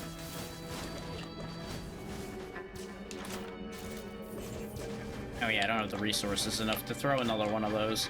That's gonna be the issue here, huh? Is I'll have to stay in place a little bit to recharge that enough to throw another set to summon more birds. And it's also not guaranteed. There we go. At least when the stage ends, they don't keep throwing more orbs at you. If they kept throwing them, that would be so upsetting. Sure, why not?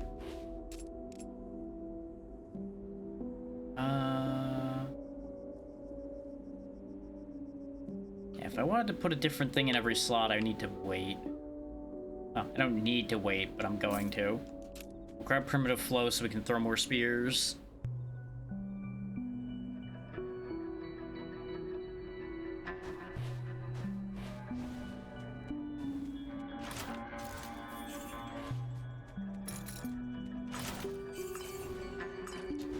I really thought that orb was going to hit me the second I finished using that potion. I was going to immediately have wasted the heal.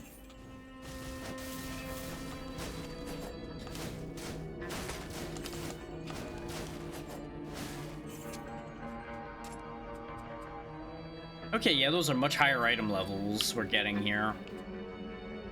So that's good. Because that's how I kind of slingshot myself before, is because I had access to Nightmare, I gained a bunch of item levels by just brute forcing some early fights in Nightmare difficulty of the old version of it.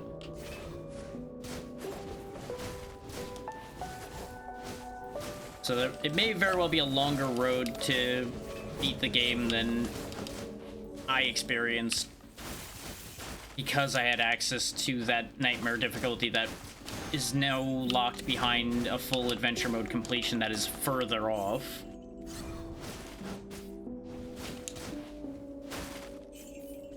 It is interesting just having the looming threat of that orb constantly. I always feel like I can't stand still now, so some of the strategies I've been using I can't use anymore, because they revolve around standing still, like repeatedly attacking to boost my speed and things like that. It's interesting.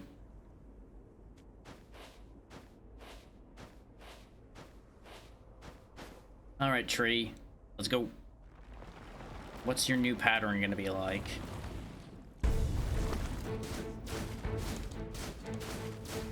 They do have a spooky skull symbol up there. Ow, you really do hit a lot harder.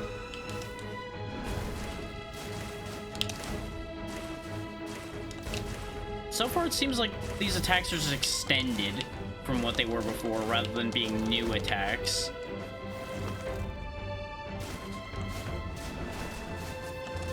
Ow, the orb. The health, though, is definitely proving to be an issue, because I can't just demolish them quickly.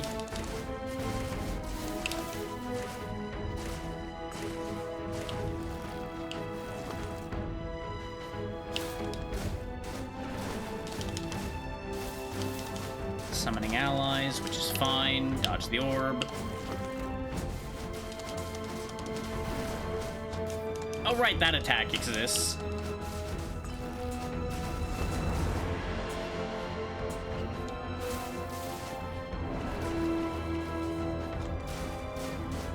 Oh, we still beat Longmore. As you can see, though, way tougher. Not necessarily more difficult, but way longer a fight. Still didn't get a mythic, but we did see that the mythic drop rate wasn't great. We are getting the stones we need to be able to just have them make mythics, though. So that's gonna be more likely to be what will happen, is I'll make them rather than getting them.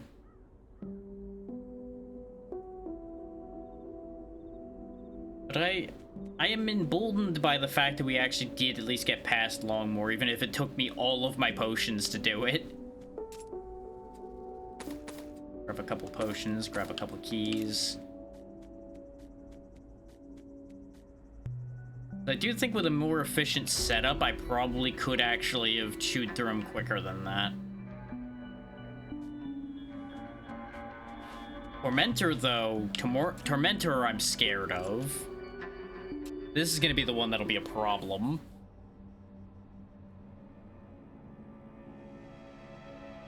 I know I basically just kicked the goalpost down the line.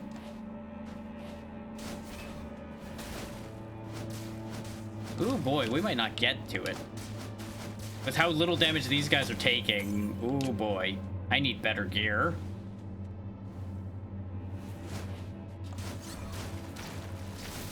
Like, not necessarily different gear, just higher level versions of the same gear would be good enough.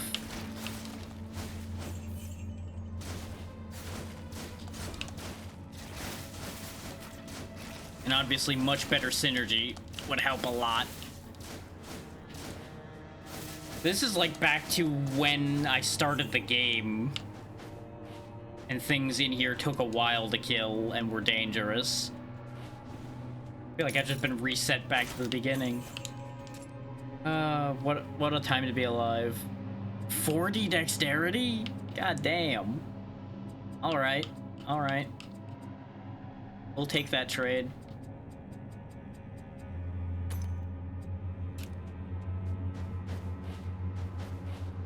Remember what I just said about item levels being important? Yeah. Yeah, 40 dexterity is pretty good. That's ordinarily like 2 or 3 items worth of dexterity. Obviously here it's only making so much of a difference. And now if I went back and did adventure difficulty, if I had like a full set of gear of this level, we would be just trouncing it even harder than we already did. Ow. God damn, these elites got real sturdy with that upgrade, huh? I'm not seeing them summoning the skeletons they're supposed to be summoning, though. Not that I mind, because it would be an annoying screening force constantly. But I do feel slightly cheated that there isn't an army of skeletons trying to kill me.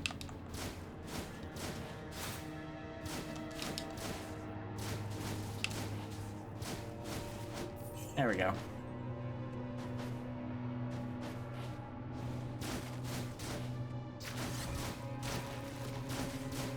I think it's safe to say, though, all future play I do of this will be on Nightmare difficulty, because I see no reason to go back at this point.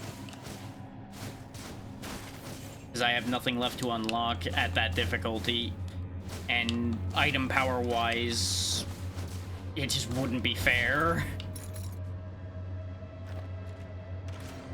Moon's Revenge. It really is encouraging me to take the multicolor approach, which I think I might have already done wrong, because I think the basic skill slot counts, so I think since I have 2 lightnings, it won't work. Chance to freeze enemies when they hit me, though, will be useful enough on its own. Need one more, so we'll take the barrier. Then I guess I'll grab, like, the Ice Wolves or something, just for something that will freeze, because we do have something that interacts with that.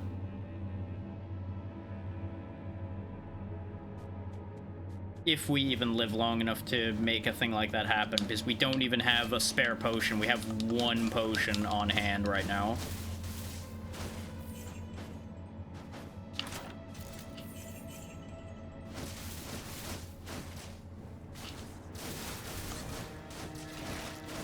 Do not let that thing grab you, by the way, because it'll hold you in place and slowly damage you.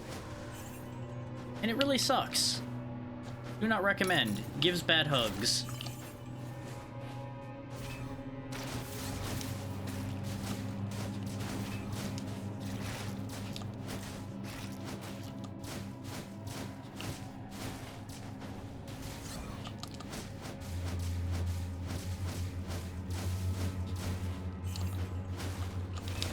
I'm so glad I have range. I'm so glad I have range. It would be really bad fighting these guys in melee right now.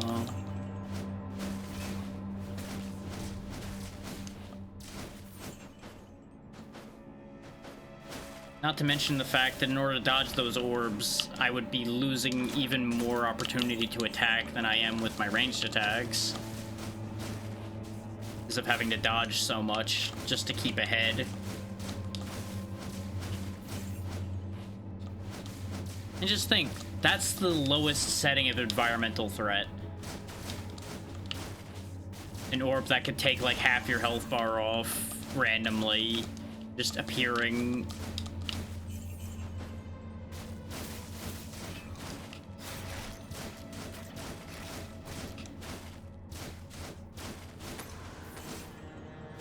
God, these guys do feel a little HP spongy now, though. But I think part of that is I've gotten way too used to just demolishing things with ridiculous power. So that's not so much a game issue as much as a me issue.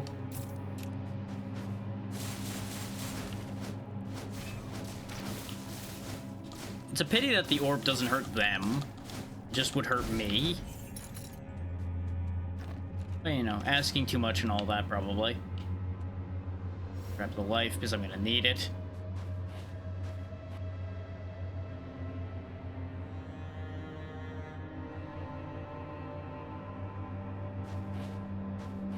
Let's see how bad Tormentor is with new attacks. This is gonna be so bad. But yeah, for those who haven't seen it, behold Tormentor, the metal and meat beast that is just a issue. Because he just throws blades all around the room as one of his main moves he does. He has fast melee attacks, as you see there. He slams the ground a lot. Because he jumps up like that. He'll also slam when he's done throwing those, so you can't stay under him while he's doing that. And just look at how little damage we've done to him so far, compared to what we were doing before.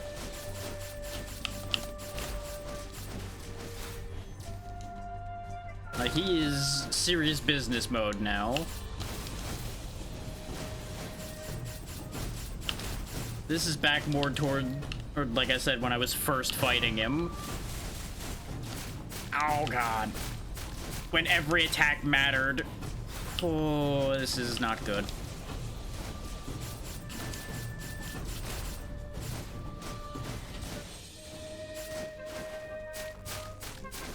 Yep. Remember when I said, when it said that the patterns changed? He has more slashes now, and that's what got me there, is I forgot he slashes more than 3 times. Yeah, Nightmare difficulty's rough. No real shockers there, but oh.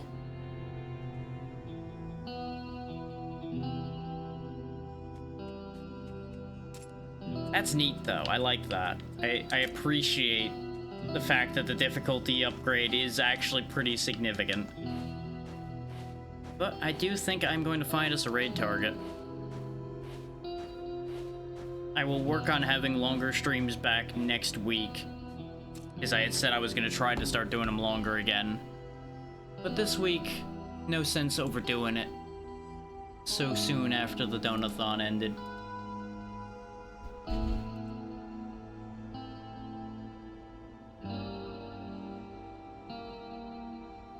Let's see. Just gotta find us a place to be. Which, on that note, I may as well roll y'all through schedule for the upcoming week. We are going to finish Okage Shadow King on Monday. We are going to potentially start one of the... Whoop.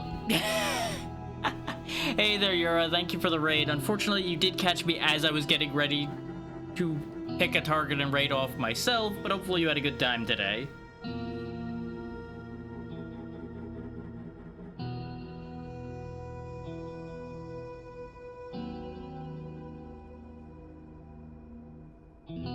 It's okay, these things happen. We've all been there.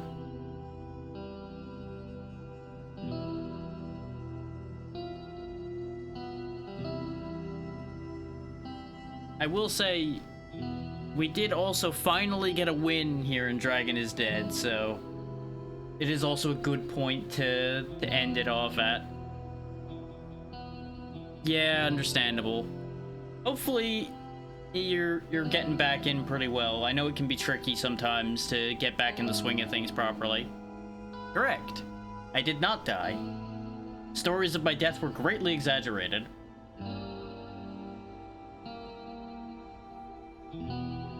But yeah, resuming where I was as far as schedule goes, I'll take it from the top for everybody that came in.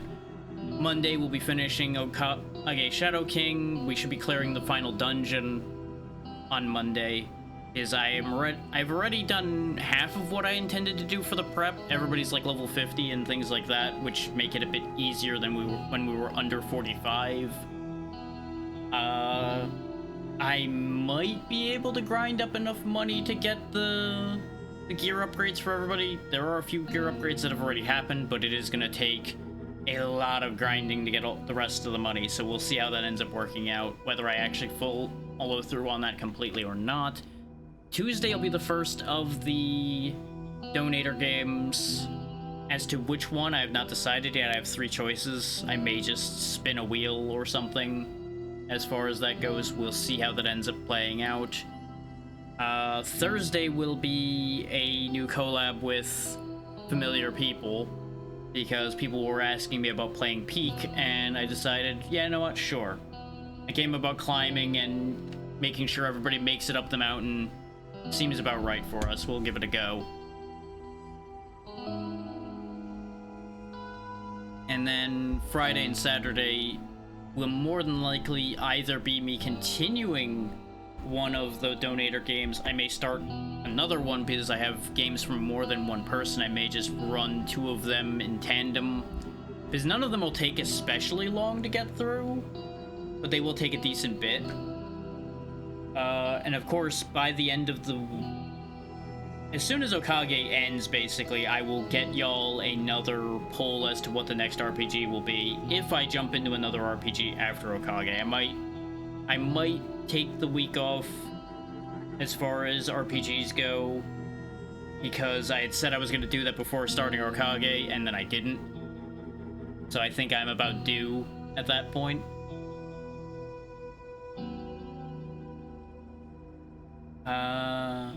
Yeah, that brings you up to date on schedule. No, I'm not going to talk about the potential change I'm planning to do yet, because it's not finalized enough for me to be like, yeah, I'm doing a thing here.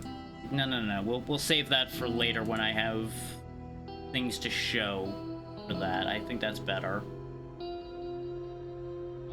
But to explain that thought and give you just enough of the idea, like I had mentioned, I think it was yesterday, I am planning on making some model-related changes. It's not going to be a big redesign or anything. It's just going to be some differences in how I'm handling some of that stuff.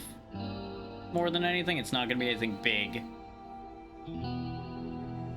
But it's as much a matter of I'm going to be acknowledging some of the limitations that I have and providing a new way to get around them, is the best way to put it, probably. Doing that thing I do where I make things simultaneously much more complicated but also take a shortcut. You know, as I do. Just like as I do with stalling as long as I can trying to find a raid target.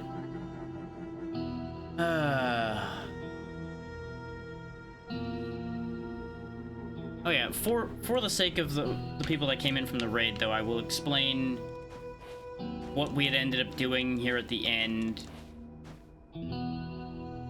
Because we had gained Nightmare difficulty, and I did the sensible thing, as you can see here, of instead of going to Nightmare 1, we just went straight up to Nightmare 6. And we still made it through one full area of that, so, you know, wasn't too bad. Just everything had like 400 times attack and 700% health, you know. Nothing too crazy to worry about or anything, no. It was totally fine. It actually was way more fine than I expected it to be.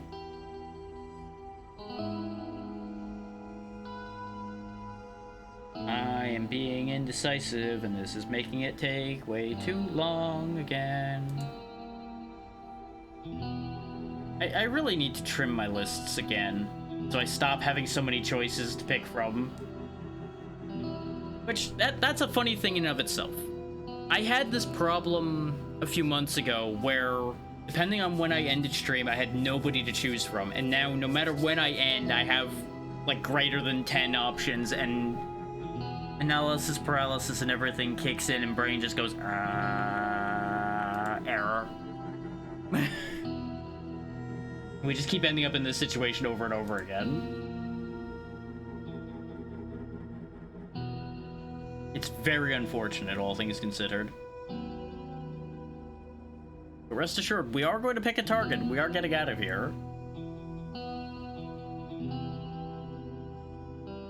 Just gotta figure out where. Which, honestly, it's not the worst thing that these delays end up happening at the end sometimes, because at the very least, it gives y'all a chance to ask me questions and let me get thoughts out that I otherwise would not get out while I'm bouncing around doing everything. Probably the closest you'll ever get me to do a just chatting segment, basically.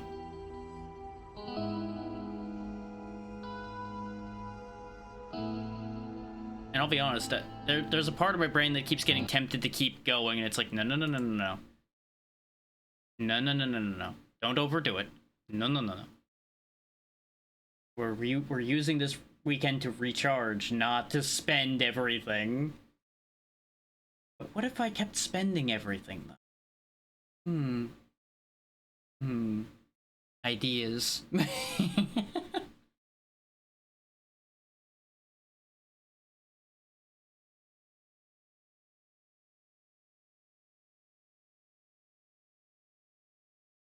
There's a couple here that I need to remember to probably move off the list because they're inactive for the most part. Like they do something like once in a blue moon. And it just happens to be convenient that they're actually doing something right now. Oh, they're doing an affiliate anniversary, maybe.